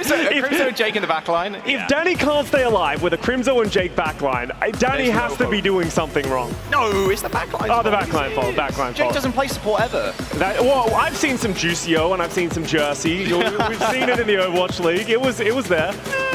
You know, it's not that great. Well, let's check out this map. Samoa, obviously, newest map. There's some interesting points, some different looks to the way that the game will be played. This one, vibes of City Center. Yeah. Oasis. Yeah, they were kind of touching about it on the desk. It's kind of a nice looking map. A lot of aquariums too, which is good. Do it for Hardy. Do it for Hardy. Okay, Johnny put Danny. If Johnny, okay, he best not bait. He best not be baiting. I want the Rhino. Jake on Lucio, Crimzo on Ana. Couldn't ask for it better, honestly. Karki on the back. Lemon. Ana, okay. Come on. Doors open. First to 3. Oh, and Jake's on for Mercy. The Jake Mercy, it's legendary. You guys are about to see something real special. We talked about the Faria Pharah. So because there's so much airspace, a lot of walls that you can play around might get value, but Dante on the Soldier, that's going to be hard to deal with. That's pretty scary. And then Seeker on the Bastion too. All right, Johnny knocked off the high ground. Same with Seeker. Both just trading wheels mode. Of course, J3 on the other side. Oh! Freya ends up going down. Jake, go for the res. You won't. He will. Oh, he's no so nade. good. Very unfortunate. Seeker missing that nade ever so slightly. So back to being a 5v5. Good pin by Danny. Insane pin. He is just better. Johnny down. J3 with a double kill. Yeah, there's no keeping you alive there. Oh, and Jake with a pistol whip. With Crimzo helping out to take Kiwi. And there we go. First point has been capped. It is first to 3. Just FYI. Yeah, well, okay. This is a stagger, but in a very different way. Jake teabagging Karki as his tradition. Yeah. Having a good time. Interesting, you see the point that it looks like there's an outside ring that you can stand on that's not actually on the point. So you're going to need to be further on the inside, maybe a little bit less protection. Very narrow high ground on this height too. Reminds me of Lee Jung Tower a little bit. Oh, Danny down. Not great. Maybe if Jake healed him, he would have been all right. Good lamb. See it. Johnny type in C9, took the time. All right, window available. I want to see some giant 5 strikes, Danny. There's one. Went a little wide. Let's be real. Oh, good pin, though, from Johnny. Taking a bit too much damage, though. Good kill from Crimzo. Seeker and Dante leveling the playing field, though. There goes the Fire Mercy duo, but Danny with another kill. Fire strike onto Dante, and they're running for the hills now. Nothing to stop Danny Lemon down and KarQ. The little 1v1 versus Crimsover ain't gonna happen. And a little bit of a diff there, a little MTD diff. Wait, is Seeker flaming his own Reinhardt player? He's on Johnny's side. Hey, yo, chill. Ain't no chilling show matches, that's all I'm saying. These are more serious than the Overwatch matches. Absolutely. Free taking down Dante as well to open things up. Okay, 51% Scott. Loading up pretty quickly now. Barrage available. Yeah. Oh, here it comes. J3, what you got for us? Really slow in. Barrage coming in. Freya's Farah, quite legendary. There is a nano boost onto Johnny. Freya still looking for somebody, getting damage boost by Jake. Ping comes in, Crimzo! Just a splat on the wall now. Johnny is taking the point, leaving the rest of his team behind. Classic gameplay. And there's Jake, pops the ult, hits the res. That shatter from Reinforce going a little bit wide too. Freya just taking control of the skies. Not sure anybody's going to go down, not with Jake. Pocketing everybody on the Mercy. Johnny, you're by your lonesome. Go on, teabag it. Teabag. Yeah, throw some teabags on there. Honestly, I think Danny is getting the better end of the stick. You know, easily. Johnny's legacy is in shambles as we get to see the value of Danny. Danny is going in. He forgot to cap the point. Danny's like, you guys cap the point, I'll go forward. Oh, good. 80% Scott. Danny's playing up, getting damage boost as well for those 5 strikes. Good on Jake. Jake in a little bit of trouble though. High in the sky, jumps to the back line with the rest of the squad. Dante ripping the visor. Nice deflection kill from Seeker. J3 dead. 5 on 3. Make that a 5 on 1. Seeker with 3 kills in that fight, switching over to the Genji. A bit more of a carry hero. Yeah. Over the Bastion. Over the Bastion, we got Dante with a big visor as well. So they finally turn things around. Crimzo switches over to the Ana. He's like, okay, enough playing around. Time to take things seriously. Nah, Crimzo's had enough, man. Sleeping Johnny every chance he gets, I'd assume. Oh yeah, Johnny's in for an even worse time than he's already had. Squaring up. Go on, Danny, bump his chest. Oh, Dante somehow actually get behind. Team Jake, or Lemon Kiwi with a kill on to J3. They traded, but it's all good. Team Johnny, very much in control now.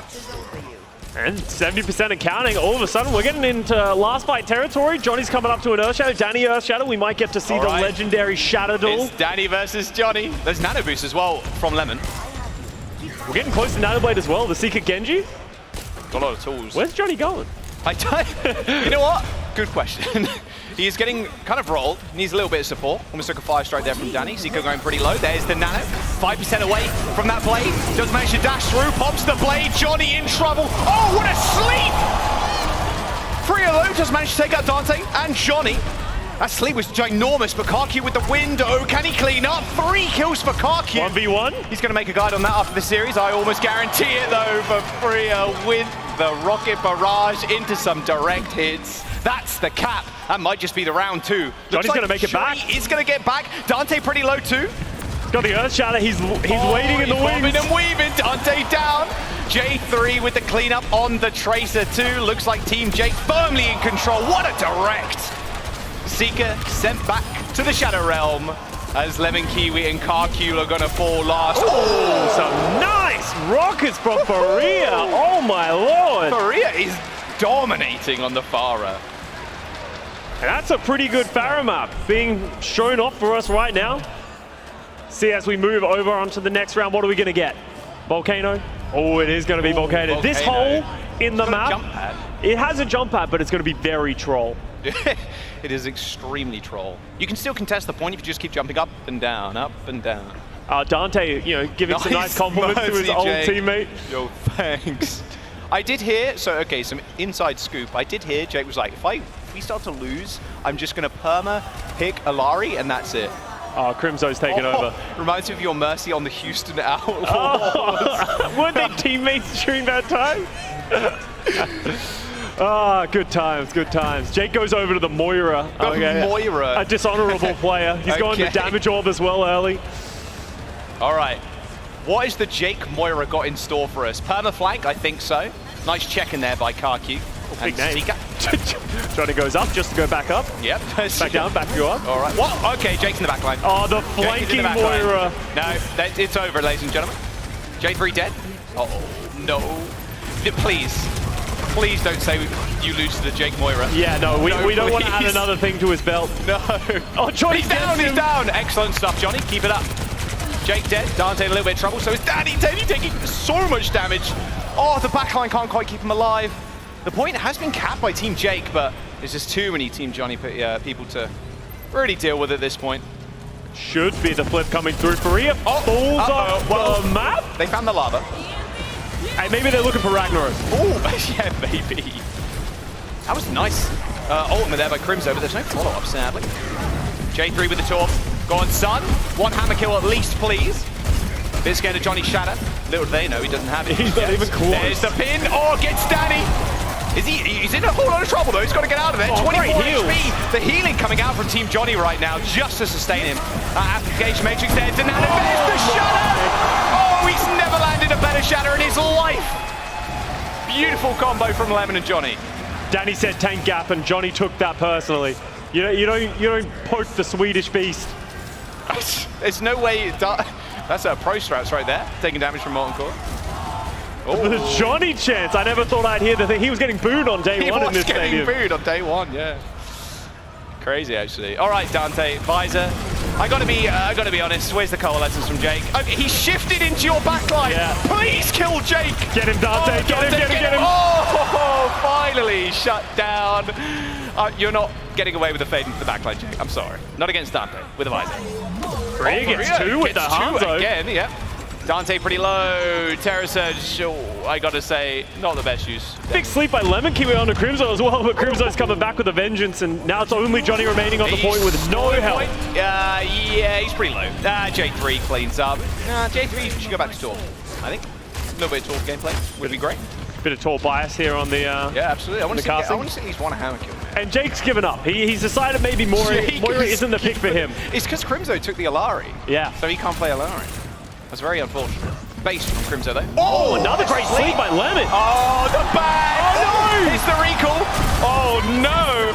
Crimzo with a giant ult onto Seeker. Can he get the kill? Yes, he can. Seeker detonated by the sun. J3 taking a fair bit of damage as well as Dante goes to the flank. Outburst to get a little bit of damage. But Crimzo, luckily enough, healed by his pylon. Pulse bomb from J3 gets the stick, but the lamp from Karku was a little bit too late for J3 to take advantage of. And that should be the cleanup. 60% and counting now for Team Jake. Touch the sport. Oh! J3's smurfing on them. Wait a second. Check in PC. Hey, that's my streamer. That's my streamer. And now we got Team Johnny. They got to come back. They were firmly in control. Maybe a bit of a flank from Team Jake. Don't know if Johnny's going to see it coming. Johnny's got another shatter. He went big last time. Uh-oh. Listening with Team Johnny, I think, as we get into this. Oh, Karina to be here. I don't know what angle I'm looking at. Oh, big shot. Right, here's his Hanzo. Got him. I got him. Nice. Where's Hanzo? Nice, he's dead, he's dead. Wait, J3's on point. J3's on point. Wait, set up in there. Can we go top or anything? I want a visor. Yeah. Wait, Is there a top on this map? Wait, I don't know where to stand.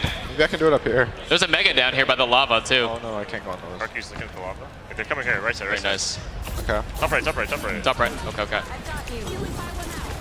He's false, I think.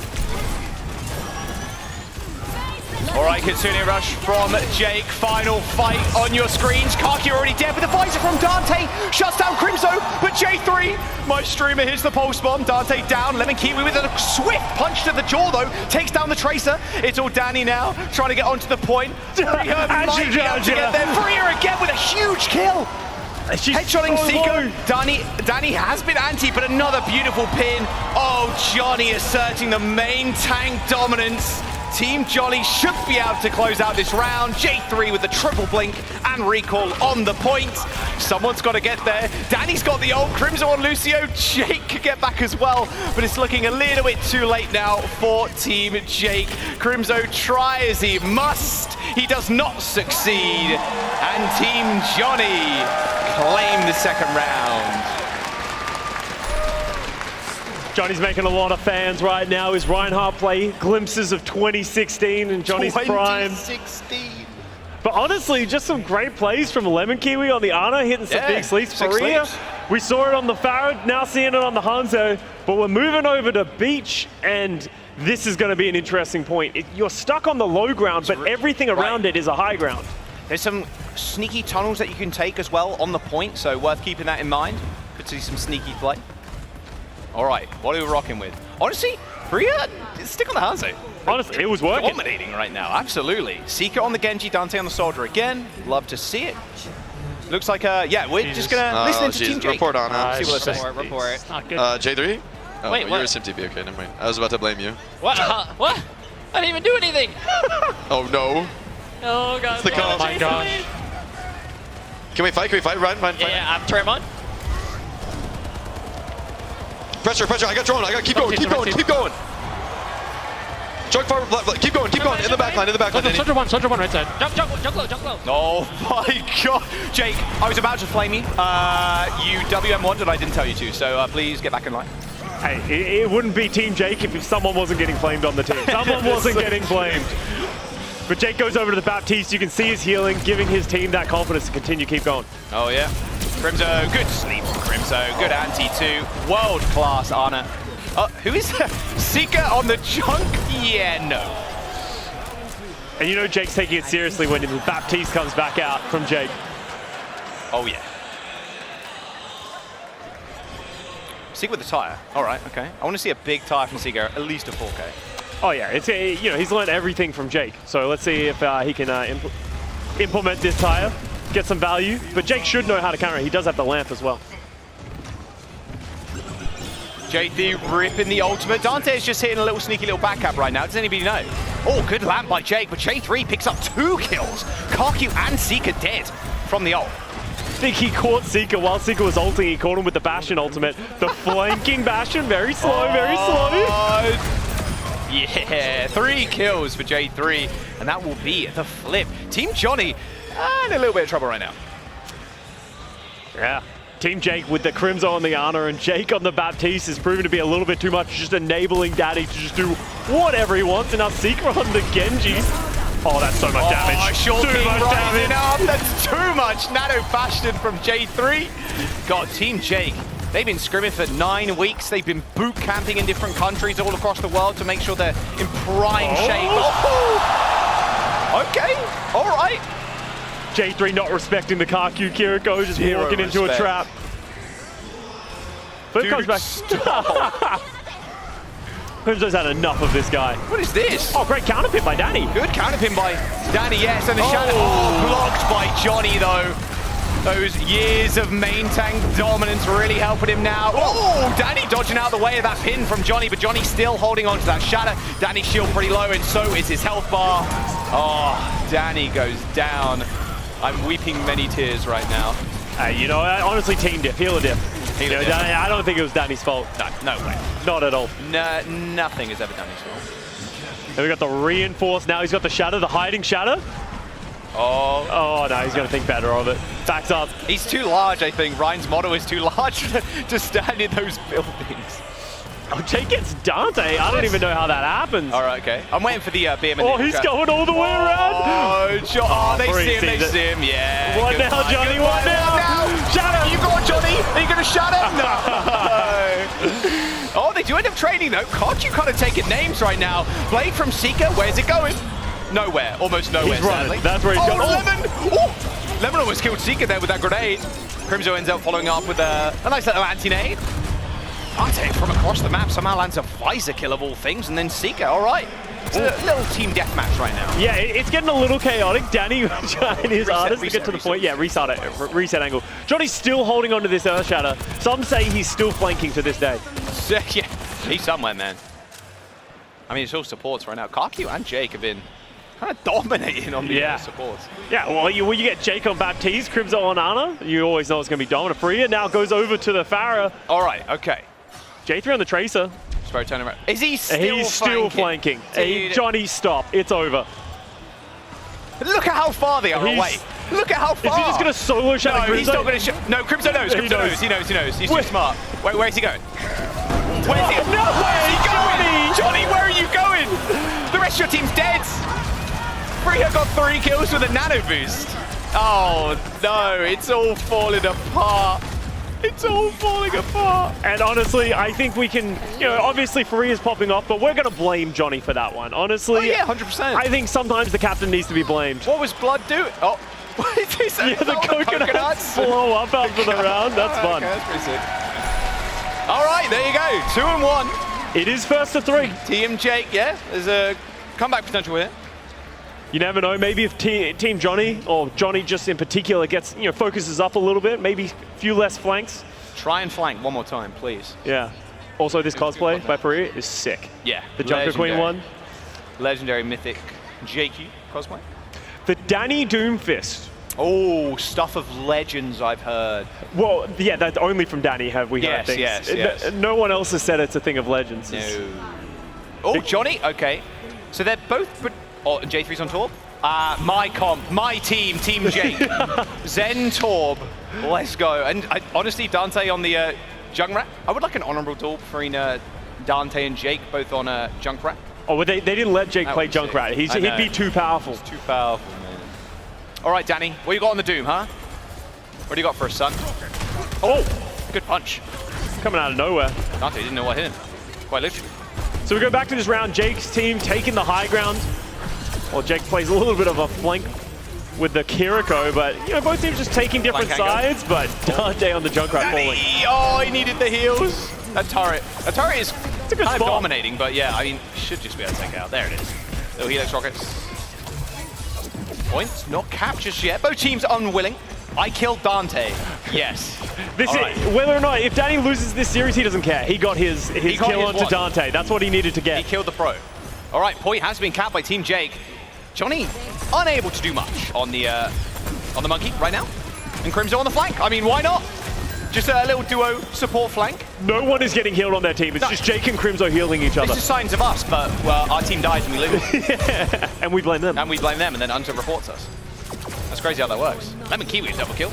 Good stuff. All right, Team Johnny, you're back in. The point's been capped. Team Jake's got what? Transcendence. Molten Core is going to be large. I can already. Look at Lemon Kiwi. Oh, I thought she was lining up the nade, the Ana nade. She's already. I thought they were typing. Every time someone stands still, I'm like, yeah, they're typing for sure. Did Dante just quote himself? He's baiting. It's a good play. He's creating space. Watch out for Junker hiding. Oh, he's baiting. Locking up right. I have trance. I'm breaking the pylon. Mikey, just go shoot the monkey. Shoot monkey. J3, I'm with you. I got you cleanse for you. Monkey low, monkey nice. Oh my goodness. Let me keep this one. The Ana's one. Ana's got inside. GPI one. Oh my, what a combo. Jake's like, I've got the Suzu, and he instantly blows up. Nice Suzu, Jake. Yeah, nice, good stuff. Crimzo, ripping the Transcendence to try and take care of Seeker's visor, but Jake already fell. Nano Alari for Karku. Danny's on fire. Oh, Danny's dead. Okay, Nano on Karku, I mean, why not? Dude's a beast, writes all the guides. Knows exactly how every map is played and every single hero interaction in the game. Invaluable advice for this show match. And now you got 63% accounting for Team Johnny. They're looking to be in prime position, but maybe Danny with the Meteor Strike can turn things around. I'm waiting. He's going in. Go on, Danny. You got to be careful though. I mean, Dante is so close. Nice little combo. Oh, can't quite land the second or third shot there on the junk. However, the tie is going to be pretty decent, I'd imagine. Oh, Jake didn't see that one coming. Dante is grinning ear to ear, I'm sure. Oh yeah, get him with the tire, taste of his own medicine. Oh, Crimzo. Okay, it's about the supports at the moment. Crimzo doesn't go taken down. Dante. Oh, tough miss, Danny. Oh, he's just juggling Danny. Oh, Danny.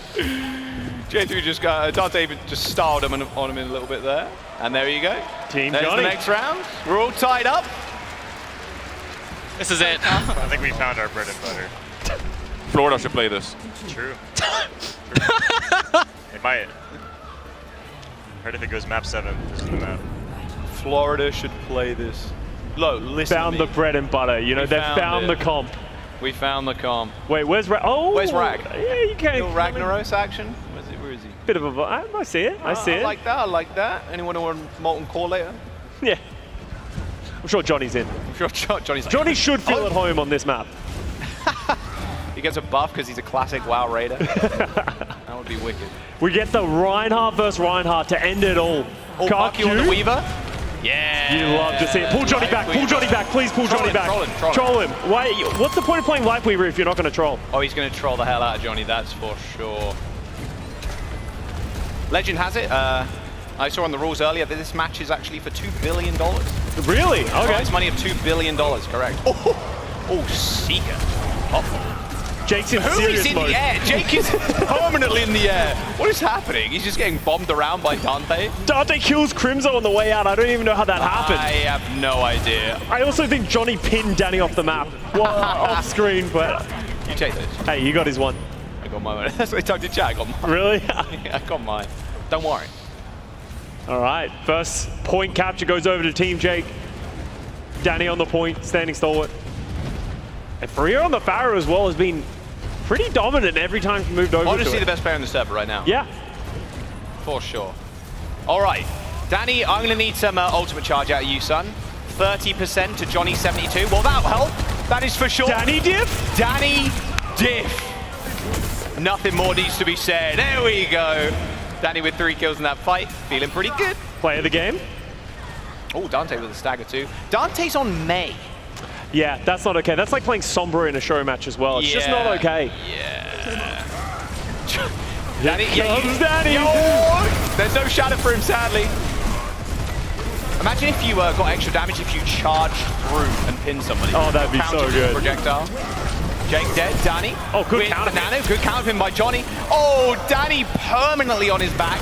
Rough stuff, honestly. Getting the main tank experience a little bit here. It really is. Oh, and Seeker was behind that whole time. Uh-oh. Uh-oh. Run, Crimzo. Run, Crimzo. They got that. Still good. There's no way. It does come back over to Team Johnny. Let's see what Reinforce can do with this shatter. You don't solo shatter the Tracer, Johnny. Oh, I would. You won't. Uh-oh, here you go. Okay. Well, he already tried to do that once. He did try and he missed. That's what I want to see again. Oh, the pin! No, he just makes it back on! Danny with nerves of steel. He does end up getting shattered though. Oh, rest in peace. F's in chat for Danny. And there is Johnny with the nano boost. 20% in counting for Team Johnny right now. In pretty good stead, honestly.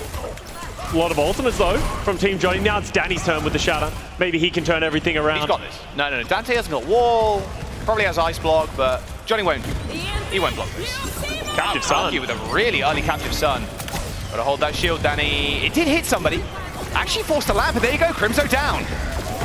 Oh, shout the shield. Danny hits the shield. Oh, where's he Danny, taking it? where Where's you he going? taking No, it? you gotta hit a wall.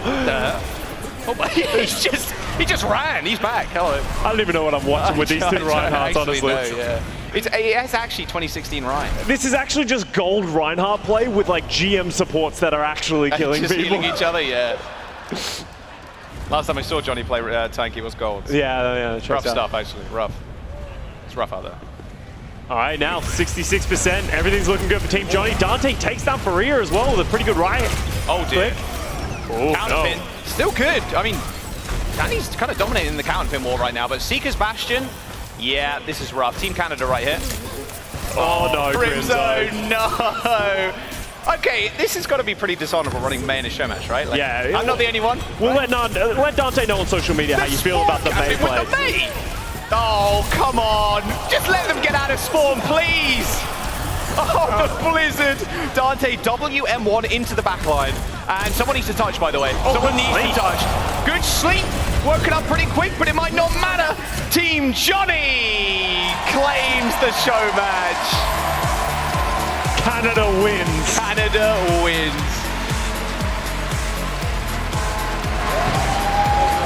C9GG's in the chat too. Congratulations, Team Johnny, on our brand new map, Samoa, taking it 3-2. It looks like an awesome map. So many different things that you can do on the different points. They have a lot of high grounds, low grounds. Oh, you can see Jake. He's dead inside. You should have scrimmed 9 more hours, buddy. Yeah. Should have scrimmed 9 more hours. Danny's getting cut. Danny's getting cut from Team Jake. Surely not. No way. Legendary. Can't wait to play the new map in the game. Hopefully it's coming out pretty soon. It was good to see everybody play a little bit of variety. Bit of fun. Exactly. Everyone had fun except for Dante, who played May. Yeah. No one had fun as soon as Dante picked May. I'm sorry, Dante. Is what it is. Well, there you go. It's good to see everyone having a good time out here in Toronto. And seeing the Toronto squad popping off. Big plays, but honestly, big plays by both of these players. Lemon, Kiwi, and Faria also have big moments. Good sleeps. Yeah, Johnny finally There getting what he he is. deserves, the chant, after being booed the entire playoffs. Good stuff. He didn't even have to predict Hongzhou Spark to get the cheer this time. I know, right? Exactly. Exactly. And, oh, that does remind me, actually. Zoe and Aaron have something to answer for, I think, too. Both predicting Team Jake. In their defense, I predicted Team Jake as well. I didn't, you see. Personally, I predicted Team Johnny. We're going to jump down to the stage, though, with Harry, Jake, and Johnny. Thank you. Thank you so much, Jack and Scott. Excellent casting and excellent playing. Toronto, can I hear it for our team captains here? Hard fought. Very well done to both of you. I suppose we should start off talking about this awesome new map. And what do you think gave you the edge in the final map when it was 2-2? Well, it certainly wasn't me. I got kind of diffed by Danny there, so I'm just lucky to have a lot of great players on my team. Yeah, Lemon Kiwi was just screaming in comms whenever he got sleeps on J3, so thank you, Lemon Kiwi, you carried. Do you have any retort, any way you thought you had an advantage going into this? They had us at every turn. We were outclassed. I couldn't do anything. I tried my absolute hardest in that game. There was absolutely no troll plays. Not one. No. This was 100%. That was really serious gameplay. I meant those flank shatters. Entirely meant for. Okay, so you came out on the Pharmacy. Do you think that this map in particular might have some openings for Pharmacy to be a viable strat, or what's your strategist brain thinking for optimal comps? You know, I'm not gonna lie, like, we were just gonna play Pharmacy off the rip no matter what, but it actually, I think it's kind of good on that map. Like, low-key, it was kind of good. It was nice. Faria goes crazy, but we had to take it back a little bit. It was too much for you guys. You know, we wanted to have a respectful game. Faria, she's too good. She was taking over this lobby. Somebody had to, like, if we give her too much support, come on. All right, let's round out with Johnny as our winner. Any final comments on the map, on your teammates, on Jake and his gameplay? No, I just want to say to Jaws and Costa up there, I'll be watching this VOD. So if you said any bad things about me, I know exactly every comment you made on this casting call, okay? Great, buddy. Watch out! I got you in the hallways, Jaws. We still have third and fourth place match. We still have the grand final to go, Jaws. You'll be stuck here with me. All right, we're heading off to the hallways to catch Jaws and Scott. We're going to send you back over to Zoe on the desk. Thank you so much, Leg Day. Fantastic show, much. And once again, joined by Aaron and Jared. Okay, Aaron, we got it wrong. But as Jake just said down on the floor, like, they kind of let them win. Sure. Yeah, they just didn't want to get too hard. Like, I can't take that away. I can't take that away from them. You're the better man, Jared. better prediction. Yeah, I don't want to brag, but I never doubted even for a second. And I just am proud that the team that I knew was going to win ended up winning. And I feel a little bit bad for the two of you. Thank you. Wow. I appreciate that. Well, you know, you got to admit when you're wrong. We were wrong, but it wasn't our fault since we weren't, you know, on stage playing. So we can totally just blame the players and be done with that part of our lives. So that's the good news. Also, Johnny, if you hear me right now, Costa and Jaws both called you a gold Reinhardt. I just, with Master Support? Just throwing that out there. I don't want to, you know, get anyone in trouble. I just want to call that out for a quick I feel like second. you just did. I feel like you just Maybe did. I did, maybe I didn't. Who knows? I'm salty because I lost my Fred. Maybe it's just that. Let's actually take a look at some highlights because there was plenty to see on those two maps. What were some of the biggest surprises for you guys? I would say reinforces sort of like psychological warfare tactics of doing things that were seemingly inexplicable and confusing, but just to throw the other team off, which really ended up working out in their benefit. There is some amazing moments on the beach point where you could see the teams, they don't want to hold on the point itself. It's just too uncomfortable. So they were pushing forward a lot, you know, and it kind of led to some maybe unconventional Reinhardt play. I would say maybe an unconventional shatter on the point, but we'll never forget. That one will follow you forever, Reinforce. But we got to actually see a lot of Reinhardt play. Might be because Danny just actually doesn't want to play anything but Reinhardt. So I don't know how serious we can take those comp. It got a little dishonorable as well at one point, stopping some maze in there. But yeah, some absolute power performances from a lot of those players. Faria on that Hanzo, but also on that Pharah on the first map, or control point rather. She took over Disguise. That looked scary and mean. yeah, she had a couple of hits in there that were pretty amazing. Although the sleeves by Lemon Kiwi were incredible, like some absolutely clutch sleeves. indeed. I personally, that's the shatter. Yeah, we're gonna That's the replay that shatter. one forever. If there ever was a shatter, it was that. Play. That's what it was. You're just kind of like, don't come on my point. But I gotta give it to Reinforce here. He went exploring. He went to like see which angles he can take. Did those Reinhardt flanks make a lot of sense? Maybe not. But we got to see more of the map, so I'm very grateful for them anyway. Yeah, we got to see a lot of great art. We got to see a lot of great level design. Really appreciate him doing that just to show it all off and for no other reason. A real homie. A real homie. And there's the Mei coming out, and suddenly no fun was had anymore that day. So once more, a shout out to Dante for that.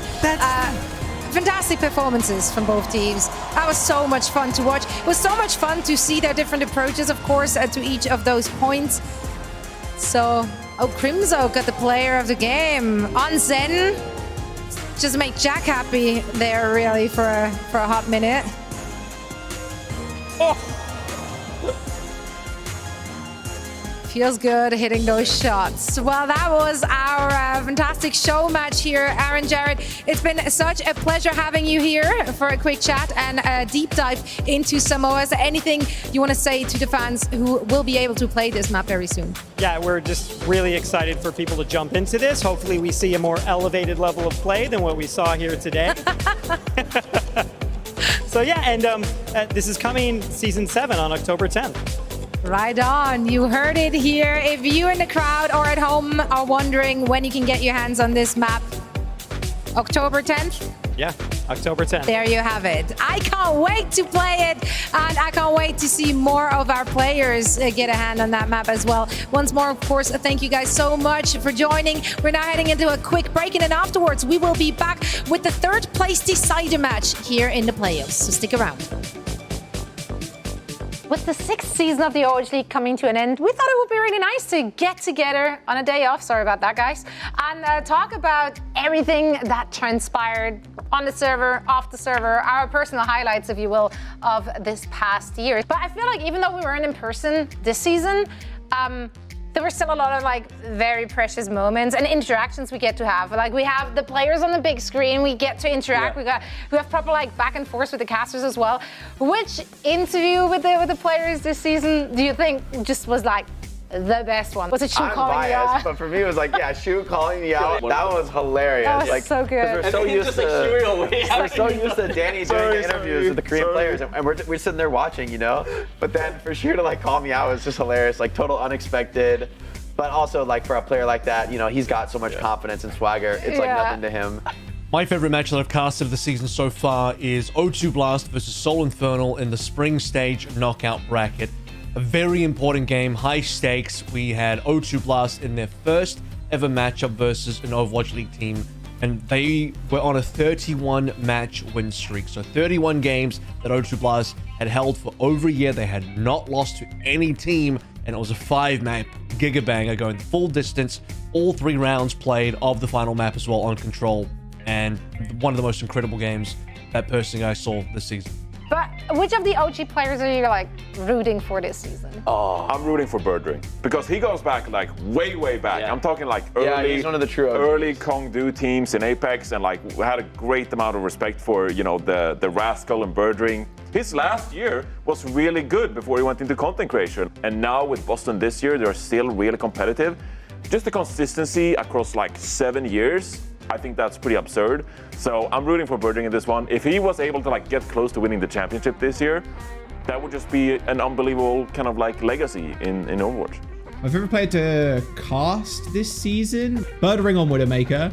That guy is an absolute nutcase. I'm so thankful that Birdring came back this season. I mean, that's why this season is so difficult to like, which team are you cheering for? Because I feel like now, with all the reshuffles over the past couple years, you have a player or two in each and every team where you're like, I want them to win. Or like maybe it's a franchise or it's just like, wouldn't it be so fun if London Spitfire ends up in the finals again? Like, you know, like there's just so many of those moments where you're like, being the first champion of the league. What if they can win it all again? Yeah, I don't know. Like, it's a tough fight, but like there's been those moments in Overwatch where teams have just bucked the trends, bucked the meta.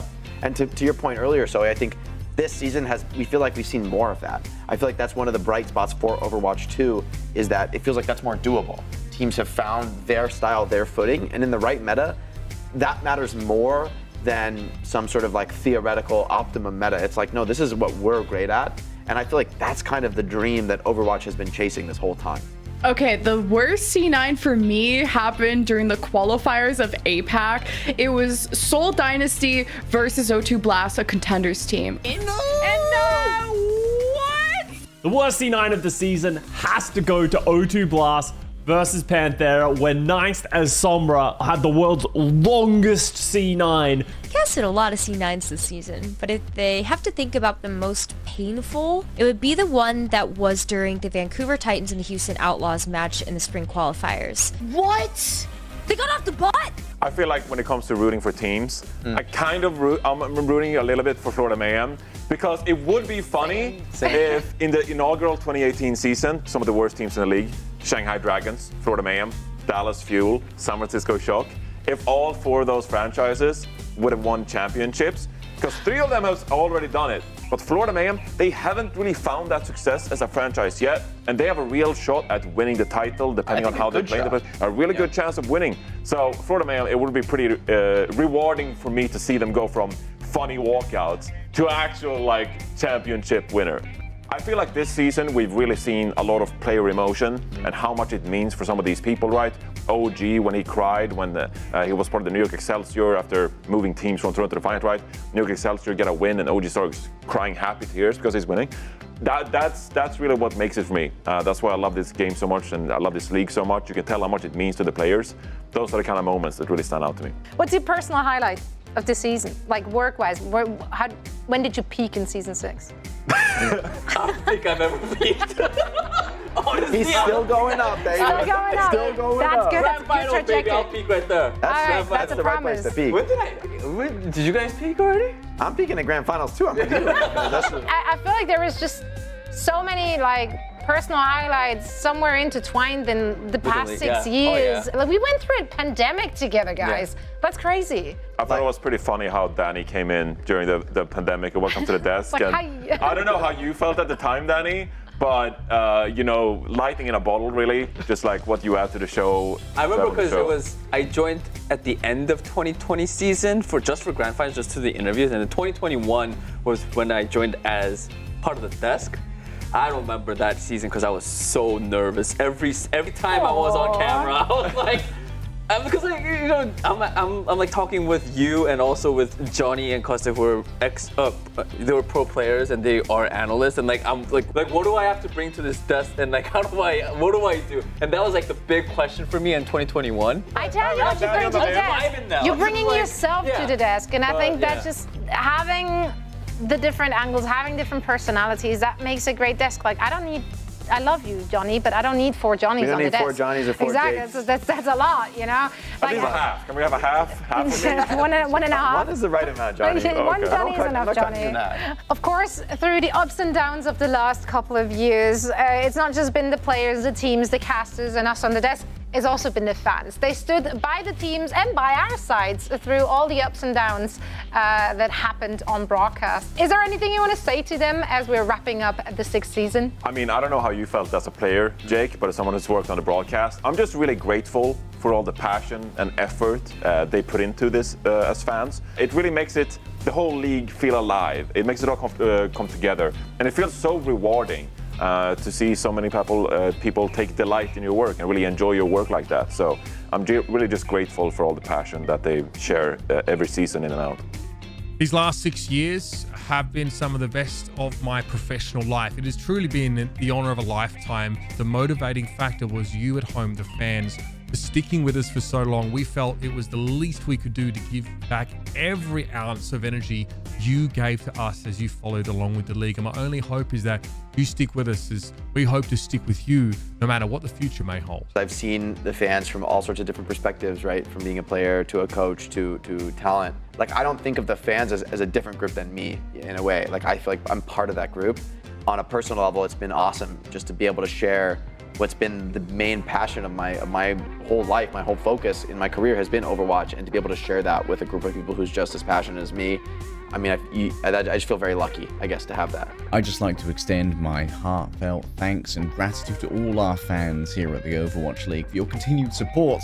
It's because of your eyes, your ears, and your beating hearts we're able to make the dream of playing and showcasing Overwatch a beautiful reality. I do have a message for the fans at home for supporting us this Overwatch League season and all the other previous seasons that you guys have been able to follow our journey and these players and teams' journeys. For your support and all your love, wouldn't be Overwatch League without you. Ben, I want you guys to remember that you guys are the stars. All of us are here because of you guys. All the players are here because of you guys. So thank you guys for supporting us, and Grand Finals, it's gonna be good.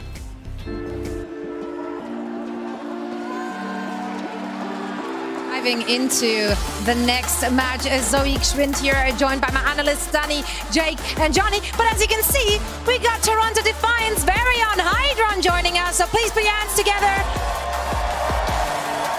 How have you been enjoying the playoffs thus far?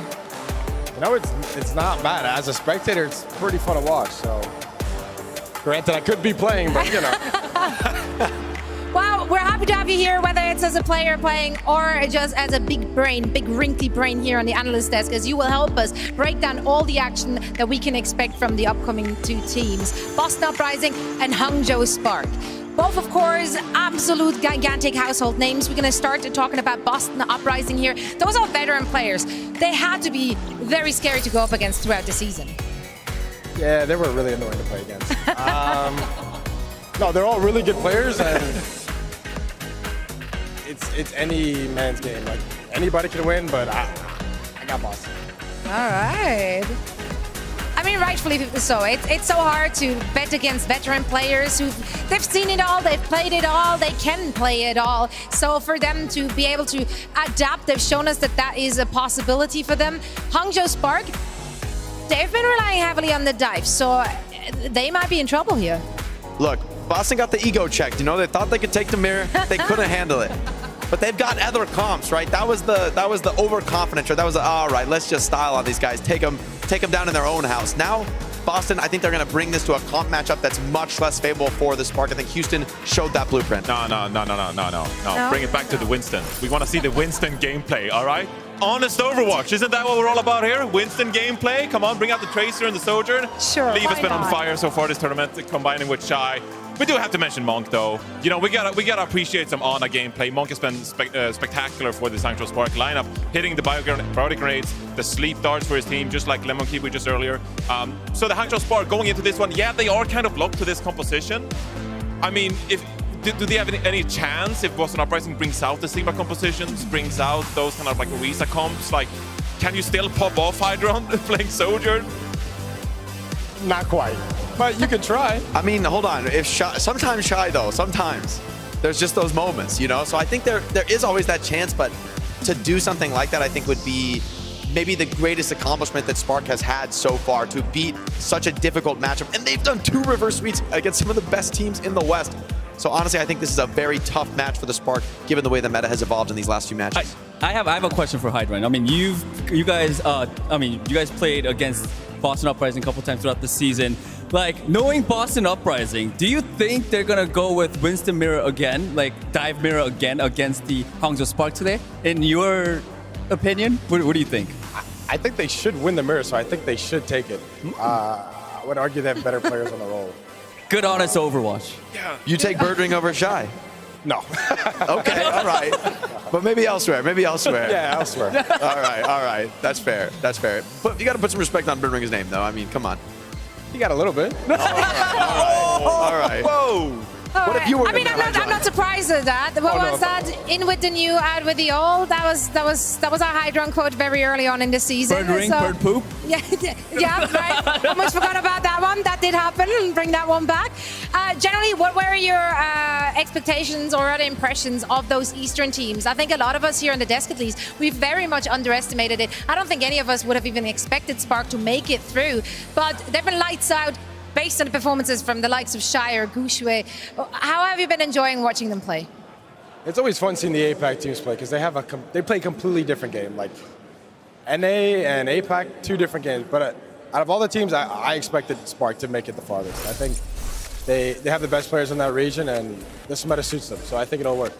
We've been talking about the Boston Uprising, of course, going into the semifinals matchup as well. I mean, just like stacked roster, okay? Just like super stacked. That being said, though, just like, can we get like, kind of like throw it out the window in this one? Just ask for like a mechanical matchup between the two teams here. You know, if you really are that good, Boston Uprising, if you really all have those championships, can't you just beat Hangzhou Spark playing their own game? I think I know where Johnny. I know what you're doing. There's no bias on You're this. calling them out. No You're bias. throwing the gauntlet down, Johnny. No, it's no bias. But there's money on the line here. These players want to win. True. It's a nice bit of money, too. Yeah, it really is. And I mean, Jay called the Boston Uprising out. He wanted to see them going on to the Bash, and he said it was an ego check. Do you think that was actually the issue, or were they just overconfident, thinking that they can win anything with their comp? I think they just crumbled under the pressure, and I think Sparks players really had it going for them. Like Shy, Lee, they all just collectively just went insane. So Right on. It'll be tough to replicate that in order to beat them again like that. So. Well, we're about to find out who is going to come out on top and get that third place. For now, we're going to take a look at our predictions. I'm very excited to see where we're going with this one. Do I think Boston Uprising is pound for pound the better team? Yes. Do I think they should be winning this? Yes. Did I predict them? No, I did not. I went with the Spark. I genuinely did not do that to get the cheers from the crowd, although, thank you. Appreciate that. I just feel like Boston Uprising is going to be the one team. This is when the boom match happened. You know the boom match we talked about the first day? No, this is where the egos, they can't keep them in check. They're not going to swap, and then they're going to lose to something they should be better against. For me, I got Boston. I think it's going to be a dogfight, but I think they're going to come out on top, and I think they'll make it entertaining, but I don't think they walk out with it. All right, I'm going to trust you, Hydron. I'm going to go with Boston Uprising as well. And Boston, so we talked about Boomage. Tweet at her. I know you were, your tweets are kind of spicy. I was kind of freaked out. My handle is it's me this time. Boston, I got you. Yeah, let's go, Boston. I got to go with the Boston Uprising as well, you guys. I think they are the better, smarter team. I think that reverse sweep was a fluke. I think you might be right, Hadron. I think they can win the mirror, but I don't want to see them let Hangzhou play the mirror, like take Hangzhou out of their comfort zone, force them onto these alt picks. Houston did that, and it just looked unwinnable for Hangzhou. I think that's the recipe. You got to just run it back if you're Boston. Win this money. It sounds so reasonable, but Johnny, are you with me? All right, hurry up, Johnny. You said that the reverse sweep was a fluke. They did it twice. It's skill, brother. 2 flukes. They know how to reverse sweep. It's just a skill they possess. Of course, I'm going with the Hangzhou Spark in this one. I've been riding them all playoffs. I still have beliefs. Please, Boston Uprising, play Winston Mirror. You're desperate. He's desperate. He's desperate. Yeah, I see. Our Spark picks, they're not coming over very confident, but doesn't matter. It doesn't matter. They can get it done. Power They've done it friendship. before. Yeah, let's go with the friendship. Let's run with whatever narrative we can to win it all. For now, we have to say goodbye to Hydron, so thank you so much for joining us. One more thing you want to say to all the Toronto Defiant fans which cheered you on throughout the season? Let's go Toronto! Woo! There you have it. Let's go Toronto, but also, of course, let's go Boston. Let's go Spark. Let's see who can come out on top and get that third place victory. Let's welcome your first team to the stage one more time, the Boston Uprising! A team so stacked with talent that some said it couldn't be done. They couldn't be brought together to make something stronger, but they have proved that wrong. Time and time again, it's been the DPS, it's been Smurf on the tank, it's been the supports, diving your backline, 5v1. These guys never stop pushing in, and I think we're going to see even more of that today. I want to see that aggression, want to see the intensity and the counter picks. Take Spark off their game and take them out of this tournament. Let's go Boston Uprising. And their opponents, for the final time, welcome to the stage, the Hangzhou Spark! The guys who proved that reverse sweep is indeed a skill. Leivas looks fantastic this tournament on the Tracer. Shy, the best Sojourn player in the world. And Gushue, he can play both the Winston and the Doomfist in this one. It's going to be an uphill battle for the Boston Uprising team that likes the versatility, likes playing all these different tanks. But Hangzhou Spark, they took down the Atlanta Reign, and they've taken down the Boston Uprising already once so far this tournament. Can they do it again to secure third for China? All right, guys, you already know the deal here. Now, obviously, this is a third, fourth place match, but folks, let's not get it twisted. This is an opportunity for one of these two teams make history, put themselves on a podium here at the Overwatch League playoffs. The question is, Is it going to be the Uprising or is it going to be the Hangzhou Spark? Well, let's go ahead and turn around to the gallery and see. What do we think? Maybe a little Boston Uprising love in the house. How about the Hangzhou Spark? Oh man, this crowd is hot for the Spark. Let's go ahead and get ready and send this over to two casters I couldn't think would be better in this situation. The one and only Necra and Vicky Kitty. Thank you so much, Golden Boy. Toronto, are you ready for some more Overwatch League? We cannot be more excited to be the voice of this final match for these two teams. Phenomenal players, phenomenal seasons, and phenomenal journeys for every single one that are sitting in this match right now. The biggest money match that we could ever have here. This makes a difference between which team will be walking away from a $100,000 money match. It's not just about the placement, it's about the money that these teams will be bringing home. You all the action as we get started. And it's also about all of these individual players and the legacies that they have created throughout each season of the Overwatch League. You got a chance to look at the accolades of the Boston Uprising.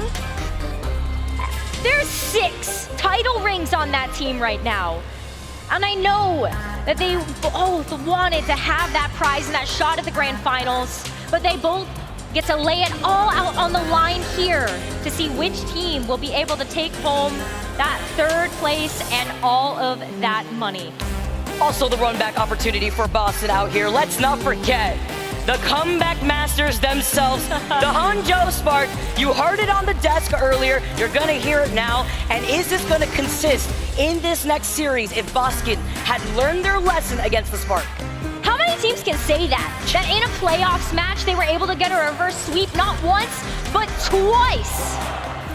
Let's open up the gates and welcome back the Hangzhou Spark and the Boston Uprising as they're gonna come out on both of their compositions that have been able to net them so much success in this tournament so far. You've got Smurf on the Orisa to be able to hold the front line, and the Hangzhou Spark, Guxue, gonna bring out that Doomfist alongside Shy's Sojourn, leaves Tracer. These are all players that want to leave everything out here as they square up over this midpoint. And the composition that reaped them that success when they started their reverse sweep on Suravasal on day 2. Getting started already, the Boston Uprising have cleared the space, have been able to take control over the point first. And Smurf going to be able to actually clear some of that space himself. Had the Jasmine earlier, sends out the Javelin himself.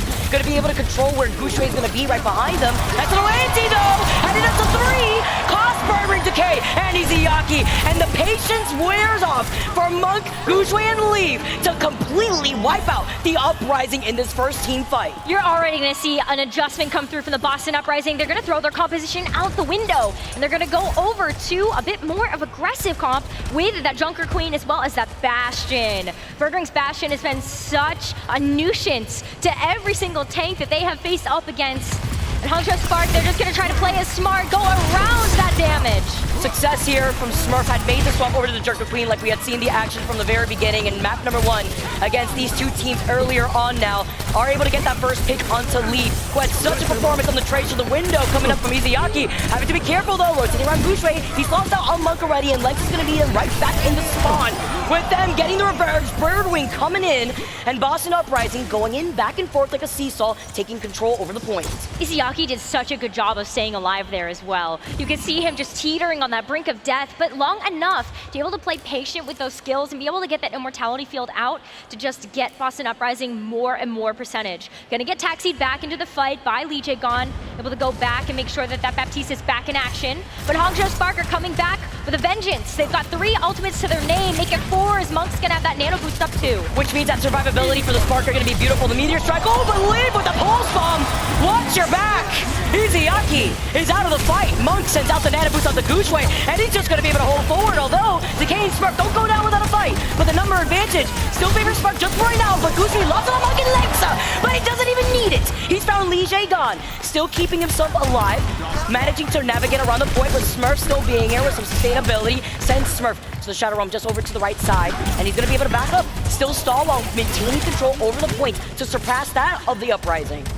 Nice sneak away there as the Hangzhou Sparks still get ready to use that overclock too, but it's Lynx's rally to kick things off. Oh, Lige gone the first to get picked off with the rally from Lynx and set them up and Shy, hitting those shots, finding Decay next. Gouge holding forward, making the space for Shy to shine. 68% and climbing here for the Spark, and the Uprising are approaching that second to last fighting game territory. Haven't even needed the overclock either. Let's not forget that Shia Sojourn was able to walk away with 57% accuracy on those charged railgun shots, but Decay has a blade. This guy's been able to get so much done with this ultimate, and he is squaring up looking for that first target. That is to say, if the lamp helps him out, puts him into position. The shot was used early from Smurf here. He's got the Rampage in hand. Shy, though, with that overclock that you mentioned, activates, sends Lige gone right back. Gonna be able to control that space. They are full inside this room. They look like a can of sardines. For Elite to send out the pulse bomb, and for Gouge to profit. Spark, they get the first round in the bag. You saw that 0-3 earlier today. That was their practice maps. That was just their practice maps. You heard it from them. Sometimes they take a little bit to warm up, but that round looked clean. You see how excited the Hangzhou Spark are right now to be able to play this match and just show us everything. The vibes look high for this team. Smiles all around. Being able to take away from that loss and what they have to do better here. They've already done it against the Bossa Uprising. They could do it again. We saw the emotion from Leaf earlier. Let's get started onto round number 2 as the Boston Uprising may be looking to change things up. Boston Uprising are going to be heading over to a dive composition this time around. So that's going to be the third tank choice that we're seeing out of Smurf. We've got the Sombra Tracer, Winston, Ana, Brig. Boston Uprising's most lethal composition of this entire season. Was able to grab them a ton of match wins in the summer stage, and Smurf is one of the most iconic Winstons to date. Leaf barely gets out of there. You saw that hack. He was so close to falling off the edge. Shooting his way right back onto that lip. Try and nail down Izayaki. See the ping coming in as Monk does get hacked. It's a follow-up opportunity here. Izayaki having to navigate away, but on the other side, it's Leaf with the focusing beam. Focusing down that backline. They do trade backlines here, though. And just trying to wait for the opportunity while Decay tries to nail down Leaf. But with this Echo, he has so much sustainability in the way he can navigate vertically here on the well. That backline is going to be coming back as well. You can see Boston Uprising giving away just a little bit of that point. So Izayaki and Lijagon do have the rest of the team in their sight lines. Boston Uprising able to grab that cap and come back as a full team of 5. Nice positioning from Gouge there. I liked how he was trying to isolate Smurf from the rest of his team, putting down that bubble so he can't get sustainability, but the stick on the pulse onto Lijagon and Izayaki, who are the first 2 to get picked once again, starting this fight, delaying more time away from the Uprising. Boston Uprising, they have to scatter. They gotta wait for Birdring's EMP to be able to come online. Biggest difference maker though is Hangzhou Spark. They're not gonna be playing a Lucio, so there is no sound barrier to be able to help mitigate the power of that Sombra ult. But you still have the rally, you still have the nano, ways to be able to deal with that just extra fire pressure coming through from Boston. Watch where Birdring goes. He wants to get set up for this EMP to try to take this away from the Spark. Leaf knows. Leaf has a duplicate too ready. Birdring in the back, trying to wait for the support, activates the EMP and finds Monk and Lengsa. Is able to get the follow-up from Decay onto Lengsa to get that pick, but Monk still happens to stay alive. Decay then gets Shy, 2 out, as Leaf uses the duplicate to add another sustainability. Copping Liana gets a nano boost, but gets booted out immediately right afterwards. Leaf Gouche, Lengsa making his way back though, here as Gouche gets sent out, and the Uprising having the number advantage get to retake this point. Fantastic use of the EMP there, and what a great trade of the ultimates as well for Boston. They were able to get the duplicate out of Leaf as well as the nano out of Monk, and that's critical heading into these next few fights because Lengsa doesn't have the rally either. So Hangzhou Spark, they're gonna have to come back into this one in the midpoint here where Boston are able to set the pace of this. They could pop that Primal Rage really early or even just gift over the nano. Like I said, we'll have the rally at least in this upcoming fight right here. The hack of the Monk and Leaf with the focusing beam onto Decay, who would have had the pulse bomb for this fight. The nano boost onto Smurf, the sustainability, and Monk with these sleeps puts him to sleep. He's got 3 on him, but he had the primal to reset. He gets melted down, put in the microwave as Leaf beams in with the focusing beam, holds forward, finds Lee Jae-gon as a next victim, and they are able to not only retake the point, but now surpass the Uprising. These antis from Monk, we call it out so many times, but those bio nades have been such difference makers in these fights for Hangzhou Spark. You saw just how quickly Smurf got deleted when the anti went onto him, even though he was primaling and had that overhealth. But Hangzhou Spark now, they are set up for success. They're 25% away from being able to capture this second round and this first map, and they're gonna have a full slate of ultimates to do it. They can throw everything in the kitchen sink at this next one to close it out. The fact that Birdring is about to get another EMP soon. Leap was trying to spy check him. We saw with the focusing beam. He's got the duplicate. Spark have a plethora of ultimates to work with here. Guxue activates the primal, so close to the ledge here off the map. He gets hit with another anti, having to back away. Huge anti also had hit onto Lee from Izayaki, and with the rally from Lee Jae-gon to try to help heal, but a huge anti from Monk cost the demise of the backline from the Uprising. Guxue gets the profit right after that, using that nano boost, and Lee had the duplicate too. They send out everything as overtime ticks away in favor for the Spark, and they take map number 1 in the speed run. They're warm, they're ready, they are hungry. And Hangzhou Spark is looking to prove everybody wrong yet again, that they are still a force to be reckoned with. There were some APAC doubters. I don't think there's any APAC doubters anymore. But the Boston Uprising put up a heck of a fight, but hey, Hangzhou Spark, they just keep playing things to their own game. The dive, so clean, so aggressive. Taking a look at some of these highlights at the very end. What a play from Monk. We keep talking about it for a reason, but Monk's sleep and that huge ante on that backline definitely was a nail in the coffin for that final fight to help out the Spark here. Guxue was just able to profit as we take a look at Shy, clicking on everybody who is just forced to back away. Nowhere to run for Smurf. A few times too, even making the adjustment, swapping over to the Echo here and well makes so much sense because again, you have that verticality so that way you can reposition yourself safely in the line of sight of Monk, who could not have to put himself in a vulnerable position. And what's the nicest thing about the Hangzhou Spark lineup, and they've showed us this throughout the course of the playoffs, is that they have a lot of that flexibility to work with in terms of their hero pools so that they can bring in these different flavors of the DPS or the tank, whatever Guxue is playing, and pull off stunts like that. That and the fact that everyone just jumped on the opportunity where you try to get a reset, you pop the primal, but you got not only hit by the focusing beam, the anti, everybody, everything under the sun. But now you have to go back to the drawing board here. It's going to be the Uprising pick. We are moving on to Midtown, and that's coming to you on the other side of this break.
Welcome back, everyone. The Hangzhou Spark take game number 1 as we move on to our second map onto Midtown. We see some changes coming in. The Spark trying to continue their run, knowing themselves as the comeback masters, now having to face off in this placement match. This placement match is definitely super tricky for them as well, but they're already up 1 map. We're getting a sub. We haven't seen a whole lot of Pineapple this season, but when he's come into the roster, he shows up in such a big way, especially being able to play some of those more mechanically skilled flex support heroes like the Kiriko, like the Alari. We have seen this Pineapple sub in the past, and that should give us a nice view on what the Hangzhou Spark want to come into Midtown with when this was Boston Uprising's pick. This was also a very similar swap out that we had seen. I believe it was day number 1 where Pineapple came in onto Midtown.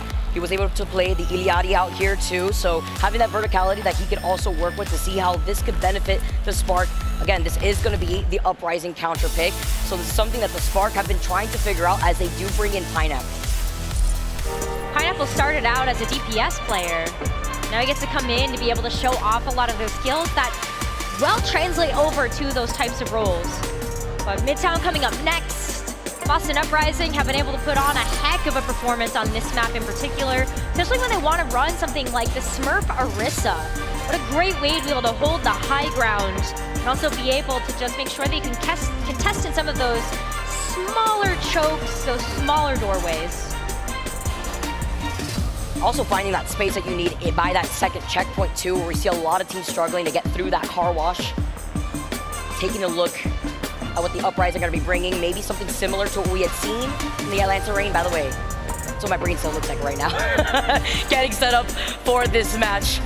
Looking at the pigeons, taking their bite at the pastries, but also thinking about what we had seen prior, where the Spark had fallen on Midtown with the same substitution. Uprising are going to note that. Fighting their lives here to play in the money. These teams have done so much in the tournament, with the Hangzhou Spark just losing earlier, but still smiles all around.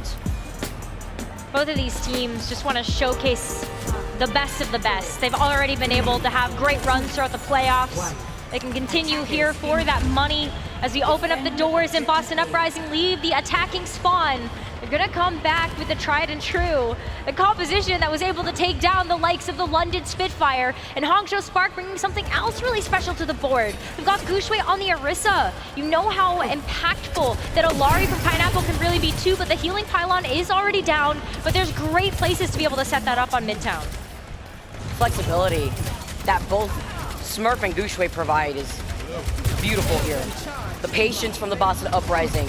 We're counter-rotating right down the mid again, setting up Birdring into position currently. Trying to find Leaf. Can be an easy target considering he is on the Echo currently right now, having that sustainability from Monk and Pineapple. Guxue gonna be able to see that Uprising are just forming themselves inside the side room, but Leaf finding that first pick up to Decay. Look at him through that window, trying to cut off that same rotation as they are funneled inside this room. Lee staying on the Echo too. This is just so difficult for Boston Uprising to deal with because they don't have too many angles that they can peek out of that window and not get hit by something like a sticky bomb or a focusing beam. And the longer that they stay here, the more poke that the Hangzhou Spark can get into that tiny room. Well, they're also down a member, but Ant Matrix out. They're ready to leave. That was beautiful. That's what they were waiting for. They were waiting for the window to come up, and Birdring was able to profit, finding Pineapple.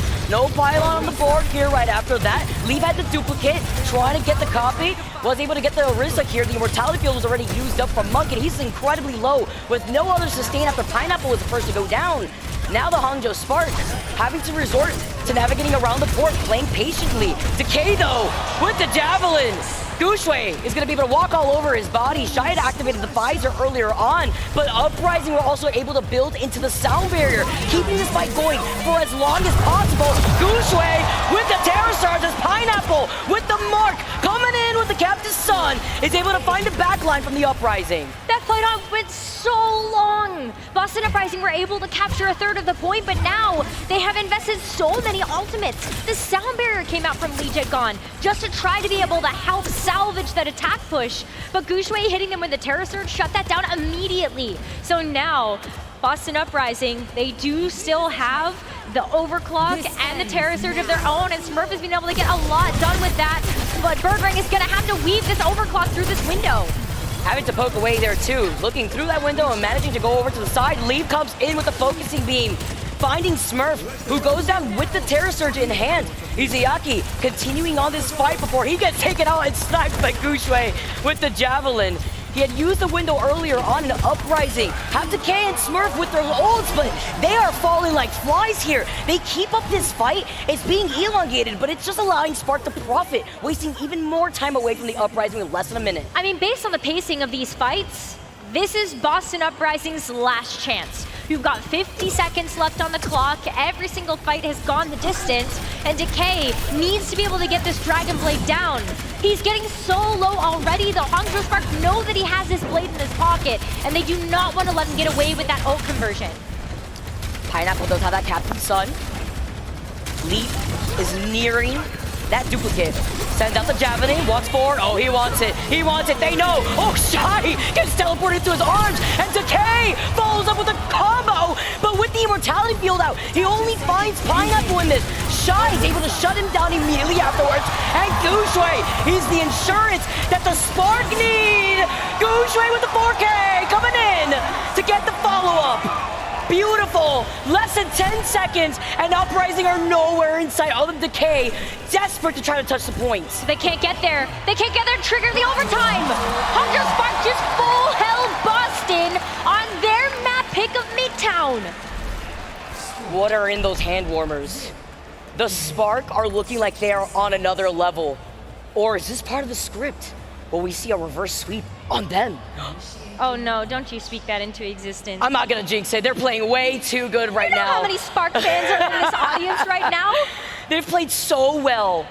But Boston Uprising have such amazing talented players that we keep highlighting for right reason here, but Gushue is playing so good on this Orisa, following up, shutting down Decay. That was their win con here, looking at the Uprising. They wanted to follow up, they wanted to be able to utilize that blade, the Immortality field as well from Izayaki, but nothing was able to come into fruition as from the Terror Surge too, from Smurf, trying to pull them out from the corner that they were trying to wrap around, it was not gonna work out there. Shy was in an off angle, was able to shut him down immediately afterwards. And I love these answers, and we take a look at the replay here from Gushue. This is the start of the fight. Yeah, Gushue is able to get just a nice big pick there onto Smurf. And just a follow-up after that too. This was after we ended up seeing the investment of both of those ultimates. And sadly, no conversion there for Boston. They have to get set up on their defense, and they have to full hold harder than Hangzhou Spark full held them, which that sounds like a lot. Right before then too, Gushue had gotten one other pick just right before he found Smurf. Oh, he's on the Doomfist too. Hangzhou Spark are looking to try to close this one out fast. Very similar look that we had seen earlier as Gushue manages to go right back, makes a swap perhaps. Yeah, he's gonna be going on. Winston could also finish this quickly, to be fair. Well, if you're playing split up here, being able to find that opportunity, I mean, this is where the Spark likes to thrive. Pineapple being on that Kiriko. Just waiting with Shy, getting that first pick onto Lee Jae-gon. Monk having to be careful though. And you can already see the Uprising playing some split right here with Decay and Smurf holding that high ground, Birdring on the other side, holding hands with Izayaki. The Immortality field saving Birdring just for now. But no one is checking Shy yet. Smurf is isolated, he's on his own. Oh, Decay trying to swoop in to help him out. He followed up and at least got Pineapple. But Birdring comes in right behind the fire truck, finds Gushue. They can profit off of this. Leaf still getting away with getting more of this poke pressure, but losing out on those two means that Leaf is just gonna back away in time, wait out on the rest of the Spark. Take a look at this. Smurf's actually gonna switch over to the Winston as well. He thought about the Junker Queen for a second, but it's gonna be dive versus dive. Birdring has a lot of one-shot potential when you take a look at that charge railgun shot, but Izayaki has to scatter already. He's gonna be out of LOS of the DPS to heal them because of the bubble. Oh, huge. That was huge here, especially with Izayaki also having the window too, just to prevent even more aggression from the Spark if they want to try to contest through that choke. Monk in some trouble, being focused down by Smurf and Decay, being put into position by Lee Jae-gon. They're holding a nice aggressive angle here. Just want to get too ahead of themselves. There's still 2 minutes on the clock here for the Hangzhou Spark.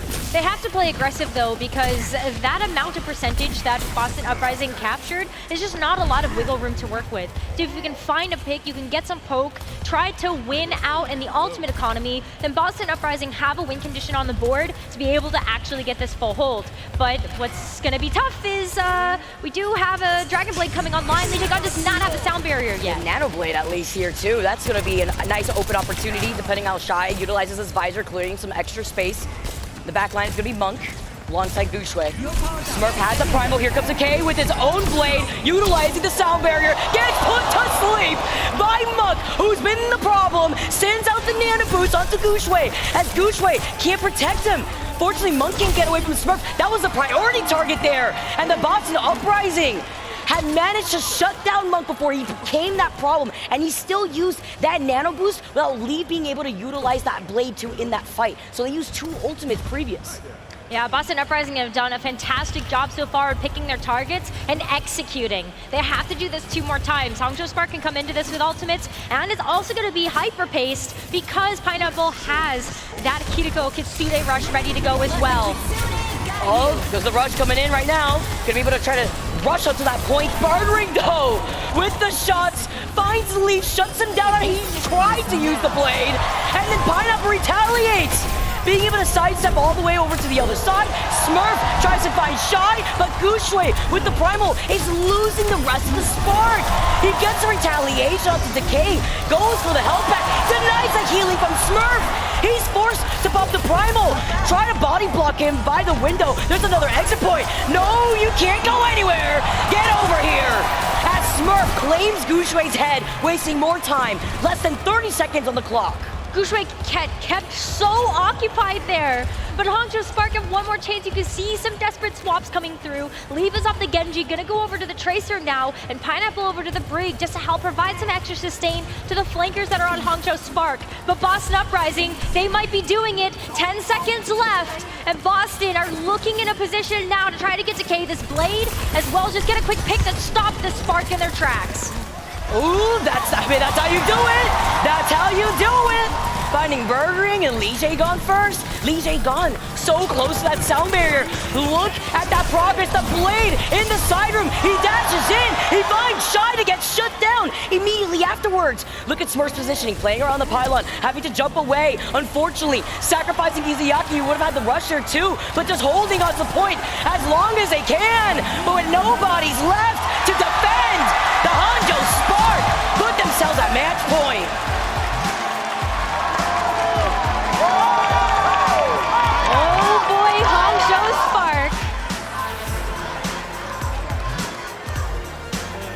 Can hear everybody so excited about Pineapple being able to slot into this roster, and seamless, absolutely seamless. I think I heard a war horn in the crowd. We are rallying. Helping out the warpath of the Hangzhou Spark to be able to sweep this match. Calling in all units. We need to see the support for the Hangzhou Spark in the crowd.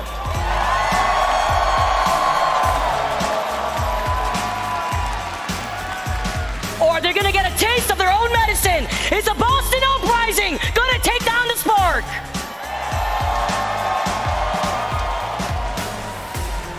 We'll have to see. As we take a look at these highlights onto Midtown, this is where they lost against the Atlanta Reign earlier, making the adjustments that they need. The Spark are so quick to adapt. Love how we get to start it off too with Pineapple immediately after using the Captive Sun. That was off too of the Terror Surge that Guxue had used to bring everybody closer to him by that middle choke. Yeah, it's been such beautiful play coming through for the Hangzhou Spark, and they've had so much practice as well. Dive versus dive, this is where the Hangzhou Spark thrive. They love being able to play those mirror matches because they've been able to play against some of the best in the East with this composition time and time again. They're also one of those teams where we take a look at a map like Circuit Royale, and they're out here playing the dive, but they don't even show us just that. Hangzhou Spark are so multifaceted that they showed us the dive plus the Orisa composition, plus the poke. They have so many different looks that they can show us, and maybe they get a chance to show us a 3-0 as a new Junk City up next for the Boston Uprising's pick for Flashpoint. This is where they strive the most. This is where they power up, or is this going to be where they get shut down? We're going to have to see on the other side of this break.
Welcome back, everyone. Everything on the line here for the Boston Uprising. This all-star lineup, and this is where they match up against the Spark as we move on to map number 3 on to New Junk City. And Boston Uprising are going to have to do something, because at this point they're staring down the barrel of getting 3-0'd by the Hangzhou Spark, who are playing so well in this match today. We are going to have Lengsa subbing in for Pineapple. As we're heading over to Flashpoint, makes a lot of sense. Just being able to play something like the Lucio helps speed the entire team around and make sure that those rotations on a map that is as fast-paced as Flashpoint will be much easier. But it has been a tough road so far for the Boston Uprising. This match it's been tough out here. It's been a little tough. Hey, there's a $100,000 money match on the line basically right here. Third and fourth place that you're staring at currently right now with the Sparks run so far. They've had quite a run. Jake earlier and Avril, they've been going at it. We talked to them in the green room, and Avril has all his faith right here on this team for all the right reasons. We've been able to see them shine throughout our time in APAC Necra, and now we are moving on to Flashpoint, where the Spark have been looking like they're absolutely on fire, but going into New Junk City to also kind of throw them off, looking at the way that they've been playing thus far. Yeah, absolutely. I mean, Surabasa has always been up their wheelhouse, so if Boston Uprising have to pick any Flashpoint map, maybe don't give them the map that they were able to for sure take the last time that they played against each other. New Junk City is one of those other maps as well. When you take a look at how the dive actually plays on the map like this, it can be a little bit trickier. You just don't have as much architecture to really hide behind if you're going to be playing something like the Doomfist or the Winston. But kind of on the flip side of that too, a lot of your flankers might be left a little bit vulnerable if they're caught out of position. Ooh. All right. Oh no! Don't tease Junker Queen.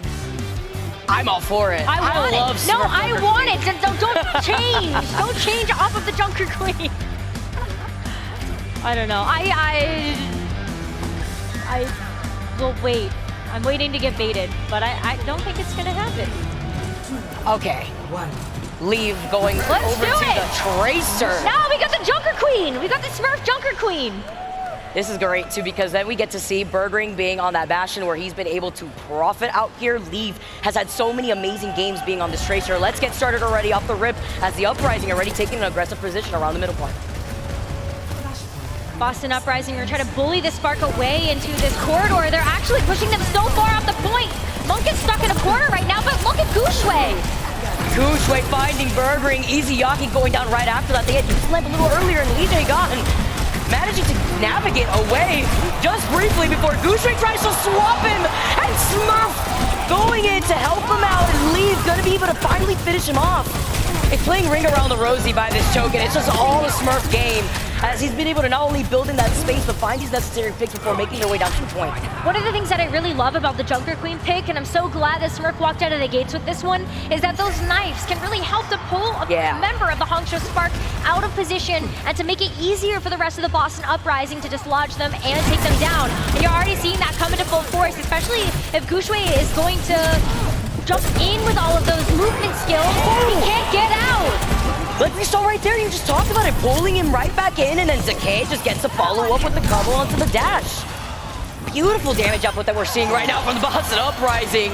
Finding lengths to last, but taking control now over two team fights.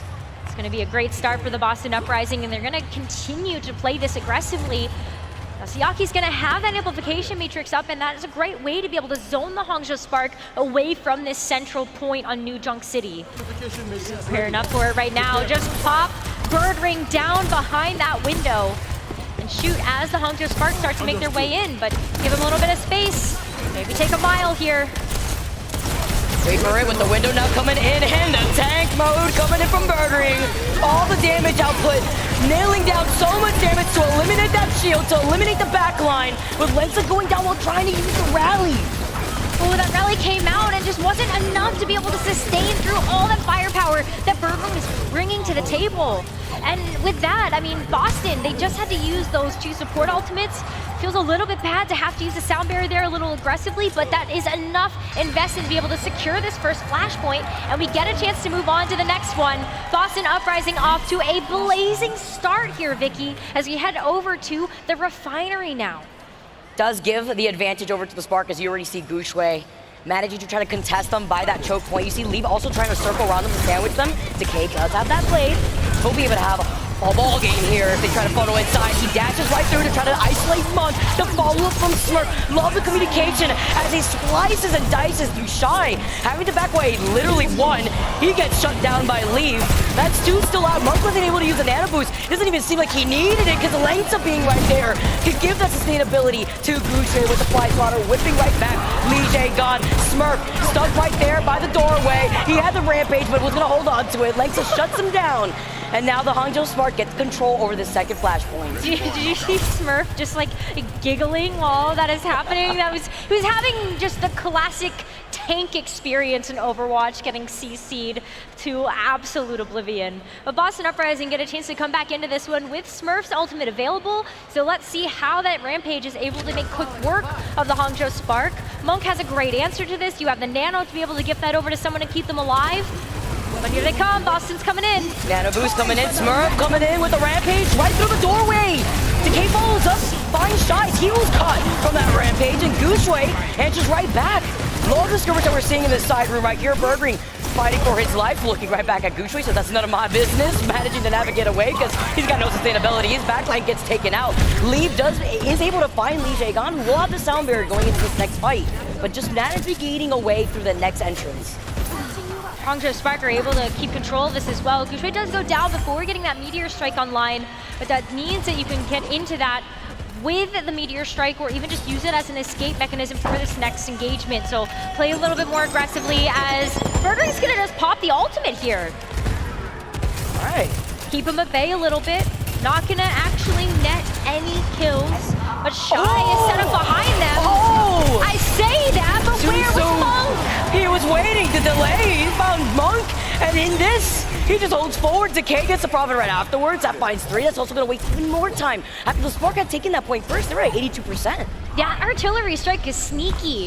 It has a long trigger time if you want it to be able to, and that was enough for the Hangzhou Spark to walk right into that one. And if you're losing Ana, you're losing such a main source of healing for your team, and those dives become even harder to initiate. Monk has been so good with landing those antis and those sleeps, and so you're taking out a huge threat of the Spark and can't go in without that. It's been a huge primary focus for them to look down at Monk. They do use the window. An anti does land into Decay here.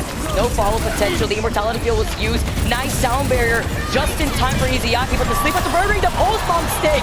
After the sleep, love the follow-up as the overclock comes in. Shy with these shots finds Li Jaegon next. And a 2K follow-up from Gushue to wipe out the Uprising and to retake this point. That fight was expensive, but it was so worth it because now Spark have been able to buy themselves another life in this map. You've got it all tied up here 1-1 on New Junk City. As we are going to see that next flashpoint open up. Boston Uprising are all ready to go, but this is in Spark's territory. They're able to make it here to be able to match Boston Uprising on that high ground. Having the positional advantage, going right over to Ducks here before dropping down right afterwards. Oh, they wanted to try to isolate Gushue here. Monk's about to have the Nano Boost. Decay close to that blade, finding Monk. Huge priority, but they lost out on the back line here. No help as they were able to circle around and leave with the 3K. Isolated by just the Rampage. Solo, was it worth it? Gushue still alive, backing away before they make their way over to the point. Hashmar's gonna unlock, and it looks like Hangzhou Spark might be able to get that first capture. Lynx is trying his best to be able to keep Smurf from being able to contest that point. And that's gonna be this cap for Spark. All of Boston, though, they're coming back into this one, trying to play around Decay's Dragon Blade. Gushue is going to try to play that disruption in the back line. They're about to have sustainability with Gushue having the Meteor Strike to reposition just in case. And he's got the high ground here, activates it immediately. Immortality Field had already been used by Izayaki. Comes in right in their face. Well, they can't have the blade. I mean, he had the dash. Answers him immediately as he comes down. The Nano Boost on the Shy, though, from the overclock. Finds 3. Gets the 3K, make it a 4K. Puts the K in a coffin. Cleans up the Uprising while still maintaining their positioning on the point. Shy got that online so fast as well. He's being able to charge up that ultimate, just have it at the ready to be able to have a finishing blow onto the Boston Uprising attack push. And now Hangzhou Spark, they've got one more fight in front of them before they secure this second flashpoint for them as well. Leave as a pulse bomb again. Be able to land this onto the back line, you can see. Wow. Expanding shout. Off of that shout, Decay gets so much done. Gets 3 off from the Spark here, gets to finally retake the point. The Spark are going to be able to regroup. And he doesn't have to use the blade for that either. So while he didn't get a chance to use it in that last fight, he now has that as something that he can use when the Hangzhou Spark make their way back in again. Oh, look at their positioning here. Yeah, they're holding them outside of the Ducks. Comes the artillery strike. Gushue packs away. Leave. Just trying to isolate Birdring. They had used the Mortality Field. They did force that out after he tried to send out the pulse bomb. Nice little save here. Oh, the rally though. That's still messed up. Wow, a little scary there. Lee God manages to pull off the sound barrier, sets up Decay with the blade, wastes even more time so that way they can even themselves out against the Spark in this percentage. Boston Uprising used a lot of ultimates there. That was 4 in the bank now, hoping that Smurf's Rampage was gonna come online. Might be able to be enough. I mean, if Hangzhou Spark just have to walk into the central archway, they can play around this though. That's what the Doomfist is nice for, just try to get into the back line and disrupt them. Huge sleep. Huge, and then they out the ante right there too, but while Monk is that primary focus, he gets taken down, and they can't even contest. They back cap. What? Leave. Are you kidding me? With Gooseberry Reed right there too. They hold forward so far. There's no way. Hangzhou Spark. Oh my god, I'd be so tilted as Boston. And they get a nice pick on the Gooseberry though before moving over to the next flashpoint. But Hangzhou Spark snuck that out right underneath them. Would have never seen that coming. Actually crazy here from the Hangzhou Spark. So much potential here too. As moving on to that next point, Monk is about to have that nano boost ready. Smurf does have that Rampage. Smurf's gonna have that Rampage to be able to hold the door, but Hangzhou Spark are playing a little bit safer around this. Everyone's so low already. Scoops up 2. Lesa is on the other side of that Rampage. Sends out the Carnage. Finds the back line. And taking control over this fight first is going to be so important to regain that momentum. Very similar look as to what we had seen in that last point. And now they're going to be able to hold forward here before navigating right back, just in case they try to approach from the back end of this point. Boston cannot make that same mistake again. You can see them playing a little bit closer together to make sure that they're not going to get picked off by a stray coming through from Leave or Gooseberry. But Hangzhou Spark, Hong could put the nano on basically anybody. But Shy's gonna use the overclock with the nano. He's trying to do it again. Look at the point right now. Look at the point. Leave is on there. Leave is on there. I mean, he's gonna be able to drop it too. I mean, off of that overclock, Hangzhou Spark were able to find 3 Gooseberry. Coming in from the heavens with the meteor strike to find Izayaki. And they are able to retake the point, while Smurf is just left behind. We've seen such an evolution of Flashpoint right now where a lot of teams are more willing to be able to take those fights away from the point. And if that's going to be able to get them that success, then fantastic. As you can see, actually, where that fight even took place, it was on the left-hand side there of the junkyard. And now a great rotation coming through from the Spark to make sure that the Boston Uprising can't get the upper hand here. Delay them as long as possible. Make it towards that final fight potential.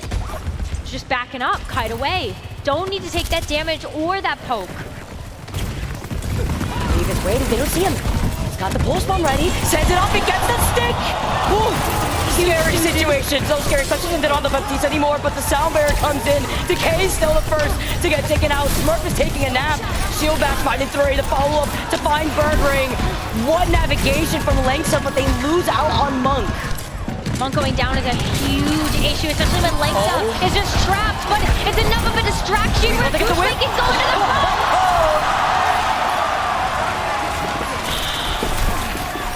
Lengsa is a beast. Overtime ticking away. 99% in favor for the Spark with victory in sight, but Decay is right there to stall as long as possible.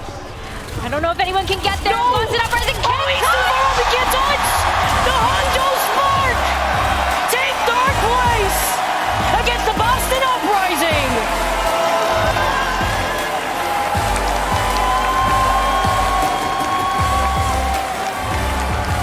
Hangzhou Spark have had such a season, and what a statement to be able to close out their journey with a 3-0 victory over the Boston Uprising. They didn't need those first 2 maps, they just finished the job.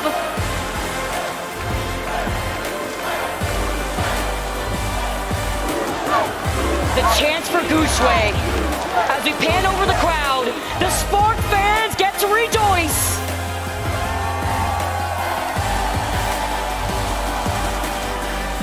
This team has done so amazing throughout their season through APAC.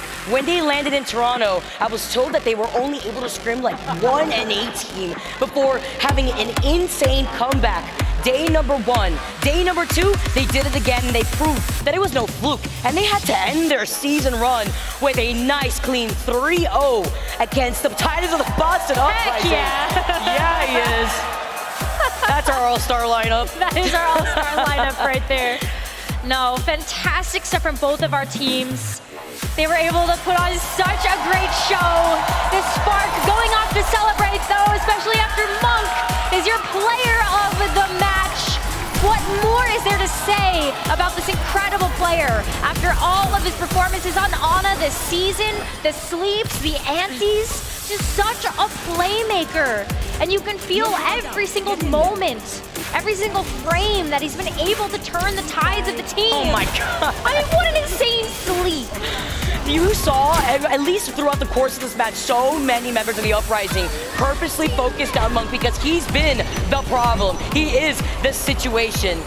And what better way to highlight Monk while he's had such an amazing time throughout the course of this weekend to really pop off. Even in the comeback potential that we've seen, it was Monk with those insane sleep darts, with those nades too, that really came in clutch for so many of those fights. And then I feel like the perfect combo together with Lengsa. This is a backline like you can never ignore. And I'm so happy that we got to see Spark play that seasonal run that they had with it this year. They played so well to make it here. They really did, and especially when there were a ton of people and a ton of teams counting them out as a top contender for the playoffs. They were able to show everybody wrong. 2 reverse sweeps, making it into the top 4 after also being the best APAC franchise from last season's playoffs. Hangzhou Spark able to do it again and show everybody what they've got.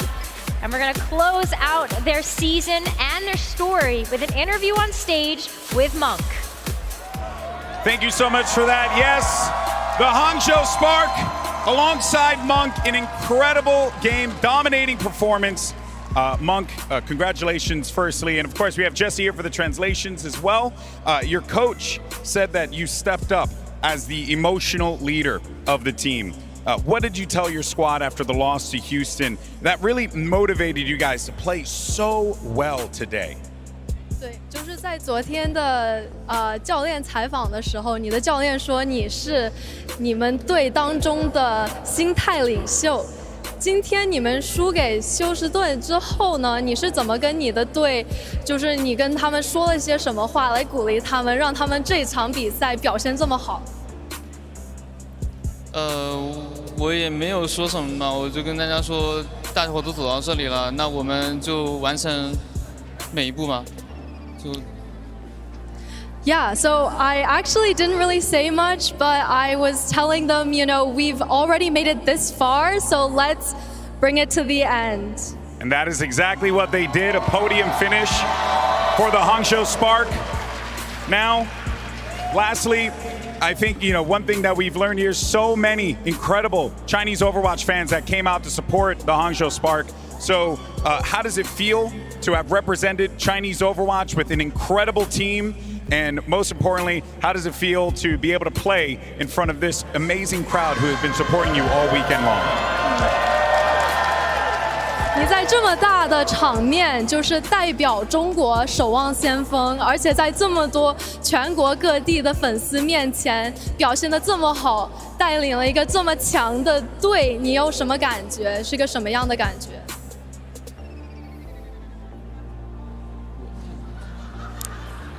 首先我觉得不是我在带领这个队伍，是大伙一起共同创造的吧。然后能站在这个舞台上，我觉得也非常的荣幸。对。So I didn't really do much leading, but I think to be able to stand in front of everybody here on such a big stage, I am very honored. Well, we are honored to have watched you guys play. Congratulations on the podium finish, 3rd place for the Hangzhou Spark. Folks, give it up one more time for Monk and the Hangzhou Spark. I'll send it back over to the desk. Thank you, GB, Jesse, and of course, a huge congratulations to the Hangzhou Spark and everyone who has believed in them in this journey.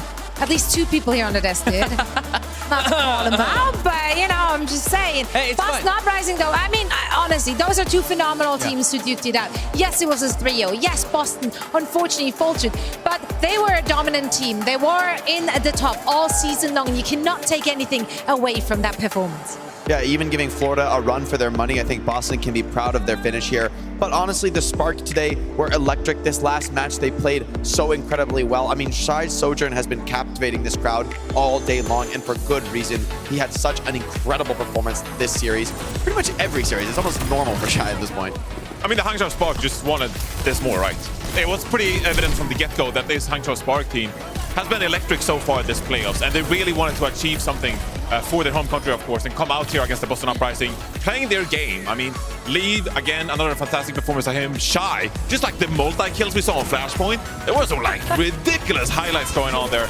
Monk, of course, player of the match as well. We even saw Pineapple come in for the Illari. Love seeing some Illari here in the playoffs. So this Hangzhou Spark team, they were so much fun to watch these playoffs. And again, like, no one thought they could do this going into the playoffs. We sort of counted out the Eastern region. We said that Dallas Fuel might be a dark horse with the Sorry game played. Soul Inferno, don't think they're going to be able to match the Houston Outlaws and the Florida Mayhem. But Hangzhou Spark, with their unique Winston composition, unique in the sense that no other team really relies on it as much as they do. Gushui coming in on Doomfist this playoff and looking rejuvenated, playing some of the best Doomfist he's ever played. Some argue that he maybe should be a role star, and I can totally see why. Gushui has had some fantastic performances this playoff. So Hangzhou Spark, many counted them out, said they wouldn't make it out of groups, and yet here they are and earned third place. That's an incredible achievement. Not only that, you know, we always joked around saying that, you know, the West was a better region. And I think Hangzhou just making this far and, you know, making quick work of Boston sort of proves that, you know, we were wrong, you know? East isn't a worse region, you know? It's a different region. And they had their own style going on. Yeah, Shai, I think, has really carried the flag for the region here, being, I think, elite on his role in the Sojourn. I don't know if anyone could actually, at this tournament, could match him head-to-head. So far, nobody could. So even though Spark do fall here, I think they have a lot to be proud of. And honestly, looking ahead to the World Cup, like, Team China is looking pretty serious, right? This is a lot of that squad on the Hangzhou Spark, and I honestly think they could be pretty terrifying next month. Yeah, I mean, that was absolute MVP performances on that team, on each and every single role. There were a lot of highlight-worthy moments, not just from Shai, but from everyone else there as well. Let's once more take a look at the bracket to see how we got here. Spark just secured themselves that third place finish, and Boston will fall to them and is now finding themselves in fourth. And that means we have one more title to hand out. We have one more match to play, and that is, of course, the match for the championship title. And that will earn them $1 million. So a lot is on the line. You see the breakdown right here on your screens. Spark did walk away with quite a big chunk of that prize pool. So once more, of course, a huge congratulations to their team, the entire org, and of course, again, everyone who believed in their journey. And there's a lot of people in the crowd who have been cheering for the Spark ever since they rocked up on this stage with their first reverse sweep, a second reverse sweep, because, you know, good measure, why wouldn't you? So we've been celebrating them for the last 3 days. And now today, the Spark are not the only team we're celebrating. I think we also, all of us, came here together to celebrate a very special person. And that is this guy. Let's go! It's Mr. X's birthday! That's right. So happy birthday to our good friend, Matt. Thank you. Yeah, how have you been enjoying the playoffs so far? Oh, I mean, they've been awesome. I think we all expected that. But, I mean, we need to crown a champion, right? I think that's the good stuff we're getting to now. Speaking of good stuff, we got something for you. Hand on a cake. It's not a birthday if you don't have a cake. We spared no costs. Whole thing of Red Bulls in there. There we go. It is the most basic funfetti cake we could find. Okay. Very much on brand. How do I show this without? Oh, he has your name on it. He's definitely not going to drop it. I cannot see how this is going to go wrong. I trust Danny to do this more than me. Because you guys have done this in the studio. I don't know if you should. Oh, there we go. Yeah, there we go. It's a cake. In celebration of their one and only. I mean, I ruin it for everybody if I put my finger in it. Do it. You do it. It's your cake. It's your birthday. It's your cake. You can do whatever you want. Look to the side, get super scared that I'm going to start getting it all over my face. I got a question for Matt. Can you expand on your favorite birthday cake flavor? Yeah, vanilla was a little. I mean, What? You know, what kind of like what did you expect? Like chocolate not strawberry cake. or anything? Anything. No, like once you start getting the Strawberries. fruits in the cake, no, it ruins it all. Got to keep it just straight icing, just straight plain. Just Flour and icing. sugar, that's Not icing. even cake. No. Let's just You're a go for freak. icing. You know, you do you. It's your birthday. This could have been a Anything tub for of birthday. icing with just. It might be a ton of looks icing. We're not like it. sure. It kind of looks like it. Well, okay, truth be told, I didn't actually bring you up here to just celebrate your birthday. I also want to put you to work. You know, you're earning the big bucks, so I have to make you work for it. How about you take the next send-off here? Oh, no, yeah. Coming up next, it's Uber and Mr. X. That's me, Danny. I don't know if That's you know you. that. That's that Bringing the grand finals right after this.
Bomb in! Offers up a hell of a lot of damage onto the rest and skewed. Welcome to the Overwatch League Best of Series. My name is Jaws, joined by Reinforce, and we're about to take a little trip down memory lane. Although it was quite recent, we're doing season 5 and 6 in this episode. It was nice to see the seasons 1 to 4 though earlier on. Yeah, it was nice to take a look at some of the older highlights in Overwatch League history, but now we're gonna take a look at some of the more recent ones. We had contenders teams fighting in the Eastern region this year, and we had Dallas Fuel winning it all last year. So let's just get into it. Season 5, number 5. Merritt's 3K collat on Colosseo was one of the most insane moments we've ever seen. We've not seen anything of that magnitude since. Piggy has also been frozen, but saved with an immortality from Erix. Merritt, what?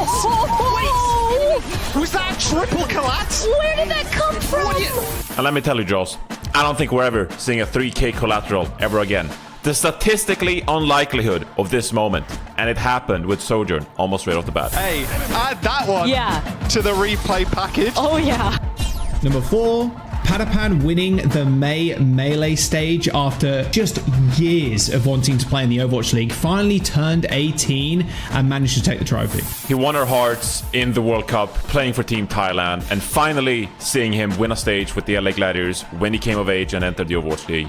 It was a great moment. 3. It's Hawk's face when Atlanta Reign C9 against the Outlaws on Ilios Well in one of the longest overtimes I have ever casted. That final fight, that was in their control that whole time. Like, what? What the? I mean, Houston Outlaws know a lot about C9, so maybe they've been reading up on that. I'm not sure. Had to get the dig in there somewhere. If you're a fan of C9s, this is probably the worst C9 in Overwatch League history, dare I say it. Yeah. Number 2. This next one is pretty insane if you like good aim. Shy just going absolutely ballistic. Everybody else piles in around him. They get the elimination. Yes, it was ridiculous. Yes, he got all the resources. Yes, he got all the armor packs. But seeing a man pop off like Shy did in the Mid-Season Madness in 2022, that was one of the best moments of all time. Number 1. We couldn't finish looking at Season 5 without looking at the champions. Dallas Fuel winning the Grand Finals on stage with Fearless winning Finals MVP. The protagonist finished his chapter with the Dallas Fuel being one of the most important players for his team. Season 6. All right, let's take a look at Season 6, the most recent season that we're currently in. Number 5, Lee J. Gon's face. Yeah, this is why we have player cams. This is one of the funniest moments I think we've ever captured, honestly. This is what happens when you give Brig with Rally all the nano boosts and all the healing in the world. Number 4. Florida Mayhem qualifying for the Mid-Season Madness by beating the LA Gladiators. It just shows how much it means to the players and everybody on the squad when they do make a tournament. And look, Jaws, this is why we love the sport. This is why we love the league. Moments like this where players, they put so much time and effort into winning it all. This was such a nice moment to witness. Number 3. One of my favorite moments from this year as well was finally seeing Jake put in his place. It's about time. But it was Shu in the post-match interview after beating the Atlanta Reign. 제이크 왜 우리 안 뽑았지? I'm gonna always predict against you. Rest of the season. 계속 안 믿을게요. So Shu just called Jake out saying, why did you pred us? Jake. I will not pred Houston. Only your opponent, you know? It's that's why I always disappointed. They were watching the broadcast before their match and then they were just really surprised. It was like, oh, Jake probably picked us and he didn't. So he was very disappointed. Hey, say sorry. Say sorry. It was nice to see Jake's ego handed to him just a little bit and hear him and Danny bowing down to the Houston Outlaws after they were the first team to beat the Atlanta Reign. Number 2. One of the funnest storylines this season was waiting for the LA Valiant to their first win, and getting their win against the LA Gladiators was just the cherry on top. Liar just going beast mode on the Lucio. I know it's a meme, I know it's the LA Valiant, but one could argue that the LA Valiant prevented the Gladiators from making the 2023 Overwatch League play-ins. Number 1. Just before the playoffs are about to kick off, the London Spitfire qualifying. Going down, Yolo pins into the back line, but it's not even needed. And I swing onto Proby as he takes him out. Same with Junbin. 25 seconds to go now for the Spitfire. Well, London Spitfire punched their tickets to go to Toronto.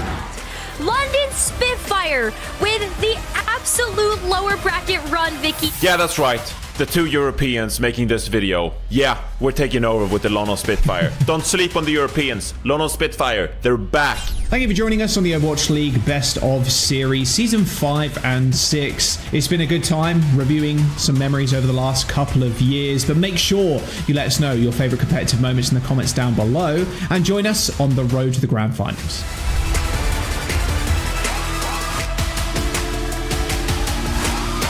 Don't we all love a good trip down memory lane? But it is now time to look ahead and talk about our potential future champions. Will it be the Houston Outlaws or the Florida Mayhem? One of those 2 teams will be ending up on this very stage, hoisting the trophy, becoming our Overwatch League 2023 champion. I cannot wait to get all the action started. Let's take a look at those rosters, discuss how they have to get it done. Houston Outlaws, this is the second time in this playoffs they are facing off against the Florida Mayhem. The first time around, they go too well for them. I've talked about a lot of players on this roster, but in this introduction, I want to talk about the supports. I want to talk about Shu and Violet. These two together, I think, is almost ridiculous. If you look at any past season, these two are often considered best in class, and I think they'll need to have that kind of performance today to defeat the Florida Mayhem, who I think are, it's fair to say, the favorites to win. I think most people would believe in the Florida Mayhem here. And also, you have Merit, you have Checkmate, you have someone. Each and every one of them can pop off. Like, they're playing it like this is a solo player every once in a while. Florida Mayhem have been consistent this playoffs. 13-6 all time? That means nothing. I know the That Florida means Mayhem nothing. struggled the first couple of years when we had 40 regular season matches, so that is a bit rude right there. Look, this has been a Florida Mayhem franchise that has reiterated, and they have cooked. They've been in the kitchen, and they finally struck gold with this roster for this year. Remember the good old times when Checkmate was playing Reinhardt for this team? Surmajet and Hydron was on this team just a year ago. But now they find themselves here and someone's been crowned MVP. And this has been a Florida Mayhem that has worked so hard on finding the perfect roster. And now they find themselves here in the grand final against the Houston Outlaws, considered the favorite by many. Yeah, I think for Houston Outlaws, it'll be up to especially Pelican and Happy, this deadly DPS duo, incredibly flexible. They can play absolutely anything. And I think we're going to need to see a lot of that variety because Merit and Checkmate are also absolutely able to match. So for me, this DPS duo, the counter swaps, we're going to probably be seeing these players switch the most of anyone, and their micro decisions are going to heavily impact the outcome of this series.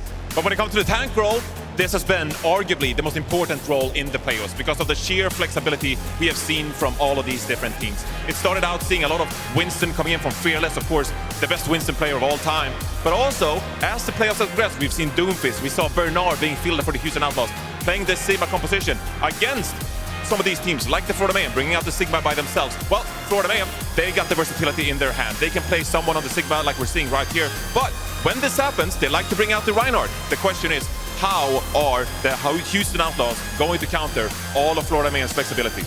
It's got to be from these supports. I talked about them before, but for me, it's Shu and Violet, not just able to survive, but able to clap back. I think that's one of the key elements that the Houston Outlaws are going to need to rely on is their playmaking on the support role, their team play, because honestly, I think this is going to come down to those individual moments. I think these teams are evenly matched. They can play any comp that they need to, but it's going to come down to those pop-off moments, surviving when you have no right to. That is what support at this level is all about, and I think both teams can deliver in that regard. So as we go closer to the grand finals, all three roles are obviously going to be hugely important in this one. But it has been a unique playoffs in the regard that we've seen so many different compositions. And it has been two teams that have evolved from day one to finally here in day four. Already, the Florida Mayhem has beaten Houston Outlaws once in the group stage, but it's not the same Houston Outlaws that we saw on day one. These are going to be two teams that have evolved, developed through these past few days, and now bringing it at all in the grand finals. And if we're looking at our preds for this one, I mean, if you listened a little earlier during RuPaul's post-game interview, he did say that, yeah, Houston Outlaws look different. We beat them before, but all they did change up was actually copying our composition. And it's kind of true. Now, Mayhem already mastered it. Houston Outlaws only just started looking good with it. I had to give this one to the Florida Mayhem. I think they're going to bring it home. I think it's going to be a convincing fashion as well.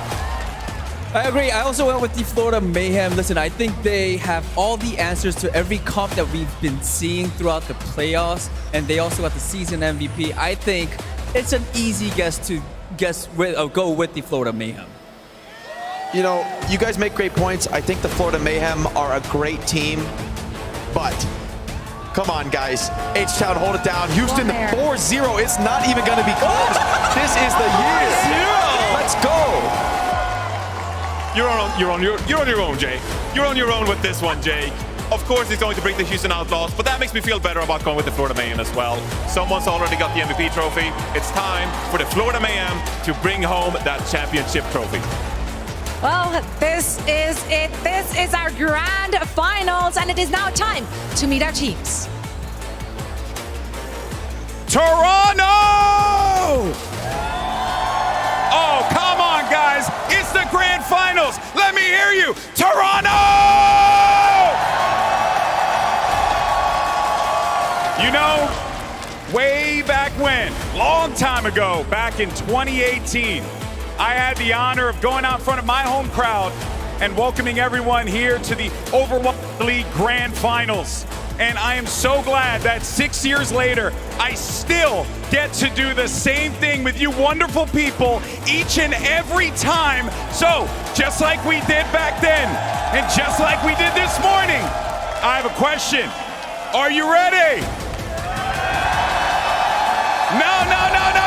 I said, are you ready?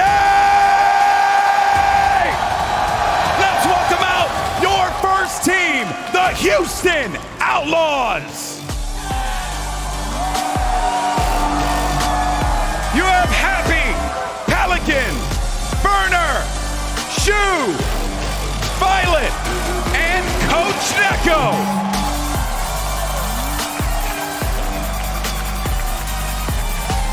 Houston have been so strong this playoff, the best we've ever seen from them.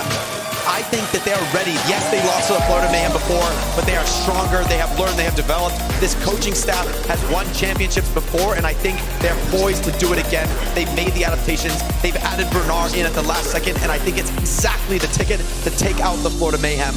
Pelican is confident, and I am too. Give it up one more time for the Houston Outlaws! Their opponents, the Florida Mayhem.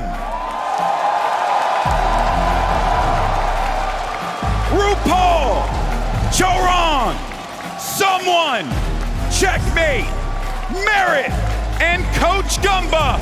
Once again, put your hands together for the Florida Mayhem. For so long, for so many seasons, the Florida Mayhem has been building towards this moment.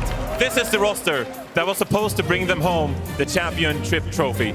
Throughout this entire season, they've adapted. They played multiple compositions, and finally, here, they find themselves in the Grand Finals. One chance to take it all home. Folks in the arena, one more time, give it up for both teams, the Houston Outlaws and the Florida Mayhem! Coaches, fist bump at the center of the stage, and let's get this show on the road.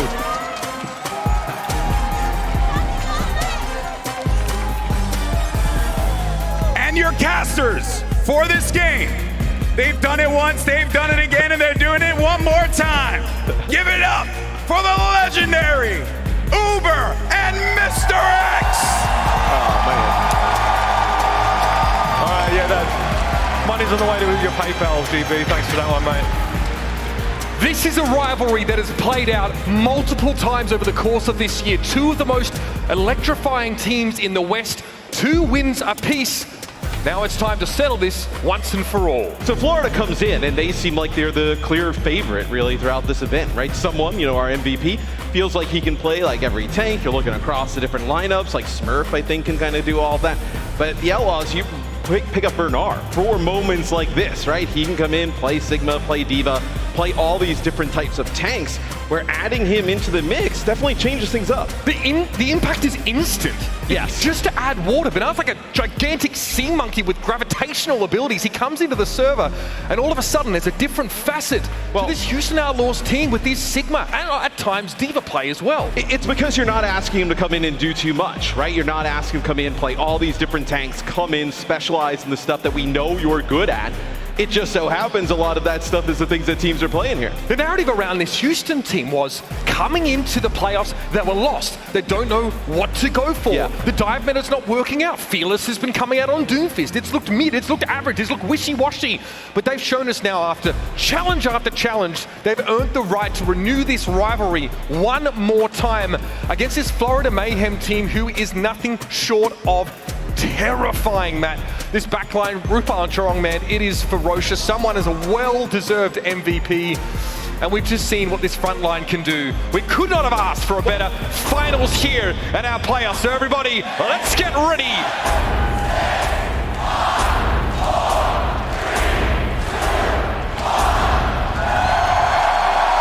And one last time, it's pen to paper in the rivalry between the Houston Outlaws and the Florida Mayhem.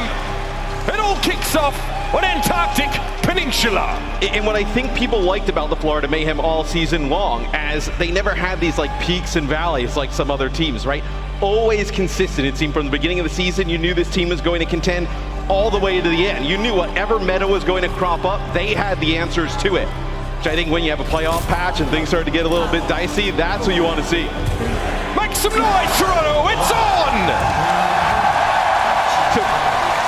This is something really interesting. So the Mayhem have been playing a ton of like Sigma-based compositions, right? And with Bernard in the game, you know that that's probably what the Outlaws are going to play. They feel like they're the best Reinhardt team here at this event, even with the London Spitfire here. That they believe that this Reinhardt comp is the answer to the thing that they're pumping out. Jake foreshadowed it yesterday, saying we expect to maybe see a Ryan Mirovic, who's already a casualty. Merit, with surgical accuracy, plucks him out of formation.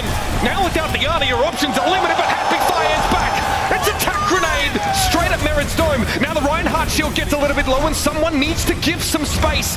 The Outlaws have a chance to push up here. Happy inside tank configuration. The May wall's thrown up and Happy's able to play back towards the point. The Outlaws take control first. Yeah, I mean, Viola doing a tremendous job, right? Is the only support there at the time, keeping everybody on the Outlaws topped up. The Outlaws, they do have that Bash in the mix, right? Once he gets into wheels mode, that damage output is so much on that Reinhardt shield. And getting rid of Mirror for essentially free with that attack grenade is huge. Florida though, wrap around, they search and avoid, but Happy's there again! Make it double! RuPaul can't do anything, riddled with bullets! His corpse goes flying and the Outlaws are throwing haymakers out of the gate! Well, fortunately for RuPaul, he saw that grenade bounce off the wall and come around the corner. It's just his two teammates did not. He actually tries to save him. He has that regenerative burst, pops it, but he uses a behind line of sight behind the pillar, so didn't receive the healing from that Baptiste ability, where this is a good start for the Outlaws. Already 40% and counting here for the Houston Outlaws. A strong start to be sure.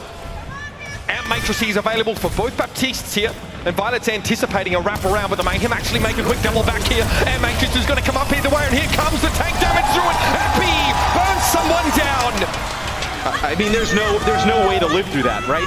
Any support that you have, I mean, you know, you're not able to heal through that. The Amp matrix is there. I think, you know, we'll obviously see how this series progresses, but the fact that the Outlaws can play this and win fights consistently against this Reinhardt comp definitely throws a wrench into some of what the Mayhem thought about coming into this series. Plenty to work with now for Florida. It's now or never. They're going to now overclock the Blizzard coming in, but first Pelican drops it down. It has to be an ice block immediately from Checkmate. Off to the left here, you saw Merit and Chorong having to play close together. They're going to be able to regroup and have another crack at it. Here comes the overclock. May wall thrown up, but disregarded entirely. It's going to be Happy again. The May's out of the picture. He already used the ice block inside the Blizzard, and there's Happy once more. Immortality Field's taken down. Artillery strikes available, and Happy looks for a quiet corner to set this one off. He'll take his time. Someone being forced to dance, but Bernard's already found Chorong, and RuPaul can only look on as his team are brought down. Kinetic grasp from Bernard is enough to eat the damage, and this one has been a little one-sided. I'm a little busy right now, Chef. I'm about to meet you at the bar, mate. Hey, I tell you what, though, you got a shot. He lost a lot of muscles since the last time you've seen him. I'm trying to cover weight classes, yeah. Even I got a chance at this point. Okay, let's not get ahead of ourselves here. Strong start for Houston. The Bastion is a huge difference maker, Matt. And I think what's really interesting is the Florida Mayhem believe that this Reinhardt comp is kind of the answer to some of the things that they've been doing with Sigma. At least there at the start, the Outlaws are able to play this Sigma comp at a high enough level to beat that. I think if you're the Florida Mayhem, look, this is a long series, you get another round, see if they can do it again. I think at that point, though, you're in a weird spot. Do you match Sigma? Is that what you're going to go and do? Bernard will actually play D.Va off the rip. So D.Va with the Echo in the mix, and also Happy on Hanzo. So a complete change of pace here from the Outlaws. You're really pricing yourself into flexibility here with this D.Va and Echo setup, even the Hanzo. So much verticality from this setup, and the ability to transition between high and low comfortably. And what they could have thought, actually, is that they were going to come out on something different than the Reinhardt. Like, are they going to come out on, like, Sigma or Zarya, something completely different that they thought that could really kind of contend with that? But they actually play that Reinhardt again. Pelican here, teasing at the edges, pulling on threads, just probing. Looking for an opening, but so far the Outlaws have begun the cap. It's Checkmate dropping to the point. Pelican quickly has to use their flight cooldown, but it's Happy! From the rafters, apparently. Insta-kill on Merit. Bernard here is on the scene. Happy finds yet another one. He is having an absolute lights-out match so far. Checkmate's been spotted in the backline. It's Bernard wanting to pressure with the micro rockets, and there's nothing he can do. I mean, you think of some of the craziest clips we've seen on Hanzo throughout the 6 years of the Overwatch League. A lot of those come from Happy, right? He's able, think back, when Temple of Anubis was a thing, right? Able to kind of get under the high ground, make some plays. He's able to just get these pickups as now they bring in the Sigma. But in a Sombra meta that dominated so much of this year, Happy was relegated to being a role player, someone less involved in the spotlight. Pelican got to play the Echo and a lot of the quote-unquote fun stuff. I mean, these comps in a lot of way, right? Fit the Outlaws players much better outside of probably Fearless, right? Absolutely.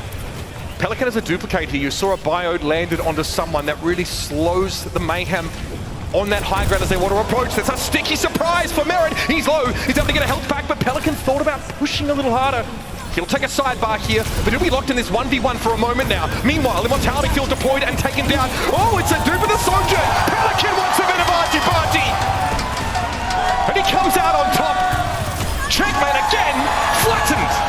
I mean, and they are so split as well. That is a Blizzard used by Checkmate into the back line, as this is not a good start for the Florida Mayhem. Jake on the desk, set a 4-0 for Houston. That's ambitious to say the least, but this is the pace they want to be setting. I mean, Jake is on that same payroll like Golden Boy's on, right? I mean, the magic seeps out of the ground. It infects you.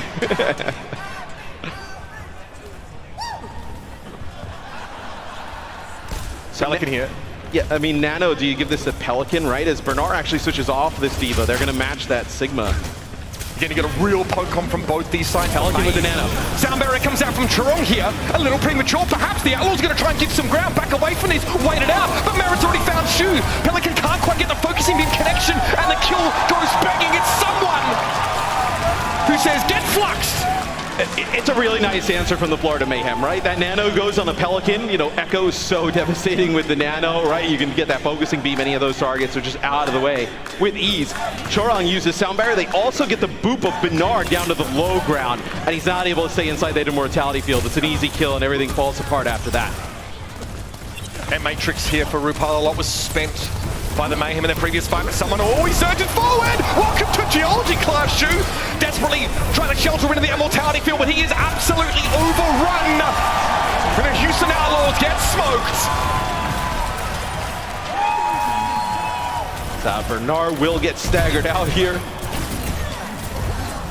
Oh, you, my friend. Gets Chorong for his trouble. Man has some cojones. Shu finds that to be a sleepy play. Less than impressed by that one. The Mayhem here ticking up about 50% now on the clock, and Merit's waiting for an opportunity to use his overclock. He springs forward, but someone had already found purchase on Happy. Shu trying to hide behind Benar as much as possible, but Merit's unperturbed by the Diva, trying to reclaim that space. In the meantime, Pelican's knocked out of dupe here, and the Outlaws are getting bogged down. Well, they're just having a really difficult time dealing with this aggression, right? They're not just playing at a distance, the Florida Mayhem here, and just welcoming them to come to the point. They're pushing up, they're bullying them behind Chorong's speed boost. That is another team kill, as Florida Mayhem getting up to a spot where they're, one fight to win this point. You've gone back to the Diva already. Limited success, maybe trying to shut Merit down as much as possible. There's a Nano available here for the Outlaws, but Checkmate, Pelican knows. How do you do, sir? What a cordial tete-a-tete. Pelican,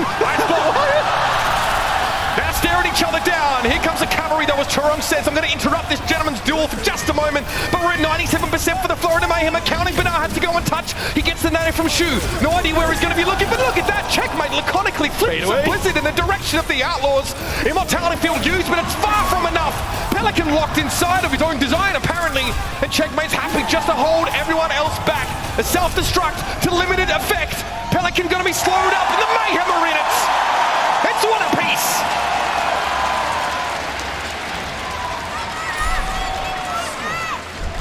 I'd love to see the Outlaws properly match that comp, right? Get the same exact things going, right? Get Violet on the Lucio, although very talented, obviously, on all the flex supports, but maybe you try and mirror this, right, and get that Sigma v Sigma. But I mean, dude, look at this. It looks like these two teams are trying to counter comp each other so badly right now, right?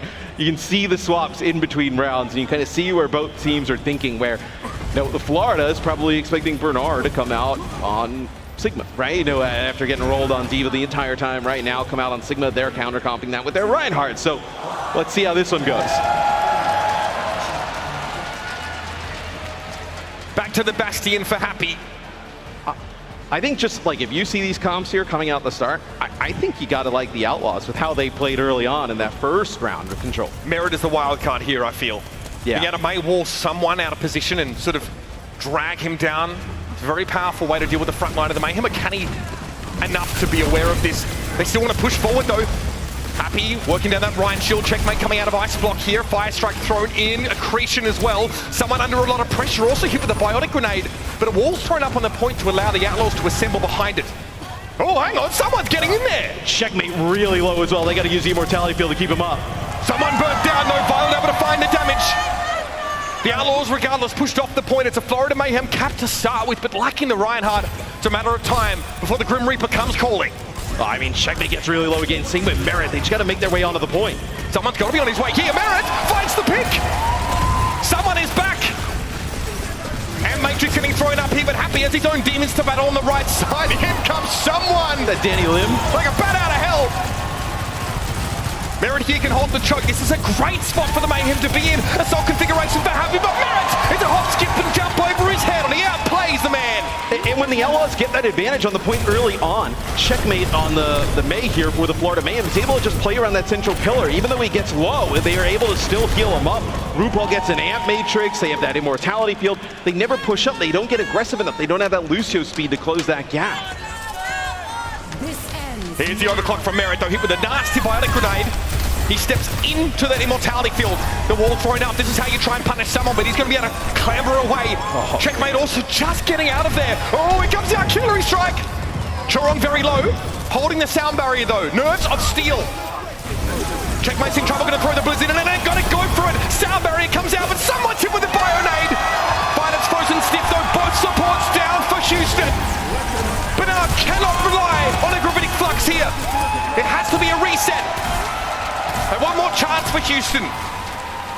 Yes, Houston may have squandered their opportunity early on. They get that pick on someone, and then they're never able to go to the point. And you see now Violet on the Lucio. So I think this is kind of what they need to do. Play a little bit more of a faster pace. Is it too late? Yeah, it might be. Nano Boost available. No great candidates for that. Maybe Happy. Maybe use it for survivability, but that's a Fire Strike! And that's more than singe tips for Pelican. The shatter is good too. Happy dumpstered. And the Florida Mayhem stand tall on Antarctic Peninsula.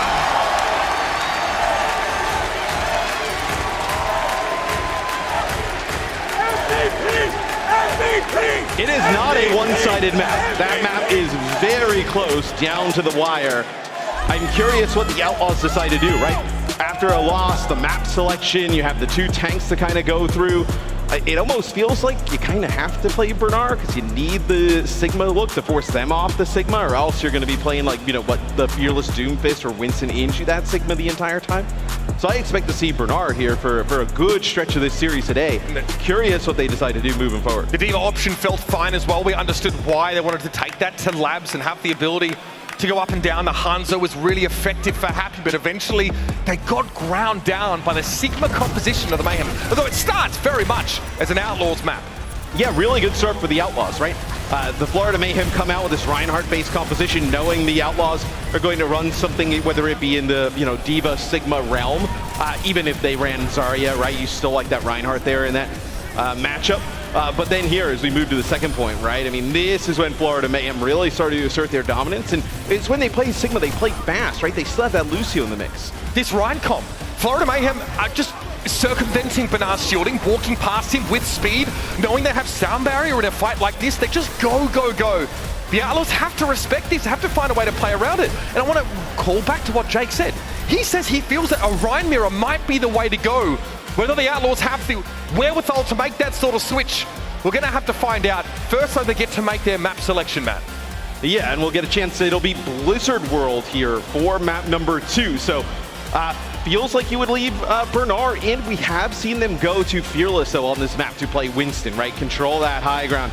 Curious to see if we see a sub coming in here for map number 2. Both of our teams are primed and ready to throw down. A competitive first map goes the way of the Outlaws. Much more to come here from the Mattamy Athletic Center right after the break.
A dominant start for the Houston Outlaws quickly gets turned on its head because the Florida Mayhem never say die. They were down 0 to 80% on that second round of Antarctic Peninsula and still bouncing back. Hey, while I've got you here, voting is now open for our Grand Finals MVP. Head over to overwatchleague.com/MVP to have your say.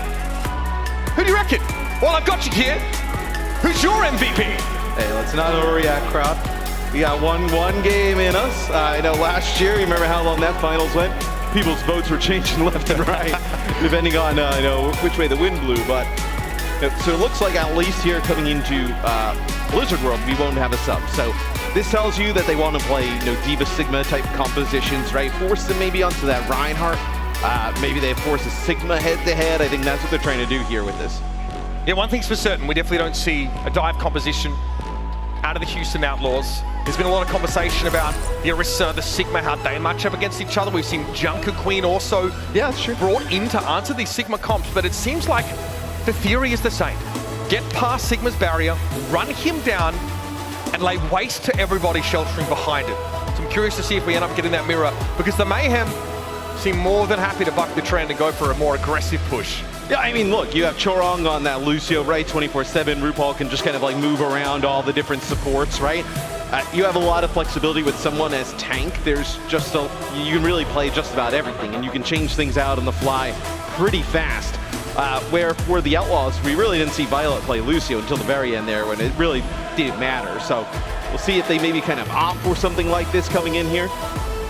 They're one of the only teams that are doing this, right? This Baptiste Ana setup. It might seem greedy, but you're playing a composition where mobility isn't the most important component of your game plan. It's about having robust mix of that healing throughput plus that extra damage in a pinch. We see the Reaper guy. I was just about to say the copy pasta. I was like, again. I was about to say the Reaper guy. I mean, best hero in the game. This would be a little bit of a curveball here. I don't know if you will see it, but typically, Reaper pretty decent against like Reinhardt, May, heroes like that. You don't have a speed boost, to get the Reaper in. I mean, that is probably the issue there with that pick. So, all right, the Outlaws drop the silly sauce, and it's a Hanzo here. So they're really investing in this poke composition. So how does the Echo factor into this game plan? Well, look, you're trying to keep everybody alive. You know the Florida Mayhem want to play aggressive. Chorong's going to play that Lucio all the time. So maybe bait them in a little bit, right? Get those finishes with the Echo. I think the Outlaws just sniffed out the Ryan comp here because they brought Happy in instead. Echo obviously very scary for Ryan to deal with. That focusing beam can lay him low. Pokes, oh, KZ, the Hyperspheres, fine purchase. Merritt gets sold for a kipper. Maywall going to be thrown up here, and from the left side comes someone, but they're all ready for him. He doesn't get to his intended target. He'll back away, but that shield is getting mighty low. Shoes dealing with an assailant from the backside of their sticky bombs. Claim someone. Perfect 10 from the judges for the Outlaws' approach here. They break through the choke and take to the point. And the scary part of playing the Symmetra is she's so vulnerable, right? It's very squishy in terms of a damage-dealing hero. So a few of those, Hyperspheres and the Sigma right around the corner. The Bastion who pumps out tons of damage. You can't keep Merritt alive, and they're not going to get a touch. And again, with a Reinhardt that's trying to come in from the side and get a flanking pin, your Symmetra doesn't have that frontline protection at all, because your Reinhardt's trying to stay hidden. And if you can live through these aggressive comps, I would say that one kind of, it's not even like really a knock on the Florida Mayhem, but like, hey, what's this? This is going to be a TP with an Ant Matrix high ground. Chorong doesn't play a ton of the flex supports, right? It's really a lot of Lucio. So there was one thing that, like, if you can force them off of, if you can get them away from those aggressive comps, he's in trouble. Outlaws get a Matrix of their own here on Pelican. Laser extremity reassignment for the Lucio of the Florida Mayhem. This is working out beautifully for the Outlaws now. Focusing beam there. Healthy amount of damage. It's only RuPaul that's able to get any action. Because the Outlaws know that they want to get aggressive and move in fast on the side of the Florida Mayhem. So you have that biotic grenade to deal with. There's no Kariko on the other side, right? For a cleanse, they're playing all in. And if you can force, let's say you get a biotic grenade down, you force it early immortality field to keep those players up. You still have yours. You're at a huge advantage. But now trying to control the high ground. The Mayhem are approaching, and he knows it. So it's a gravitic flux on the menu. And the artillery barrage comes in after. What a garnish. Chorong is taken down, but there's more work to be done here as Happy is removed by Merit. Someone getting aggressive on the car, but Bernard still trying to be the anchor. There's a nano up the sleeve for Shu here as well.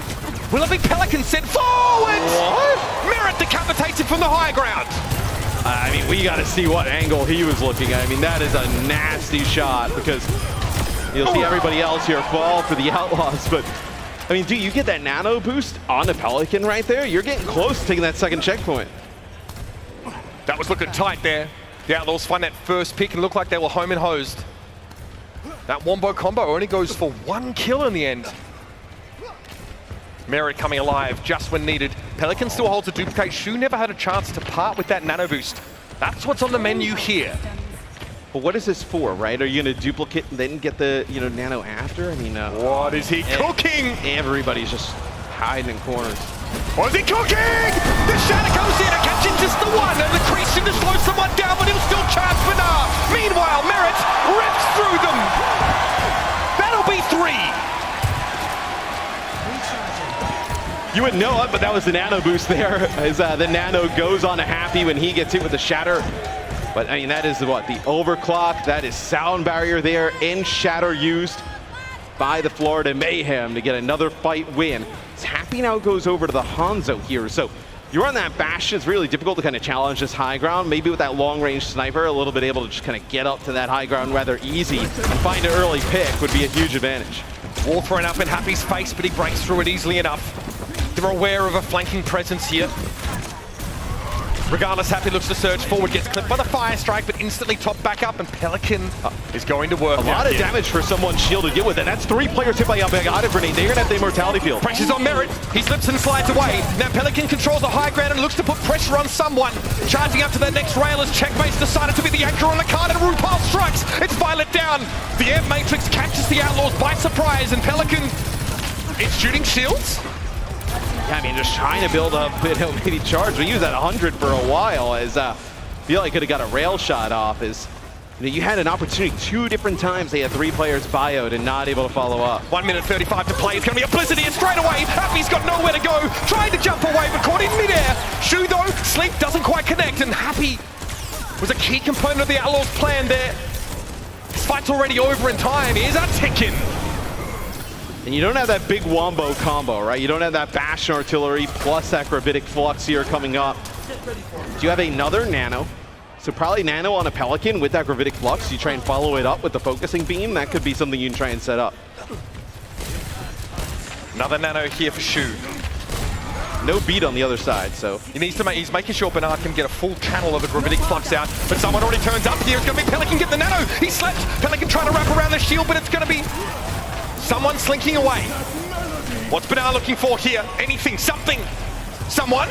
No, it's RuPaul caught by that one. An immortality field would be on the menu, but he doesn't have one handy. Accretion from the backside. Someone, a rude awakening. Now we'll have to turn and face Bernard, but it's a sound barrier for the Florida Mayhem. All but Merit get it. Crucially, the ladder falls. And Bernard, bring me another, he says. And Checkmate obliges. I mean, he looked as good as dead, dude. And Violet comes from the high ground, the regenerative burst and immortality field. Bio-nade. This is what this low mobility backline can give you. Just raw throughput in a pinch is incredible. The Sigma survivability is pretty sick, right? With like kinetic grasp, the ability to kind of like shield dance, right? But not when you have like 4 players just barreling at you. I mean, that is some crazy stuff from Violet. And there's no Bio-nade on Florida to shut down all that healing either. Frustrating for the Mayhem. Looking like they were going to put this to a stop again at someone bang from an off angle. Here's a rude awakening. The dragon is hungry and someone is devoured. The flank. They're going to wrap around. Chorong found Happy there. The immortality field to no avail. Pelican trying to respond to this, but they've already lost 2. Chorong with the boot. And Pelican's in trouble now. It's an ice block to buy some time, but where's the teammates? Just Bernard, he will be dragged down. Pelican looking to make a quick escape, but he knows his juice is cooked. Okay. The Blizzard persists after the dupe for a time. Yeah, a little bit of an exit Blizzard just to get himself out. Is that a shatter from someone? Backline. That's both supports. Shoot down first. Violet can't be far after. Merit sees him pop up. And it's a skeet shoot. So the fight before, the Outlaws actually, you get someone down with that dragon. You win kind of the battle in the front line, but Merit and Chorong on a sick flank come around, and they're able to pick 2, and then you're in a tough spot, right? You have no mobility, players are just tucking a sandwich. Checkmate is lying in wait. He has the trigger discipline not to take the shot of Blizzard from the back line. Kirby, devastating, but the slip comes in. Still Shu going to be taken down from Chorong. He comes to the rescue, and Happy never had a chance to engage. The Florida Mayhem will put this one to bed in short order. That's the end of the line for the Outlaws.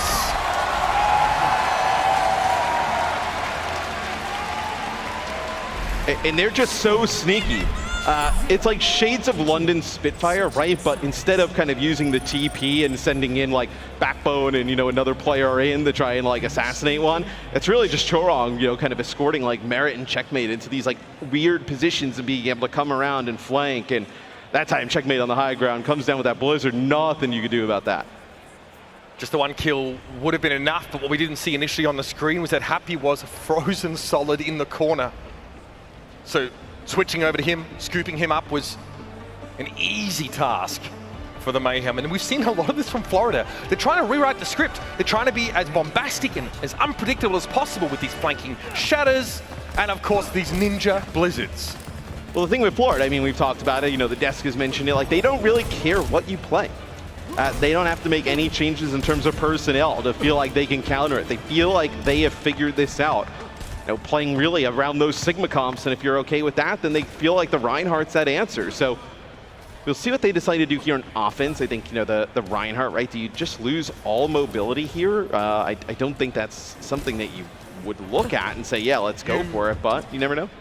Again, we see a lot of teams, London especially, will wrap around the right-hand side on the attack. And you have to play the Lucio. You need either like a Lucio or a Sim to get this Reinhardt in positions to actually make an impact. Especially against a poke composition with so much shield pressure via Storm Arrow in those hyperspheres. Okay, they're scouted out here by the Sonic. They're going to wrap the right-hand side. This is pretty customary. Merit going ahead here. Pelican opting to seed that high ground. They're gonna. I mean, we've seen teams wrap all the way around. They right? should. Yeah, that's the position they think they want to play from. Benares set up to receive that here, but they're going to go. Oh, what a bio-nade! They're going to go anyway.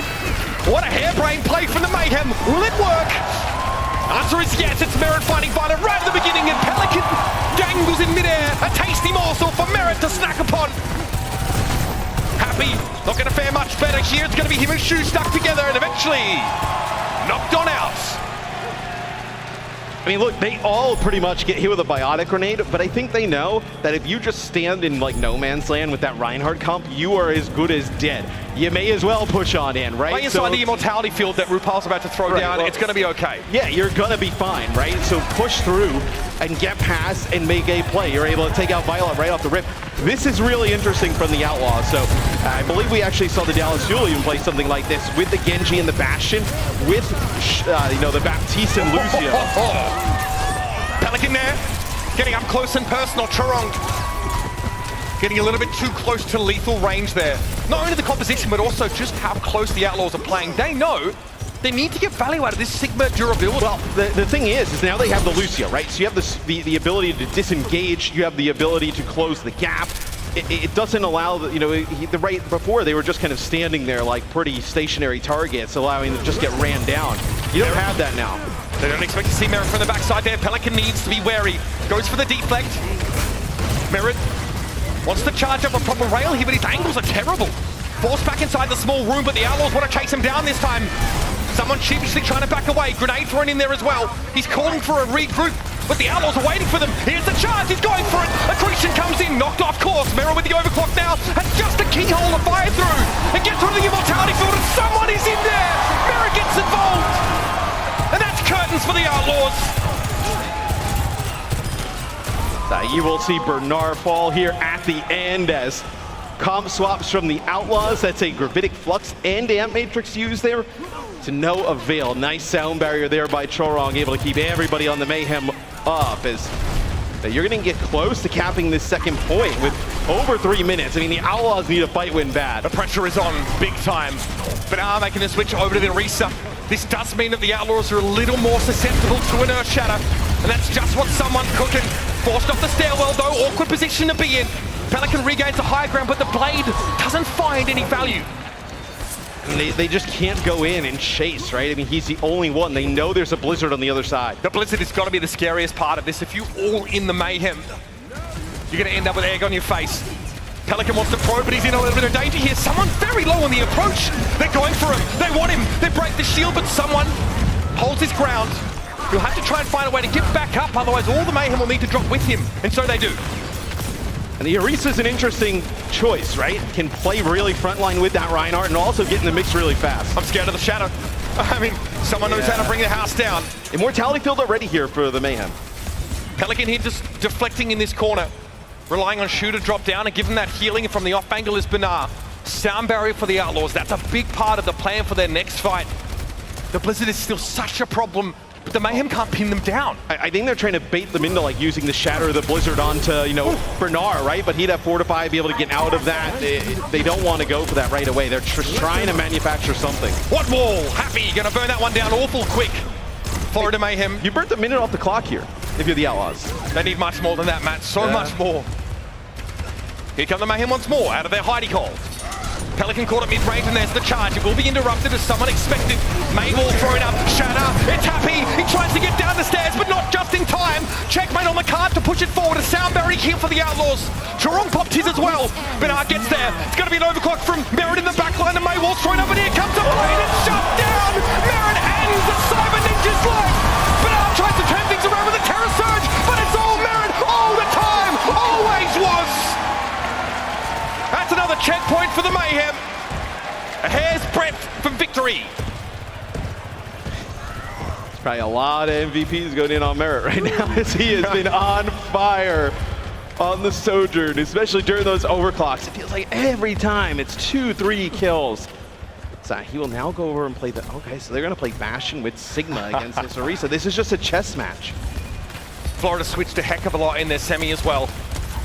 Maywall doesn't catch anyone, but gives the Mayhem some time to shrug off the tank configuration. Happy does have that artillery barrage available. Shu really working overtime to keep the heals up here. This is scary. Here comes the out matrix now. So Maywall thrown in the way. Happy looks to try and get around. There it is. Okay. Immortality field's out of the picture, but Merritt finds Violet already.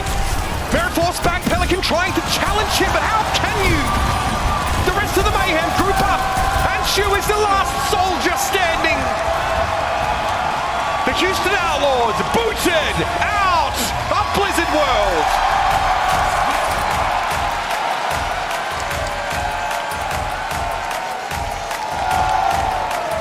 That is a Outlaws map selection that does not go their way. And we talked about it, and you don't know until you get here in the final, right? And you kind of see it like live in person, but like they have the answers, it feels like, the Florida Mayhem. That when they know they bring out Orisa, Bastion, this is our go-to. When they play this, this is our go-to. And it makes it really difficult for the Outlaws. It feels like they're always playing a step behind. I got a bad feeling about this, Matt. I got a bad feeling indeed if you're an Outlaws fan, because the Florida Mayhem in every term seem to have the answer. This is that bizarre off angle here for someone, but the real centerpiece was Merritt.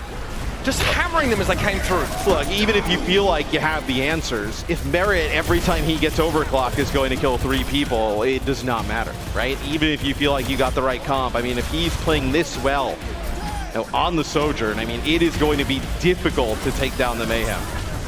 Houston Outlaws had to be racking their brains here.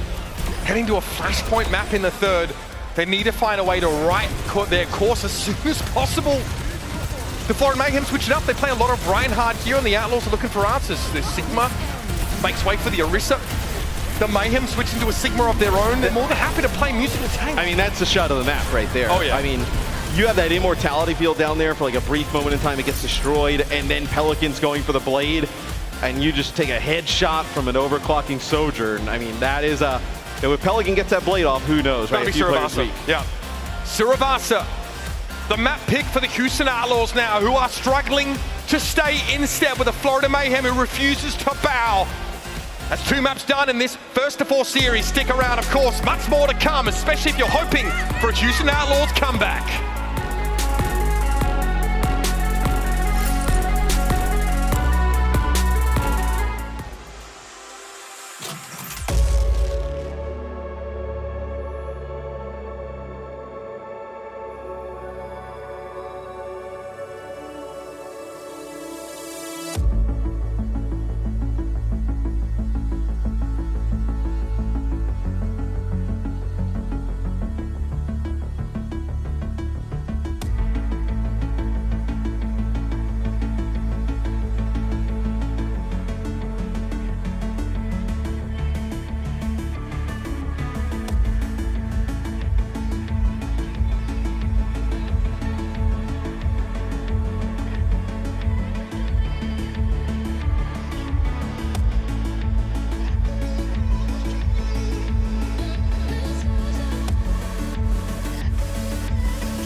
right, what's good, everyone? As we're down right now for the Houston Outlaws 0-2, they're looking to try and make a comeback happen.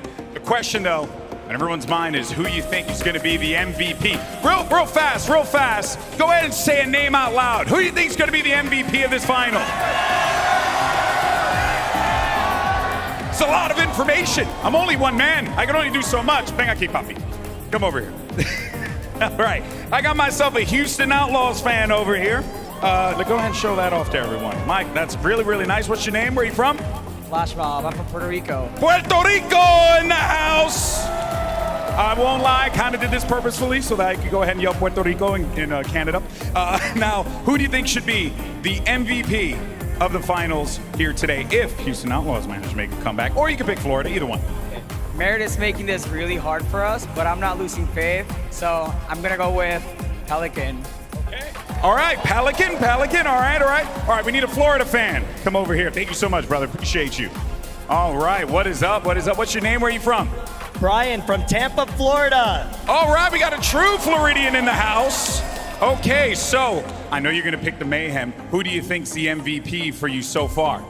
We crowned him earlier today. Someone, baby! Woo! I don't think anyone here will disagree with that. Well, folks, all you got to do is vote for your Grand Finals MVP. Go to overwatchleague.com/MVP, and you can go ahead and submit your choice right then and there. But for now, let's go ahead and send it back over to the casters, see if someone clutches up and ends this one 4-0. Uber X, what you think?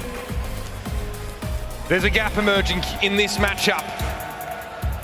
A lot of it can be credited with that flexibility and mastery over so many different tanks of someone. And the Houston Outlaws have to act quick before it becomes a chasm. Yeah, I mean, it seems like the Outlaws have tried numerous things already in this series. You try and think about like what else they could go to. It seems like the Mayhem kind of have their number really at every turn. I think one of the more interesting things is obviously Flashpoint. We see teams typically, outside of like really London, play Lucio all the time. So you expect, you know, obviously a Lucio for the Outlaws here. Violet could pilot that hero. Maybe that like forces them to play at a faster pace, kind of unlocks something a little bit different. Do you want to see Soldier flanking here at all? Might be an Outlaws option. I feel like that's so tough. I mean, I feel like it's so dated at this point, that type of like... We move fast, don't we? Yeah, like Soldier on the flank, when the other team is just going to like run players down with Reinhardt. Like it feels like it's kind of a bit of a throw, right? So maybe you play like, I think Sojourn obviously is a great pick. Maybe you even try and play that Hanzo again. It feels like the Sojourn has a little bit more flexibility. And the Merit Sojourn so far has been terrifying. The sheer level of mobility afforded to her means that in a pinch she can make that reposition and get out of trouble. Looks like the Outlaws might be in agreement here, or we head over to Bastion for Happy. Yeah, very Boston. Yes, in Boston, obviously, no, did not win, but put up a pretty good fight. So if you see what they did, hey, maybe we can kind of recapture some of that same magic, right? The Merit issue is going to be cropping up a few times here because this is a comp that was used against the London Spitfire, yeah. right? You're dealing with a Sojourn now, not a May Bastion combination. Pelican on the Genji needs to make some magic happen. Straight to the doors first here for the Outlaws. Again, this Orisa comp will allow you to push up, take some space, but eventually the Mayhem look to surge back in.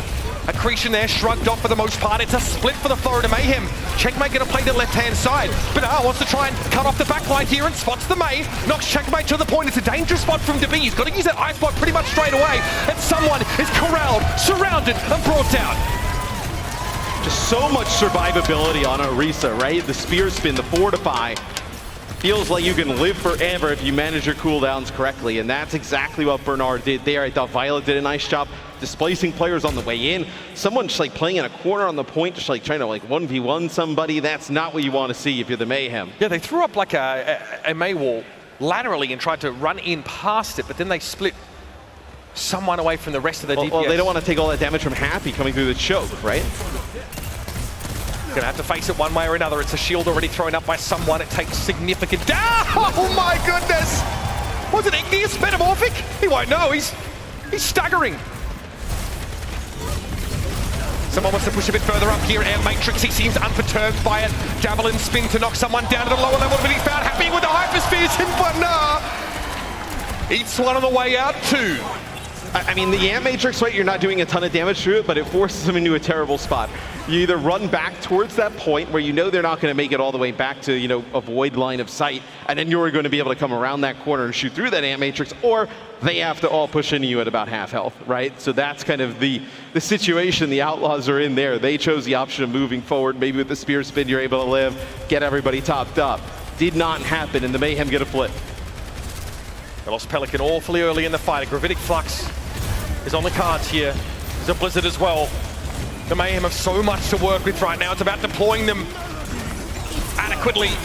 Here's Pelican in a deflect. The Immortality Field for Happy and Chewy goes straight into the Cannon Barrage. Sound Barrier for the Florida Mayhem lets them shrug it off, but Barrett can't get away. It's a trade. Banar's taken down. A Pelican Blade might be in order now as well. He wants to pressure this Baptiste down, and he's going to go for it. He pulls the blade, but he's down to 20 already. Rupal was ready and waiting. Air Matrix thrown up, but guess what? Someone's on the wrong side of it. So you throw everything here towards the end to try and win it. You just gave up the point. Yeah, I mean, that is, you may not have been able to get back in, get another fight anyway, but does not look pretty as the Mayhem take that first point. Story of the series, a strong start for Houston, eventually brought to a screeching halt by the Mayhem. They'll keep the same composition heading into our next point. What do you think about the Sojourn here for Happy versus that Bastion, right? I think the Bastion is very dangerous during Wheels mode, not as much outside of it. And I think that gives a direct signal for Florida of when they can go. So this is a little bit maybe harder to judge. Rupal here forced away. Immortality Field has to be used instantly, but he's running to the ground. Banana found him with the Javelin.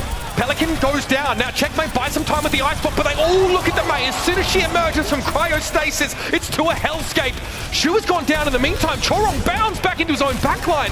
Someone, nice use of the kinetic grasp here, but Mero is looking to find his way through, and Banana runs him down. Still a trade. There it is. Someone's shish kebabbed. And it's just Chorong to deal with here. Tough customer. Banana getting pressure from another direction. He can't quite tell. But he'll huddle together with Violet and take the point, or at least attempt to. Yeah, it was Rupal coming off spawn, not able to get there in time, but and that is a long, dragged-out battle just to get control off the rip, right? So the Outlaws, you have this Sound Barrier to deal with this Gravitic Flux. There's no like big wombo combo on the other side. You feel pretty good about that. Immortality Field also a factor there. Someone getting battered as he tries to move up, looks for an accretion, gets nothing, falls back. He now needs to peel for his backline. Gravitic Flux to stop the charge. He better hope it's enough. No! It's interrupted! Someone skewered in midair, and the ultimate is cancelled.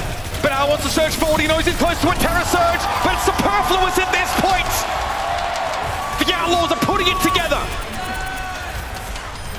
Now someone gets staggered out. Oh, man, that is a crazy play.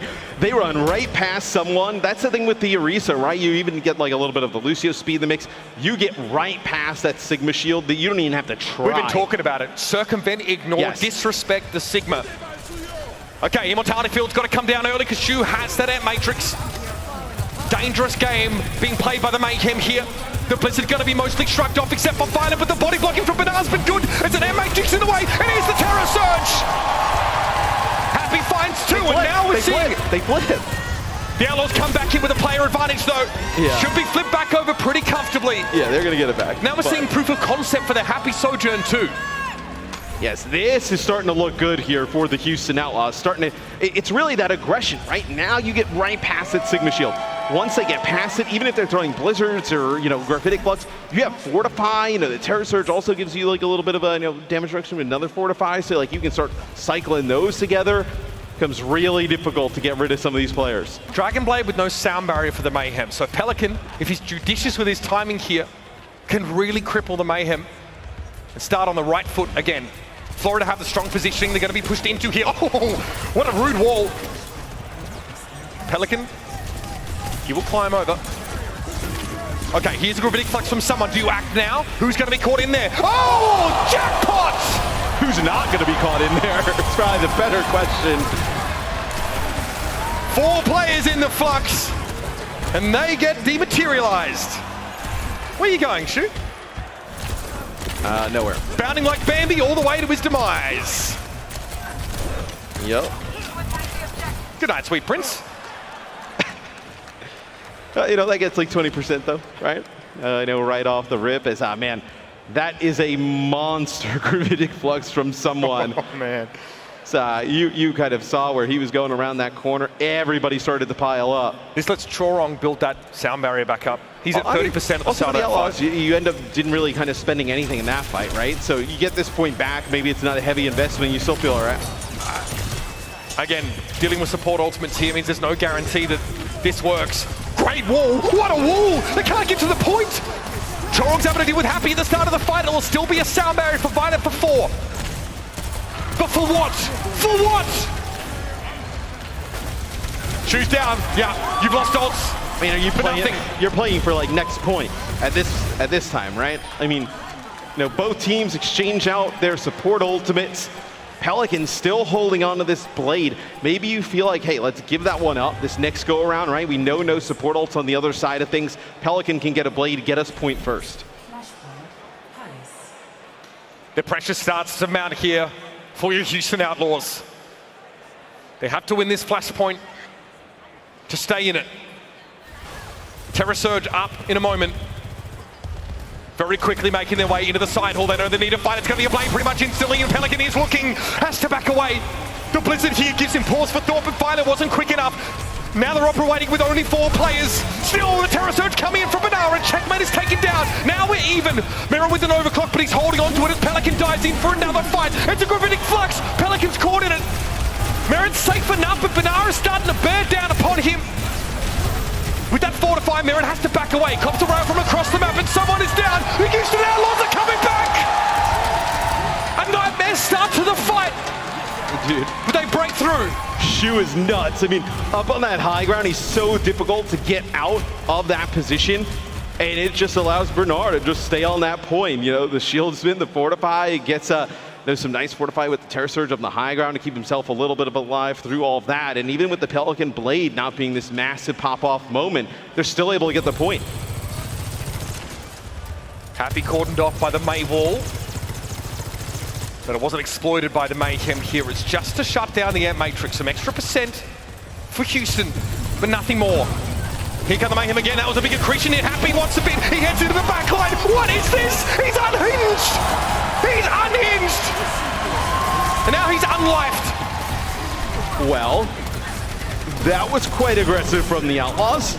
I actually think that they probably thought they were going to live long enough for Violet to get beat, be the next, like the second team to beat, and then outlive them in the long run.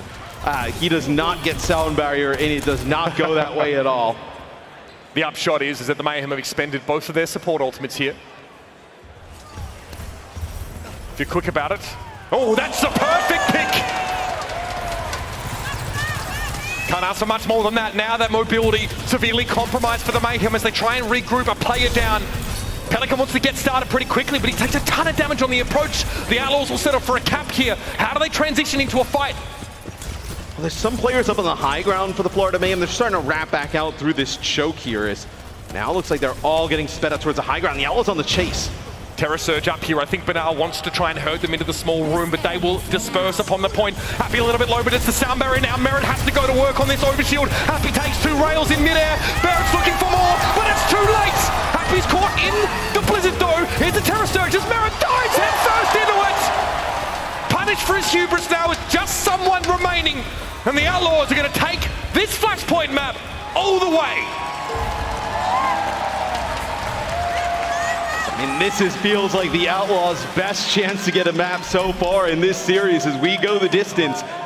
It'll be a great flashpoint spawn for them. They'll get a little bit of a closer spawn here as the Florida Mayhem, they actually have Merritt move away from the Bastion now, onto the Bastion, away from the Sojourn, which he's been so good on throughout the series. This might be the most important objective of the series. The Houston Outlaws need to finish the job here and give themselves some breathing room. There's a gravitic flux available for someone. The Bastion switch for Merritt. Pelican wants to trade here on that left-hand side. It's going to be an Ant Matrix. Plenty of time for the Florida Mayhem to back away. The Outlaws will establish themselves, though, as the residents of this point. And I think the Outlaws have to know that this fight is so important, not just in this map, but just the overall grand scheme of things in the finals. Gravitic Flux. 3 in the Flux! And down like dominoes for the Houston Outlaws. It's a Castle Curse if I've ever heard one. This is the most important fight they got, and they get absolutely steamrolled through when someone comes through with another Gravitic Flux. RuPaul with an Amp Matrix. You do come back with this blade. You're going to have a sound barrier to answer it, though. It's been competitive so far. 31% game for the Outlaws with that first fight. Here comes the blade from Pelican. What is he looking for? Maybe a cooldown or two. Someone barely getting out alive. They back away from the immortality field. And the Mayhem will escape. That's an ultimate down for the Outlaws. They do have an overclock. They didn't even get sound barrier out, though. They were so far away when they started to use that. Chorong. Nerves of Steel gonna let the sound barrier go now, and it is on. Happy getting pressure down with the overclock here. The rest of the Outlaws get the sound barrier, but Happy wasn't nearly as lucky. Somehow, Violet comes to the rescue. Chorong desperately looking for that kill. He still hasn't found it. Happy wins out. That's a big one. Blizzard in play, but Bernard steps back, and Happy gets a second before being frozen. Who's gonna come to collect? No one. He's safe. And back in the action, but the Mayhem still control the point. And Merritt! He's found two. How does Bernard fight back? It's just not happening.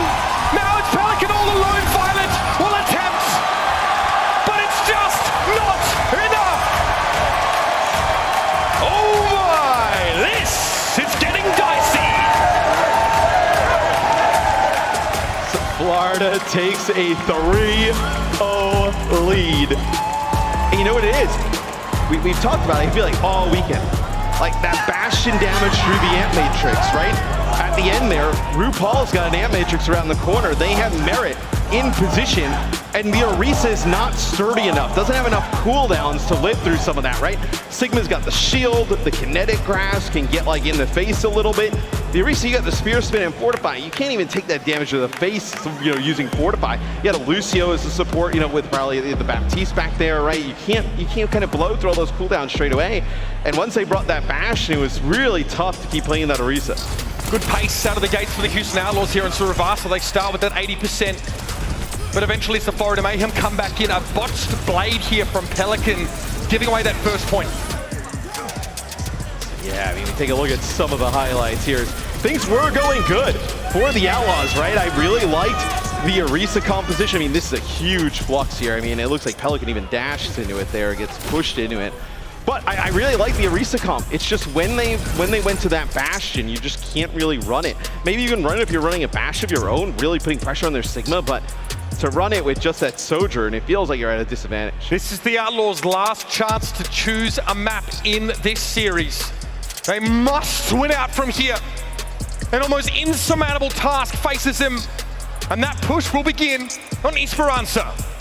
Yeah, you think you can play some Orisa here if you're the Outlaws? That's something you maybe want to look towards here, but you just saw how that just ended. Maybe you have an answer for that Bastion type of setup. Everything you have left, Houston Outlaws, it's time to leave it out there. They desperately hang on for survival as the Florida Mayhem look imperious. Stick around, it's map 4 on the docket.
turn it way up. Get your weapon, get your blade up. Damn, instead you gon' pay up. Yo, crank that volume, turn it way up. Get your weapon, get your blade up. Damn, instead you gon' pay up. Yo, crank that volume, turn it way up. Get your weapon, get your blade up. Damn, instead you gon' pay up. Yo, crank that volume, turn it way up. Turn it way up, turn it way up. Crank that volume, turn it way up, way up.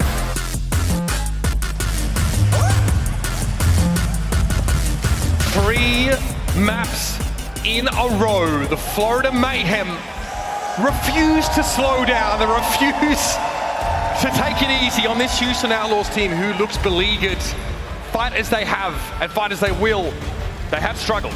I mean, they're just searching, right? And it feels like whenever they find an answer for a fight or two, the Florida Mayhem go, oh, that's cute. And they just switch their comp and they're good to go again, right? I mean, it's really got to be frustrating, I think, for the Outlaws players. It happens here and there. We saw Pelican play Genji for much of that Suravasa map. At times was able to have a huge impact.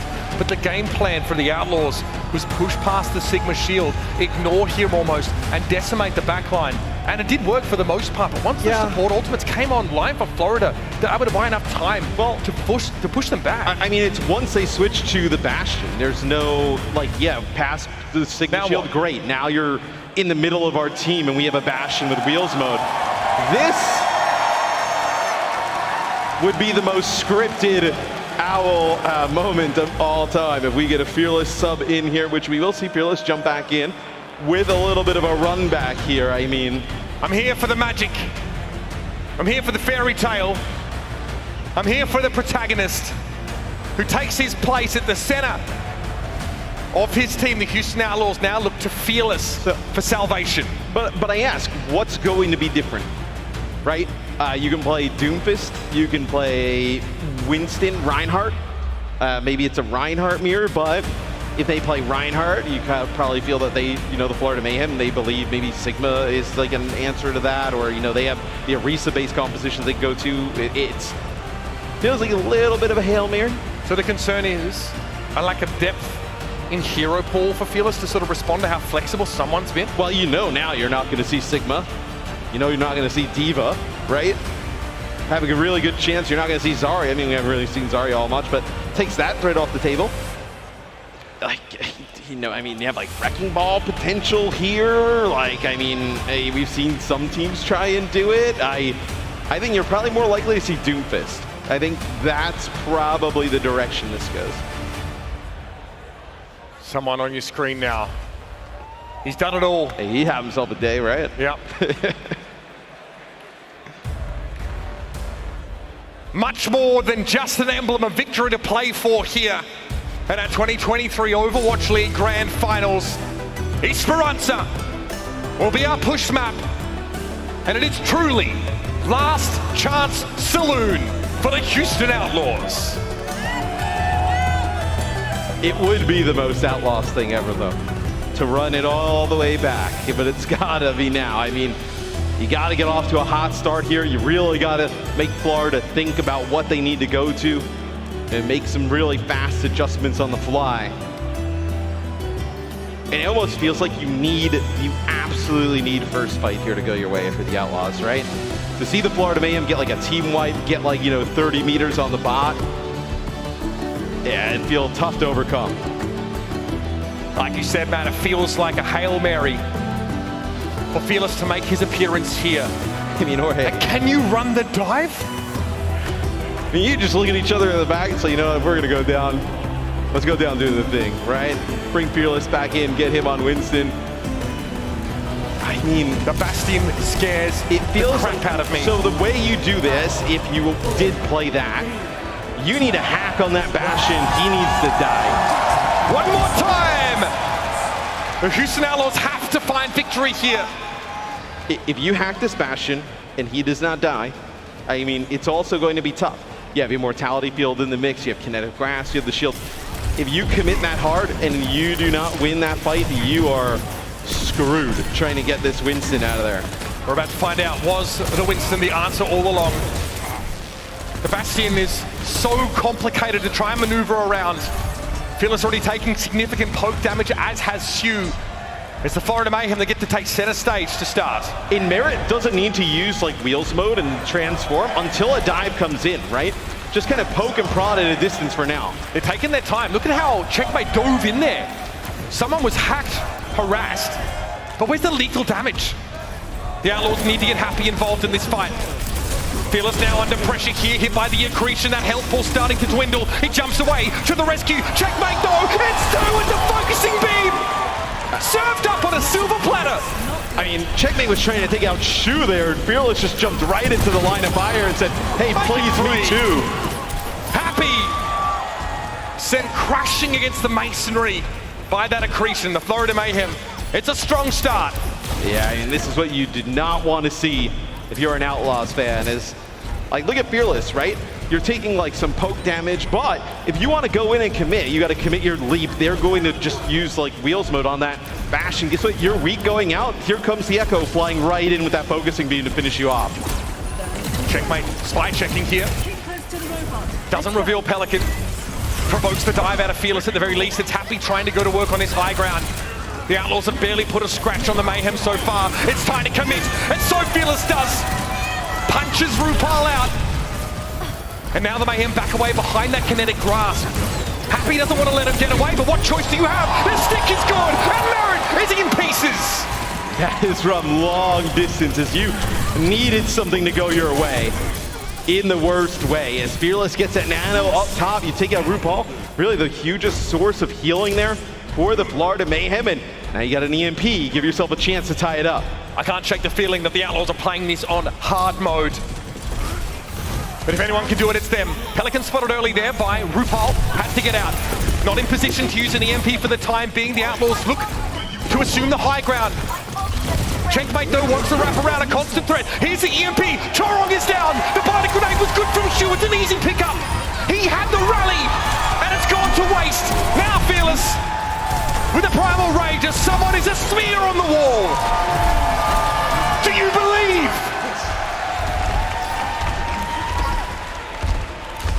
Man, that is huge, where you're able to get Chorong when he's using that rally. The Amp Matrix gets used there. Not a lot of, I mean, if you can get like the supports here, right? Gravitic Flux, that'd be useful, but Violet's got that rally. So the Outlaws take the lead, yup. It's a butt scratch.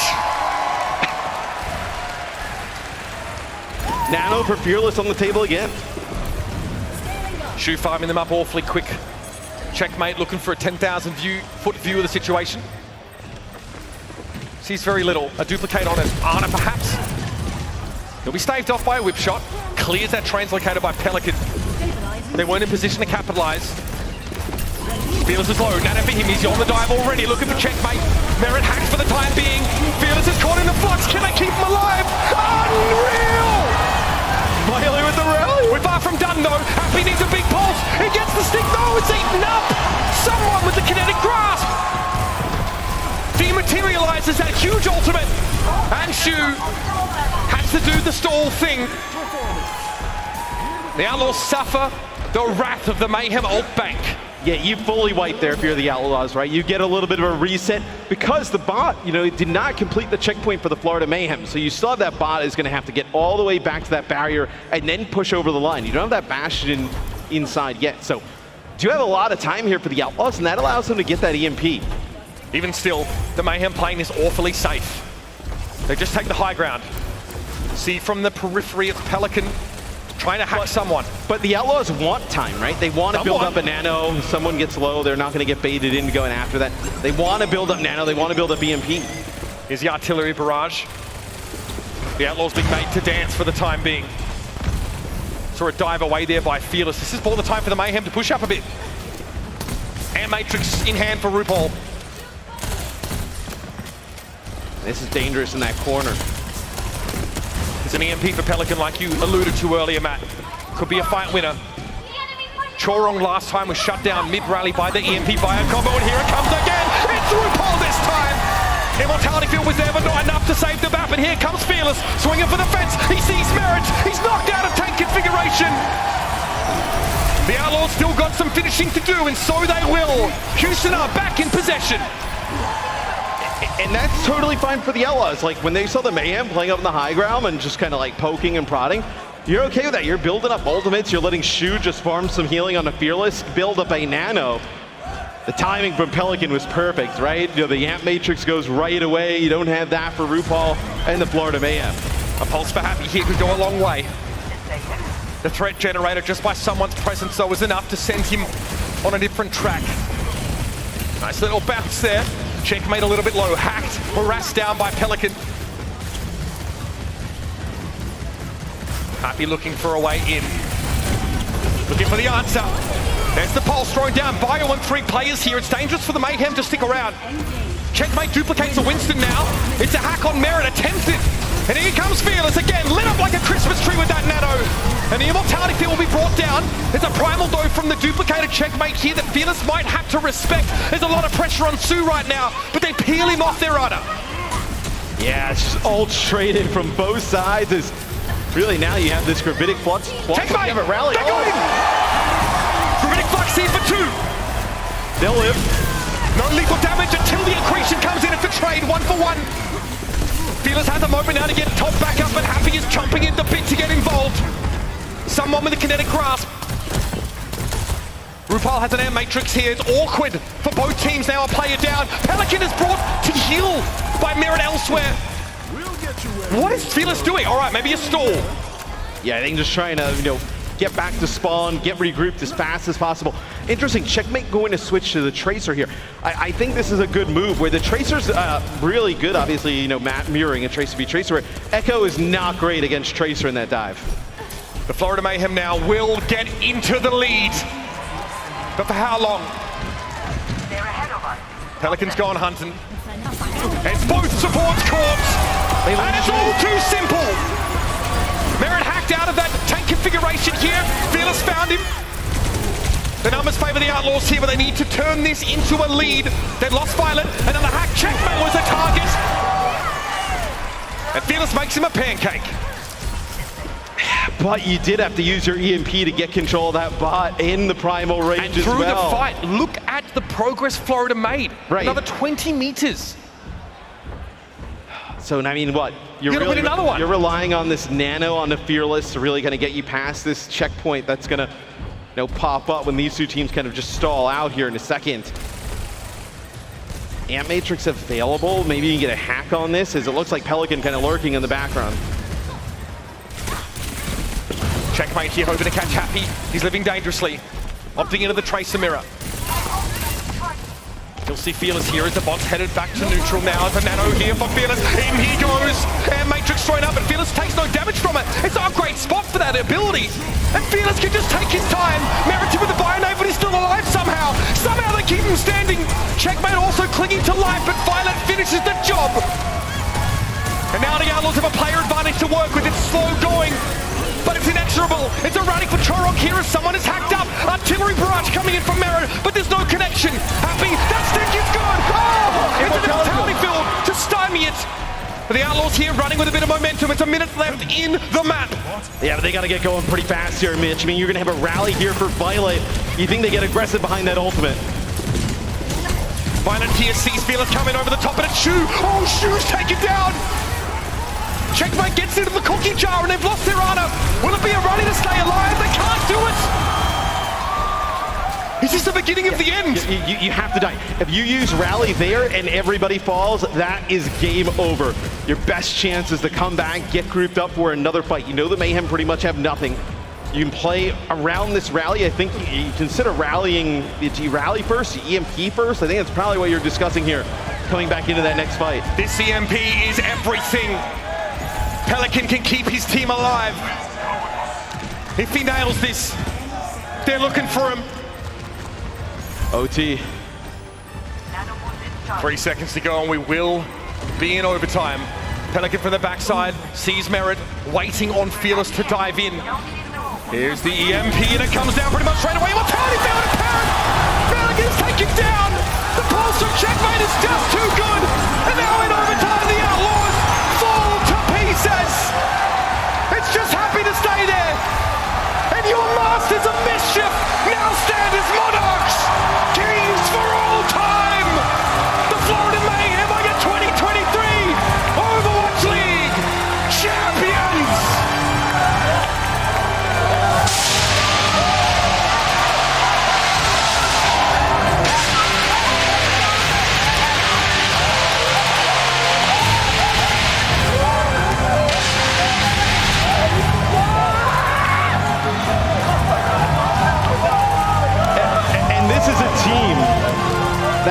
think back, I mean, season 1, we go all the way back.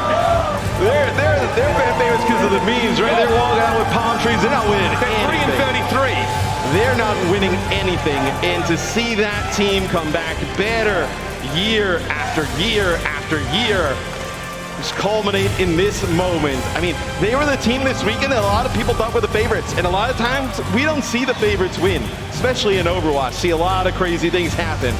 But they had the answer for everything everybody brought to the table this weekend. This is a team that's middling for so long, but now under Gunba, they put together the greatest team in the world!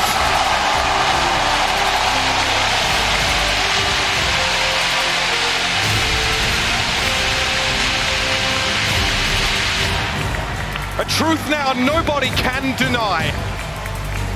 Someone there in disbelief.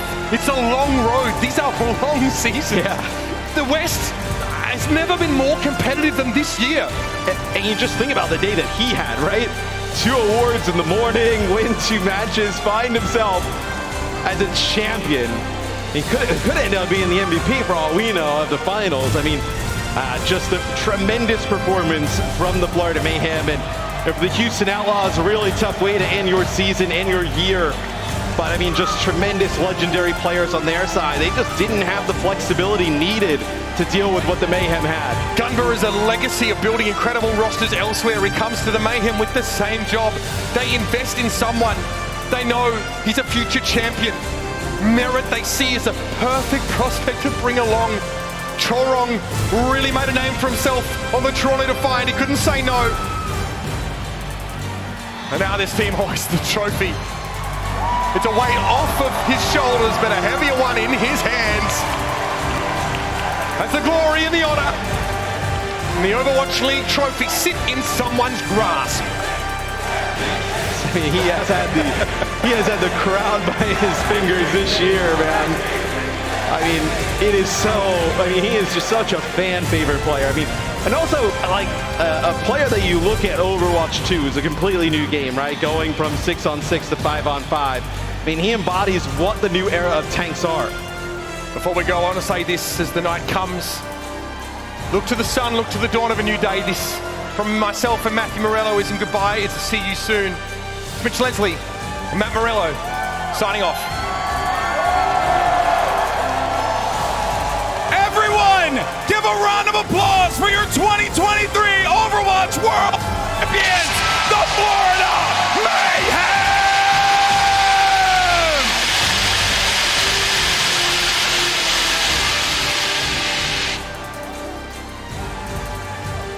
Unbelievable stuff. Whoa, whoa, whoa. That's a heavy one. All right, all right. Come over here, guys. Come over here. If you don't mind, come close, come close, come close, come close. This is yours. This is your world championship. First up, RuPaul, if you don't mind coming over here to me real fast. Come here, buddy. All right, and of course we have Sean Miller here as well. Sean, I know you wanted to say some words to the team and also to our amazing fans here in Toronto. Sean, the floor is yours. Toronto, thank you so much for hosting all of the fans. I don't have any more words. Let's give it up for your 2023 Overwatch League champions, the Florida Mayhem.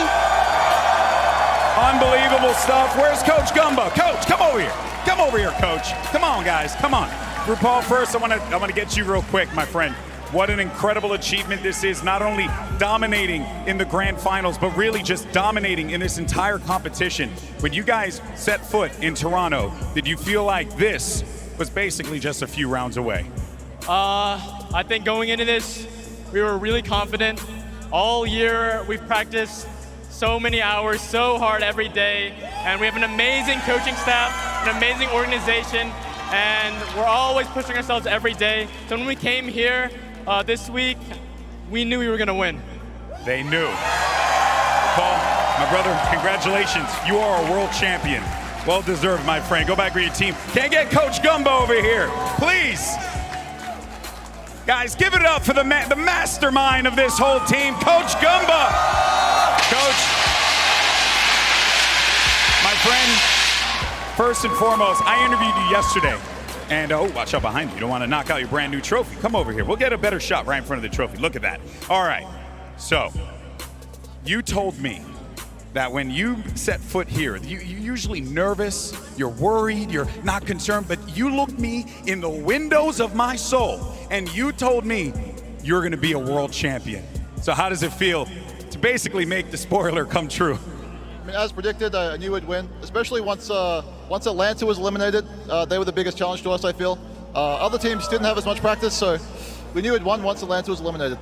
Well, I mean, Coach, it's without a doubt this team has been an incredible force in the league. Anything you want to say to the squad, but also anything you want to say to the people who came out in droves. There's a guy who flew all the way from Florida to come hang out with y'all today. What you want to say to them, Gumba? Actually, all of us flew out from Florida, so that's fair. Yeah, I think that's expected. I want to thank the players for putting up with me. That's the most important thing. We run a really tight ship. We're hard on the players every day, and they deserve to be rewarded for that. So I'm really thankful to the players for dealing with my crap every day. Hey, man, well, I think we're all glad to see how great this team has been. And by the way, you haven't had a chance yet, but that's yours. Go ahead and lift it up. Well deserved, well deserved. And now it's time to announce our MVP. So, Sean, thank you so much. And let's go ahead and bring out Danny. Now, I'm not going to lie. I didn't hear it. So, Danny, I'm going to rely on you for the MVP. Who is it going to be in 2023? Any guesses, Toronto? Think I heard it. 2023 Grand Finals MVP goes to Merritt. Congratulations!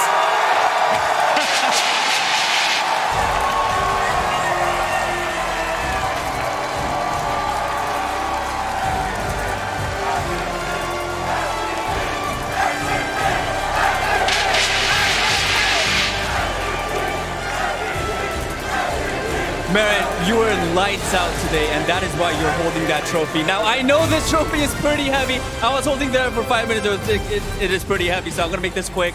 How do you feel right now being the Grand Finals MVP for 2023 season? 자, 일단 Grand Final MVP 되신 거 너무 축하드리면서 아무래도 소감을 들어야 될 것 같아요. 오늘 당연히 너무나도 잘하셨기 때문에 이 상을 받은 거기 때문에 일단 소감 말씀 듣겠습니다.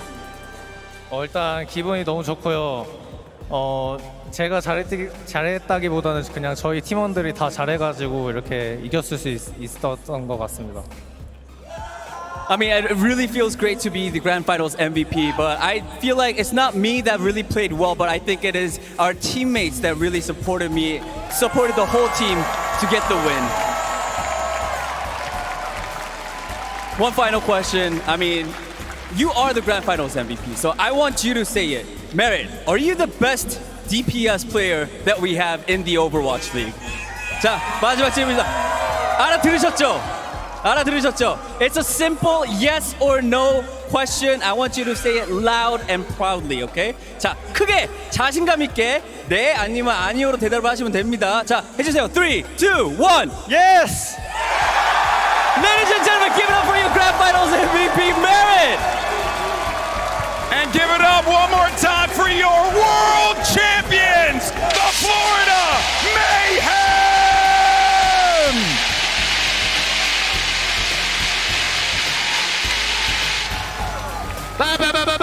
몽키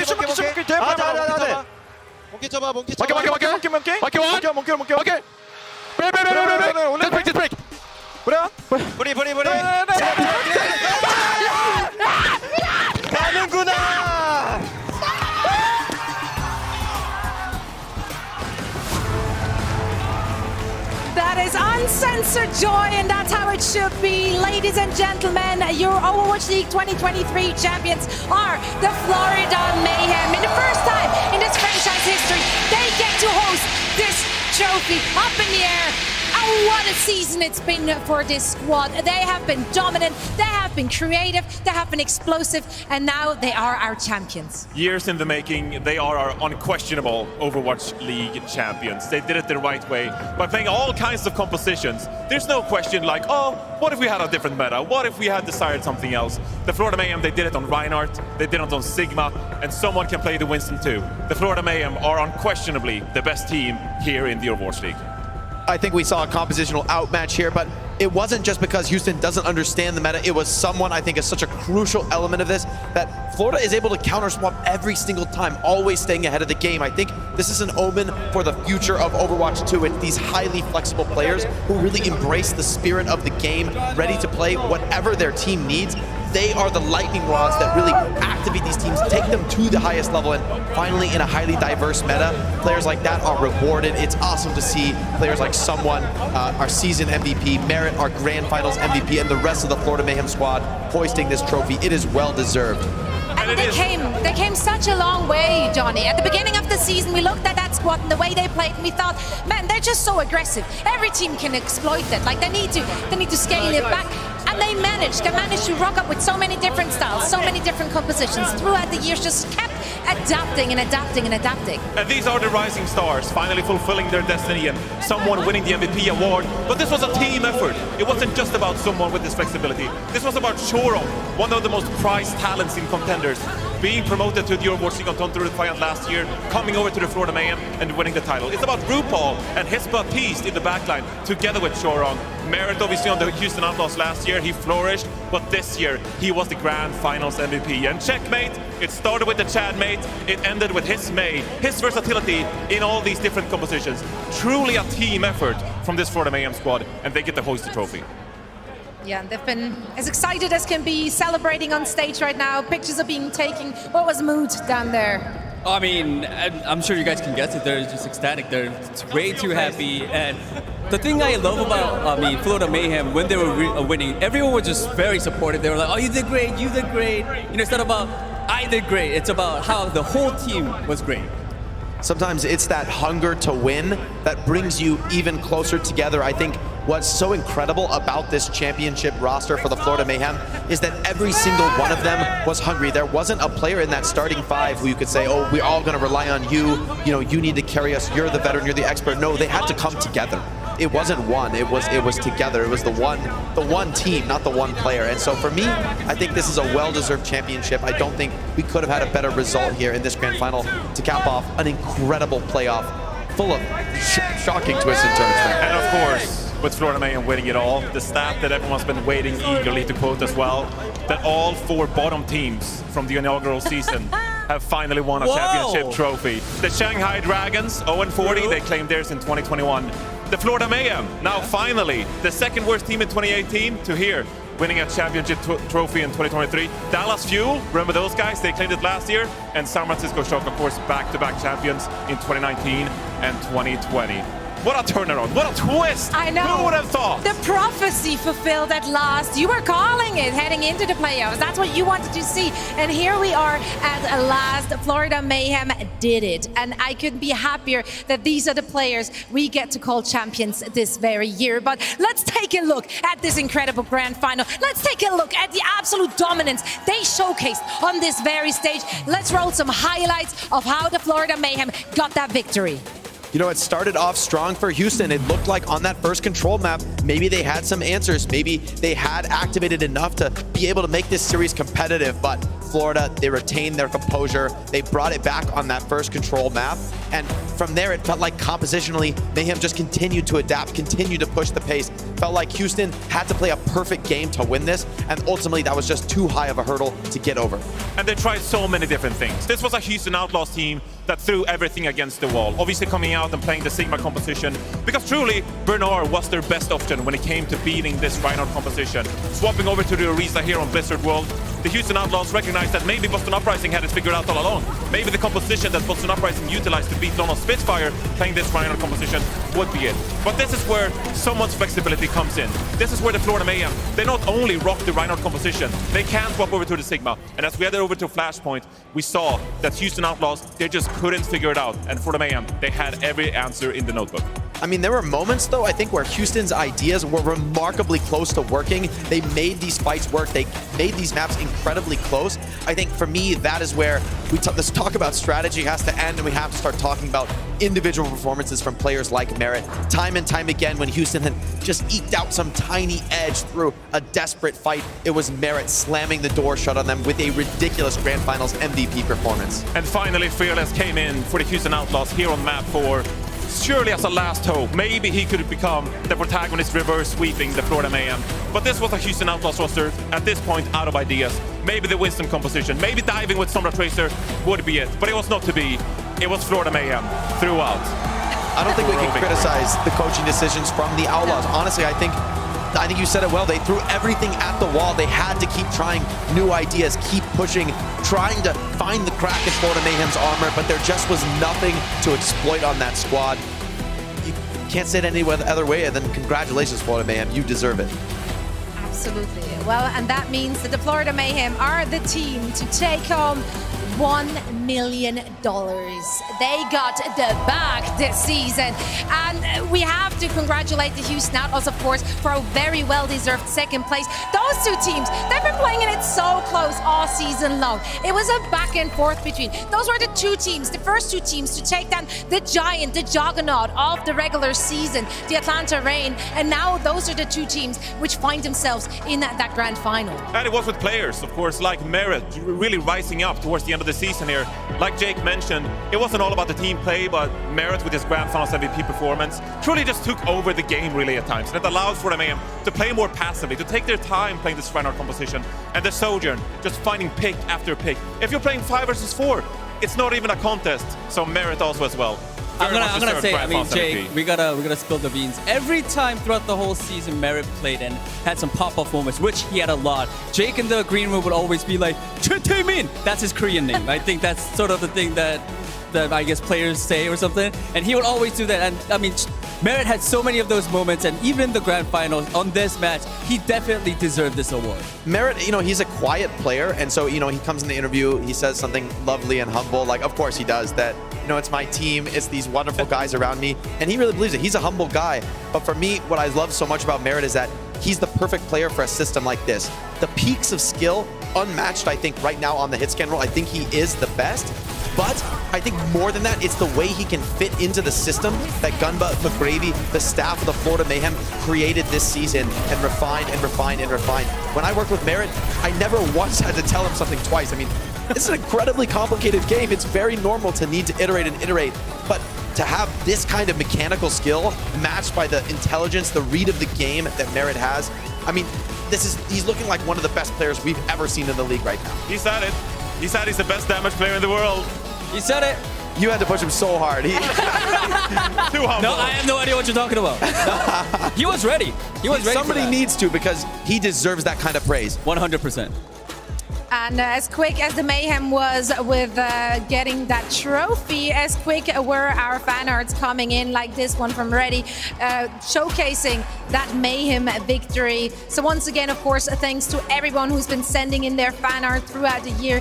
It's been such a joy to see you all capturing those beautiful moments that we got to witness on the servers and now on this very stage. And I think it is time for us to close this one out. And I want to bring in everyone, all those beautiful voices and faces, which have been... Yeah, this is another birthday celebration for Mr. X. Some might also call it the Grand Finals. And just like that, the 2023 season is coming to an end, and we get to look back at 6 incredible, unforgettable years. It's really impossible to express the emotions that all of you out there and us here on the desk are feeling right now, but I will give it a try. I currently feel an immense sense of gratitude, love and pride, thinking of the heroes behind the scenes who have shaped and built the Overwatch League. You all made this so much more than just a competition. This was not just a show, all right? This was a shared dream that was uniting us across borders, languages, and differences. It was the hard work and the commitment of everyone out there, which was bringing the teams and the fans alike the best possible experience each and every show, and all of that has been nothing short of remarkable. And to my broadcast family right here with me on stage, and everyone who joined us in the past as well, your voices have guided us through the ups and downs, through all the action the past 6 years. Just thank you. Your talent, your love, and your passion has made this an unforgettable journey for us all. And you out there, the fans, Your cheers, the unwavering support. You were the lifeblood of this league. You made this so much more than just a gaming community. This was family. You are incredible, and we want to thank you so much for every single moment you shared with us. And of course, our teams. You all embodied sportsmanship. Your dedication. You taught us resilience and teamwork through victories and defeats. And now that we close this chapter, I think we should all just look back at it and remember the moments that took our breath away.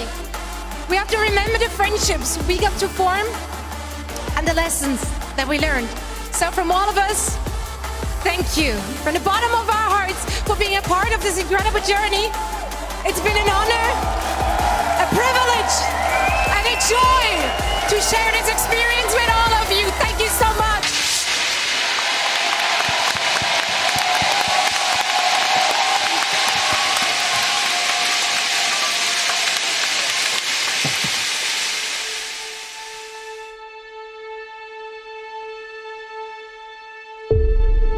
Welcome to the Blizzard Arena. And the quest for a champion begins today. The anticipation has been building, and it is finally time. We are live.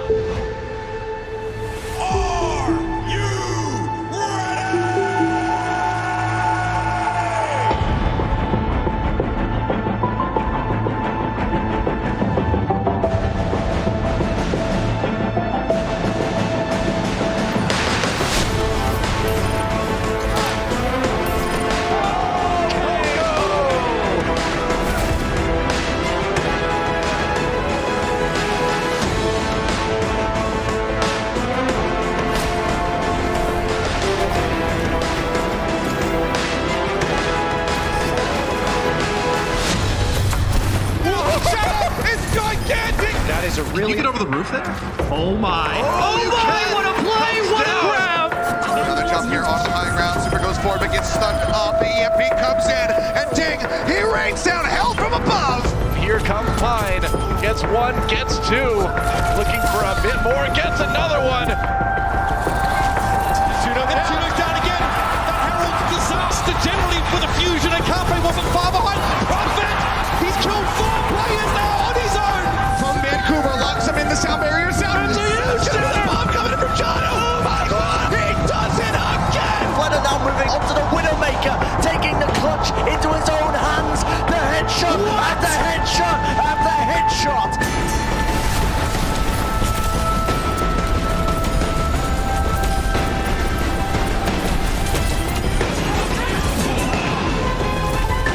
Okay, I like this for the Gladiators. They're gonna try and circle around. I'm gonna call this the merry-go-round because it makes me laugh. Makes me happy, and Sean Paul switches to the Widowmaker at just the right time!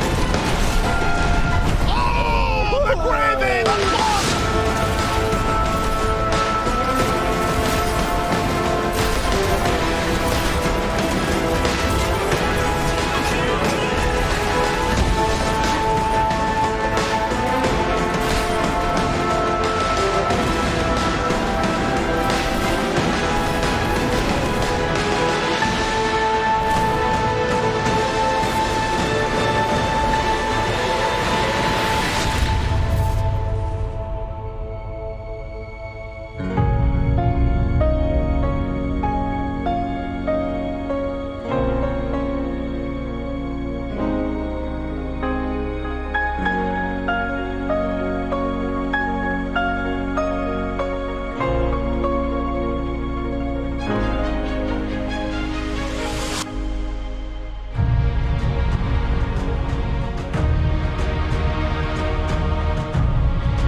best person in the world. Oh my word!